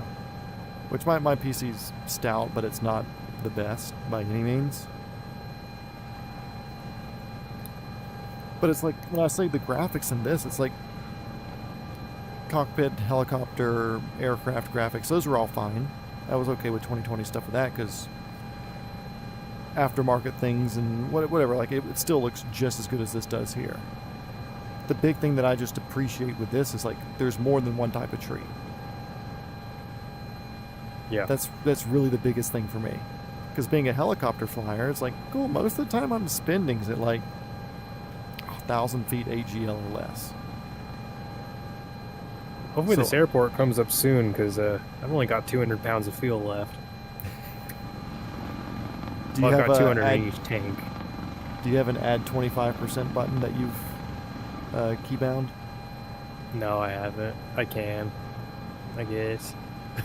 Yeah. Or I'll just crash. It's fine. Yeah. Throw some altitude and just do the world's longest auto rotation. Extend it. Yeah. Max glide configuration. But yeah, I made an add 25%. Because they have that as an option. There's no subtract 25%, but there's an add 25%. I think you can just add it straight from your EFB too. And just load an aircraft. But I know a lot of times, like, I'd set it full fuel, like in the start menu or whatever. Then I'd load in and I'd be at a half tank of fuel. I was like, damn, okay, so usually for these legs I'm starting out stuffed full. So I made the add 25% button, so I just like click F a few times so I know it's fully topped off and I'm not getting glitched out about anything. Yeah, for sure. And I want to say the A-Star before the third update or something like that just had like the whatever the stock A-Star model was would only give you like 200 miles of range. Like some really, really short amount of range for what it should do. Yeah, So then I set it 75% fuel. And I look at it and it's only got 400 per tank in it now. That's probably a lot of lollygagging around you did trying to get your... Well, yeah, no, I mean, I get it, but I'm just saying 75% capacity is more than 400 pounds per tank. Oh, yeah. Which we have 45 miles left, so you're good. And you're 5 miles behind me, so you have 50 miles. I was kind of just playing with the fuel capacity over here. This thing apparently can carry 2,900 pounds, though. Oh, yeah. Of payload. He's a monster. It's a Huey with air conditioning, basically. A retractable gear Huey with a pointy nose and air conditioning. Have you got to see like Cobra blades or anything in person yet, or like 214 ST blades? No, I've been up close to like 125s and some different A-Stars and Blackhawks. That's about it.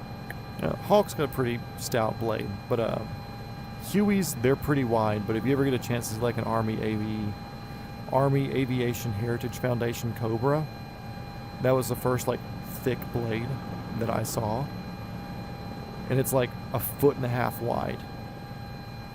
And you're like, I guess oh I've been wow. close to Hueys. Hueys are pretty dang wide too. Yeah, Hueys are wide. I'm going to Discord you one. If I don't hit the ground. Actually, I have time to pause because you're a minute behind. Let's see. I'm going to Discord you a picture of the blade from a 214 ST at Verticon.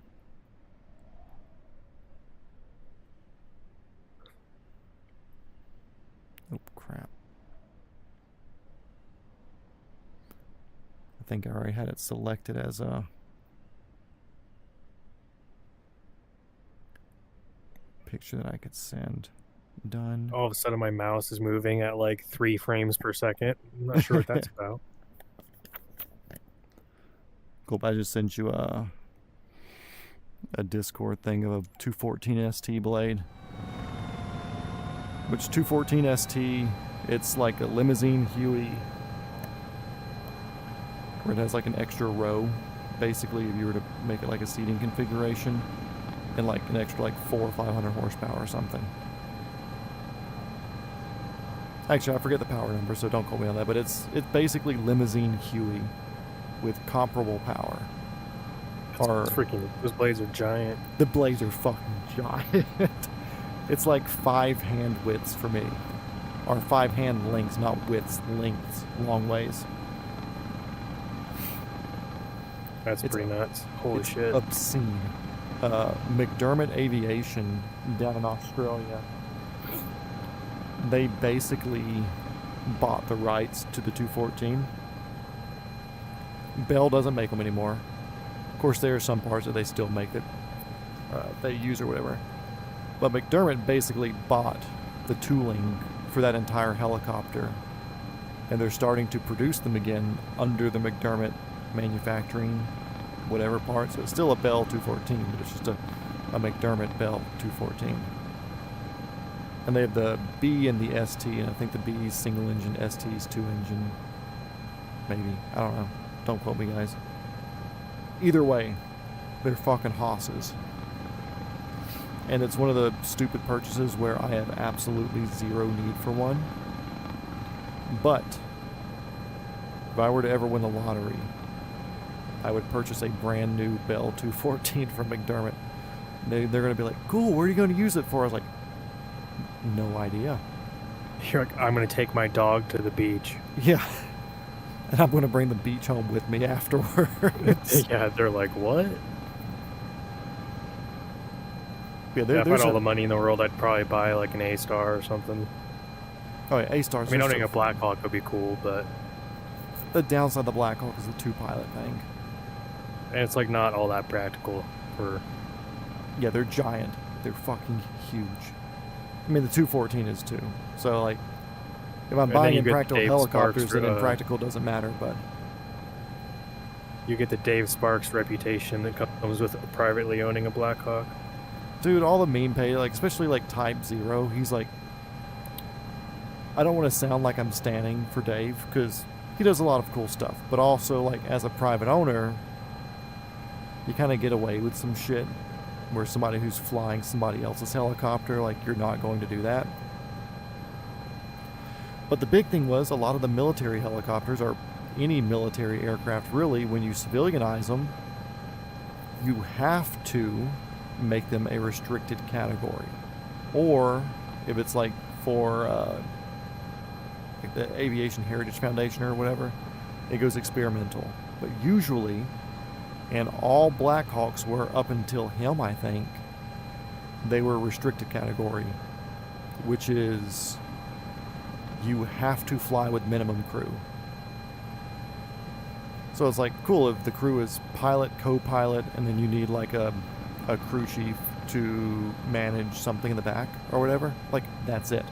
That's all you put in there. And every single Black Hawk that works, which is anybody in the industry that's doing things with Black Hawk, they just know that Black Hawks are restricted category. And like, it's like, okay, cool, like, so we only fly with like 2 people, maybe 3 if it's necessary. Sparks goes and gets it. It goes through all the paperwork and pain in the ass to make it experimental, which means he does whatever the fuck he wants to with it. And they're like trying to like, hey FAA, they're flying with more than minimum crew. What's minimum crew? 12 people? I'm like, you can see it says experimental on the side, right? You know, like you can hate because he has money. Yeah, they're like trying to hang him because he like was flying low over the sand dunes. And it's like, yeah, and you know what I mean? It's like, the aircraft's built for that. He's not flying it, and he's not exceeding any limitations. Yeah. It's like, I understand experimental, you're supposed to, like, avoid people and whatever. I get it. Yeah. Yeah, I get it. But like, I understand, and I understand wanting to call out things, but also like, if you had $20 million and you had the option to own a private Black Hawk for $5 million, and you could fly it around and do whatever you wanted to with it, would you? Yeah. Yeah, probably. You're damn right I would. I mean, I'd buy an MD-500, but... Yeah.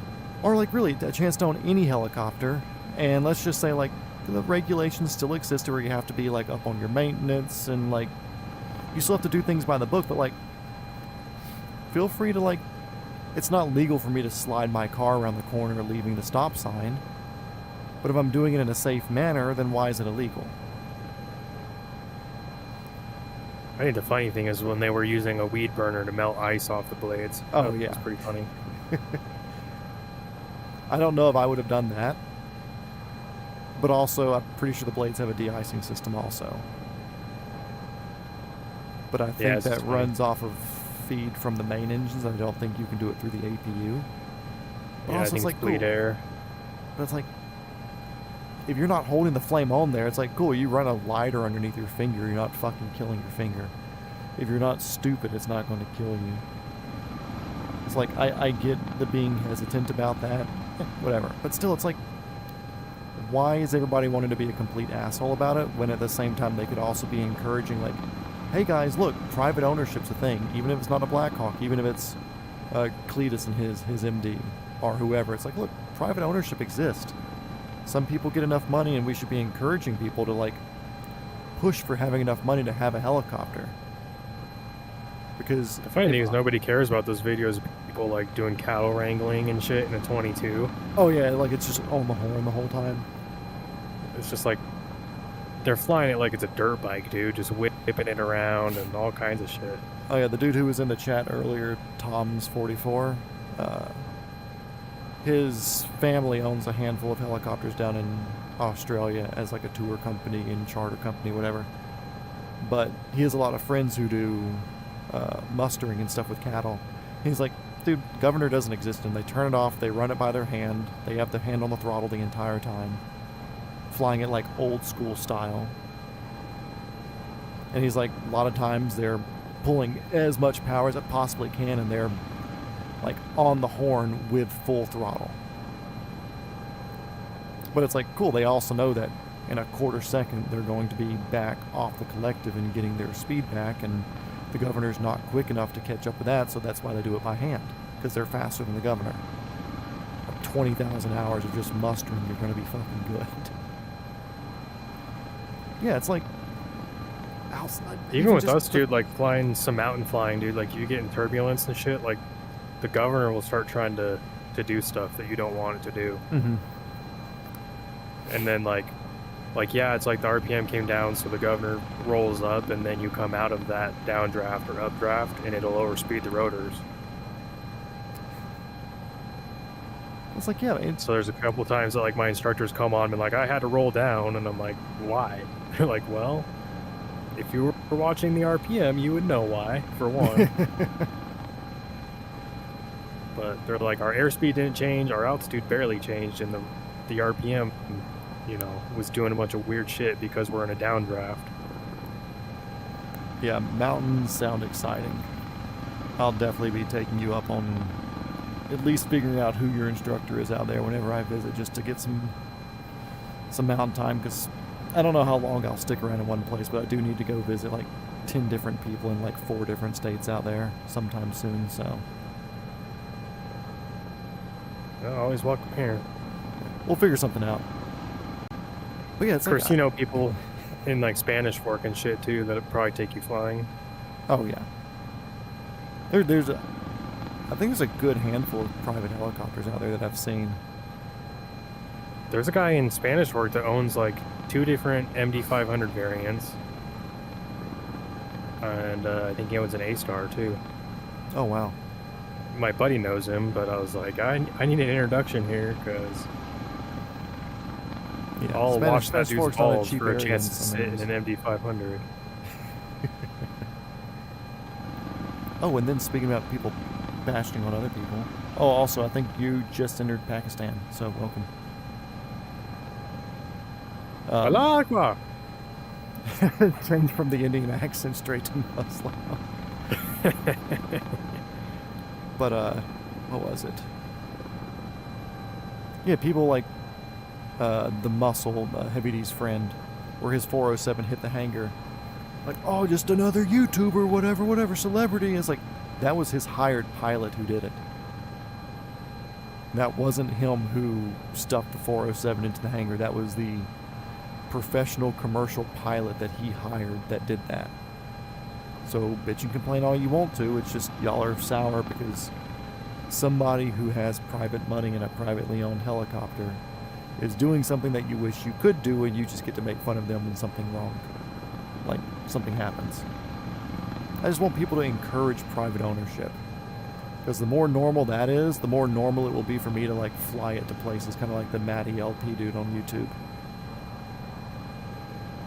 I want to normalize it, just like when I use a suppressor, like anytime I go to like a public range, it's like I break out every crazy gun and suppressor that I can like whip up, so all the old dudes are like, oh my god, is this legal? It's like, yeah, and it is, and you can own one too. Can you play that song on the stream? Which song? I just sent it in Discord. I don't think I have Discord notifications on.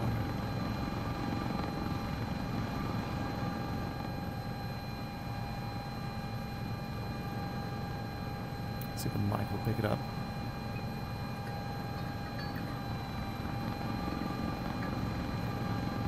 Fast forward a little bit. Yeah, boys. Suck it, India. We're out of your area now. Cool, and get rid of that before we get copyright struck. Oh, yeah. I think of that. Give her a good few seconds.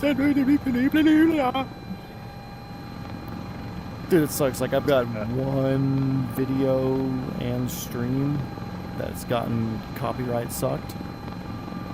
And it was when the Stranger Things DLC came out on here. And I did a stream doing the Stranger Things DLC because it's like, hey guys, look, real helicopter pilot. A few hours, but licensed private helicopter pilot. But yeah, I did that, but all the Stranger Things music that they had on there got freaking copyright striked.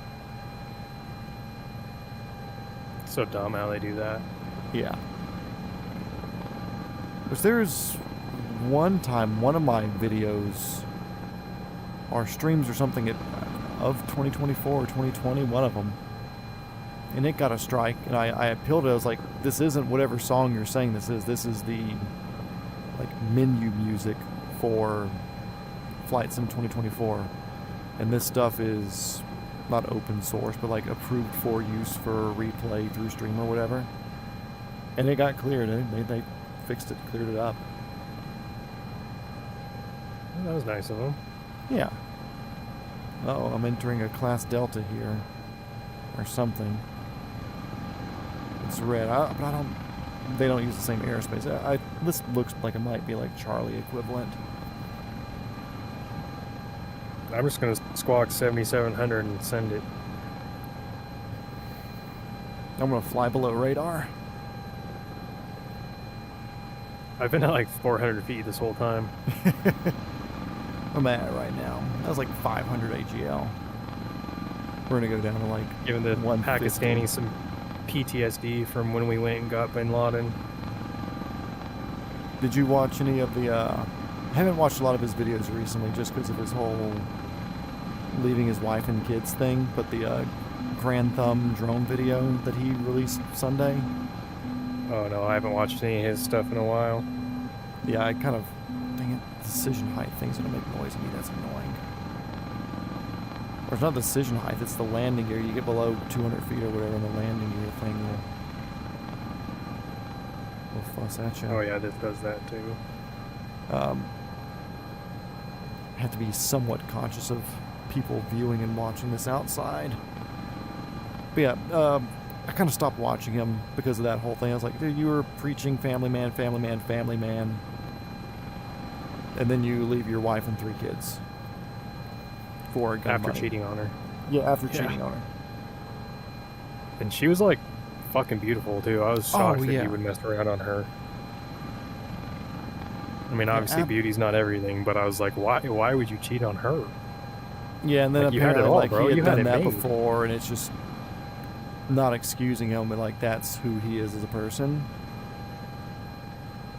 Kind of like if you get a girl to break up with her boyfriend to date you, guess what? She's probably going to leave you for somebody else. It's a pattern. So he had already exhibited that pattern before, and now he exhibited it again. But anyways, he posted a video Sunday. The next best thing. Yeah, he posted a video Sunday that I watched just because like, unless it's something I'm like truly interested in, I'm not going to watch it. But this was anti-drone AR-15 rounds, and apparently they cycle just like standard 5.56 or 2.23 stuff,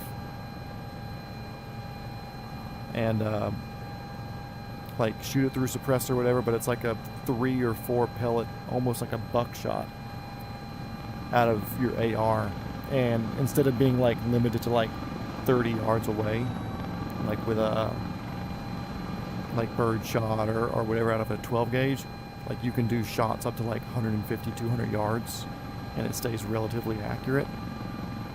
And they were able to get a whole bunch more because they had FPV pilots going after them in different, like, per Ukraine people's realistic scenarios, and like they were getting pretty consistent hits with the ARs getting the drones taken down versus the shotguns where they just couldn't keep up, couldn't reload fast enough, and like they never survived with just the shotguns. With the new anti-drone ammo, I was like, okay, cool, like this is apparently getting released to civilians too, so It'd be fun to try out. hopefully in a non-practical scenario, but I do kind of want to buy a box or two of it just to have it. Wrap those magazines in like red tape, just so I'm like, okay, cool, this is my drone rounds right here. I've got Probably work pretty good for clearing rooms too. Shit, you mean a fucking grenade? Yeah, short distance with one of those, just tear a dude up. Dude, close range shotgun damage is terrifying. Holy crap. That would be the ideal setup though, have the drone rounds in your magazine and then have like an underbarrel shotgun for if that drone gets close enough to you. Yeah. Get you that one last little bit of extra spread. Like, okay, whatever airport, helicopter 420 Foxtrot, whiskey call sign Fuckwagon, returning base for runway something, who knows. 19. Is it 19? No, I'm heading up from the south, so whatever the opposite of 19 is, well, 1. Yep, runway 1, I see it there on the EFB. Which means I gotta slow down because I got gear to throw out. My call sign's WTF.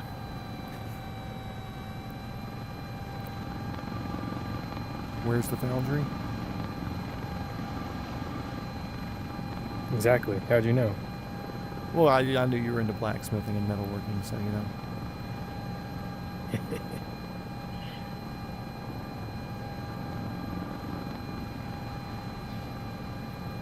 They got to make a quest that you can pick your nose while you're wearing it. I don't know, I'd be... That's my next innovation. Which quest do you have? The 3. And you can't pick your nose, or does it just move around too much on your face when you do it? I just joking. That's what I was saying. Did they put a nose blocker? I do have like a face pad thing on it though that kind of obstructs my. You know, I got to dig for gold from an angle now. Oh, dang it! Yeah. Directional drilling operation. Let's see. I see you. You're 10 miles behind me. I'm turning final now. Still apparently traveling 80 knots. Oh crap, that's not from mount. And get below 60 to get this gear out. Except the pad's way on the other side of the runway, so we'll just use this as a quick stop opportunity.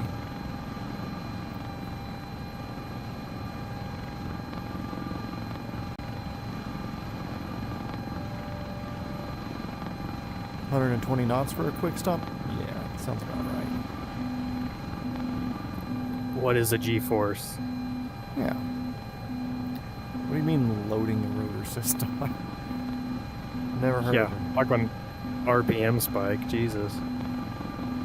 So that's why I have my co-pilot just kind of like manage the rotor brake at the same time. Oh.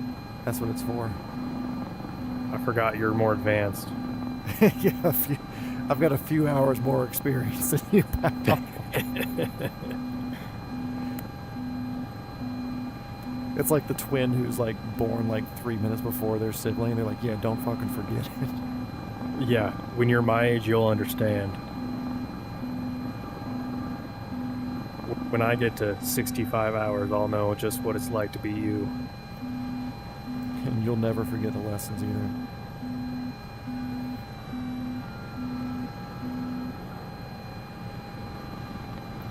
Yeah, I kind of wish I could just like do hand motions and not have to grab my controller. That would be nice, but whatever. I don't think they allow that in the sim.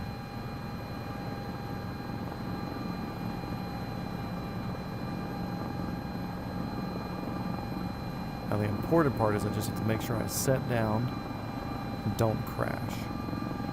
Because one of the rules in the Around the World series is if I crash, I have to restart at the last place that I landed, which would be the helipad that we picked you up at. So I gotta crash into you, is what you're saying? Nope, too late. You're too far away for that. I'm about to touch down here on the taxiway into the pad.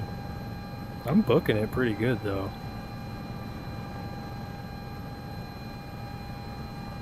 I'm in a rush against bedtime here. Cool. Foxtrot Whiskey is on the ground. We are taxiing over to parking.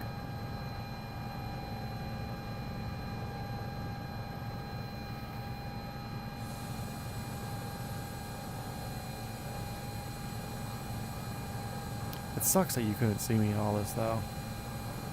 Yeah, I'm a little bit disappointed with this game. And it's like sometimes it works and it works great, and like I said, I'll find people who are flying helicopters around and we'll go like touch off of power poles or whatever, you know, and like role play doing shit. And it works great. And there's times like this where we're in the same group together on the same server and nothing.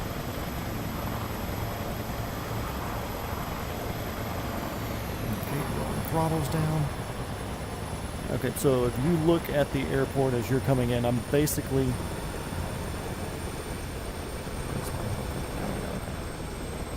so the ramps are there on the side of the airport that you're on there. I'm on the south edge of that ramp, closest to the runway.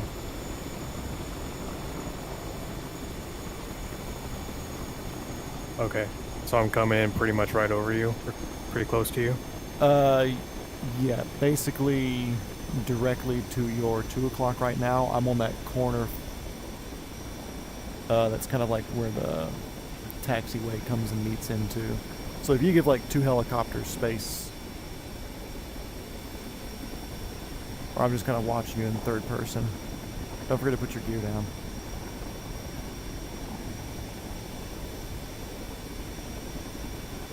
I got 3 green on my side. Okay, I can't see with my resolution. So yeah, if you taxi down the taxiway to your right, kind of follow the striping to the right, there's like a different colored parking area. I've taken up that first spot, which you can look on the stream and see where I'm at.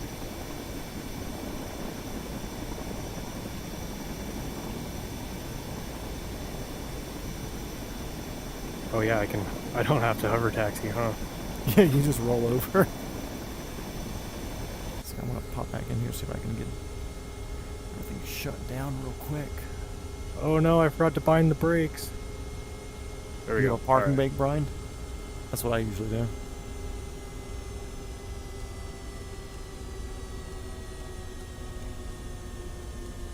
All right, let me look at the stream. I don't know where you're at. Let's see, got mine turned off now, it's just spooling down. So yeah, you keep going, come to your Like, come down that taxiway, come to the right. Whoa. I'm getting all laggy.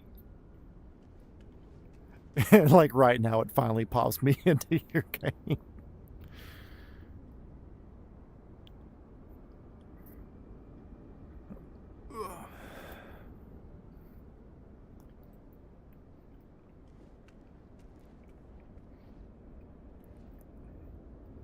My torque gauge is like bouncing up and down. I don't even know what it's doing.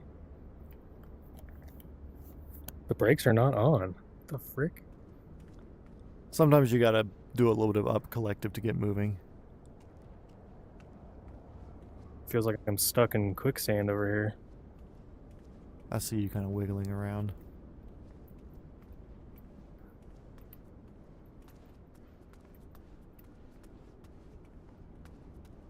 That looked like a parking brake application.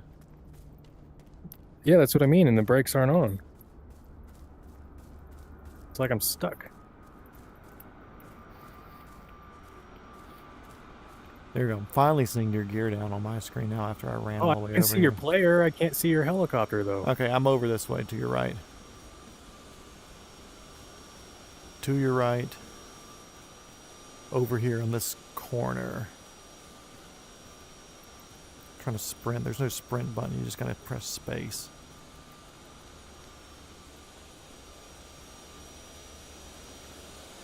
So my helicopter is tail over here.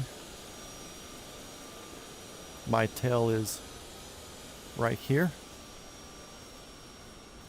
And then my nose is right here. Whoa. So if you put your nose... Where I can fly a helicopter. Yeah, so if you turn right and come straight at me and put your nose on me, then we'll have like a cool nose-to-nose-ish sort of thing.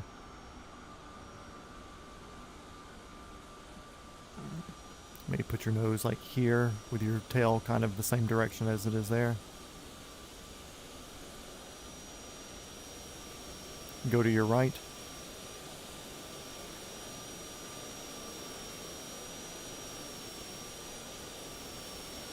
Whoa. I said your right, not your left. I know, I'm getting like really laggy on my side.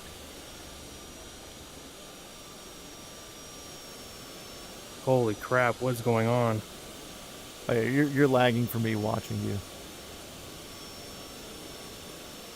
I'm like on top of your helicopter, aren't I? Give or take, yeah. If you take any sort of speed out of your rotors and they droop, they're slapping rotors. Touching tips. Okay, keep going forward. Keep going forward. Your tail rotor missed my main rotor by like 2 inches. Okay, cool. Now just rotate to where your nose is. Like here. Huh, my engine RPM just started dropping. I don't know why. I still have fuel. If you can rotate left more, do it. Hell yeah, there you go.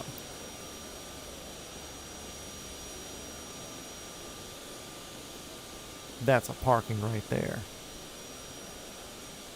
Man, It sucks wasn't that pretty. you couldn't... You fought that shit. You know, when you have as Blame many it on the hours as me, it lag. just becomes easy. I got master caution on. I know the brakes are on. I want the brakes to be on. That's why I press the brake button or pull the brake handle.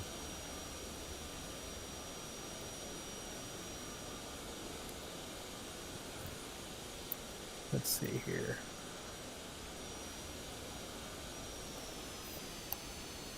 There's a stop button on the collective. You have to do a stop on each engine after idling down. And then it will take like a minute for it to go through its stopping shutdown process. Or you just cut off the fuel and it just kills it.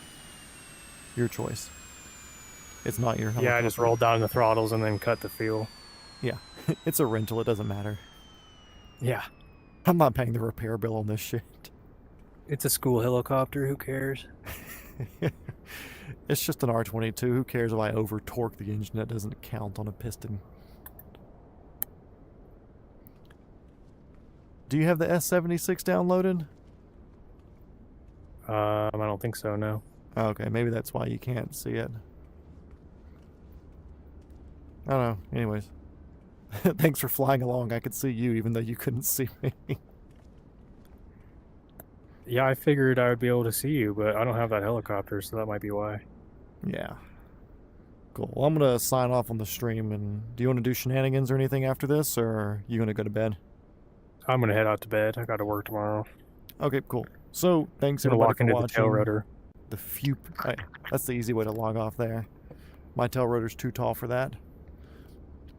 Thanks everybody for watching. That's episode 60 of Around the World. We're now in Pakistan. Next time we're heading towards the Hormuz Strait to open it back up. Thank you, Stuart, for flying along. Maybe next time we'll fly something where we can see each other the whole time. We'll try to work that out in the spare time. And also keep an eye out for maybe some DCS flying with us, since he convinced me to download it. But, yeah, thanks for watching, everybody. See ya!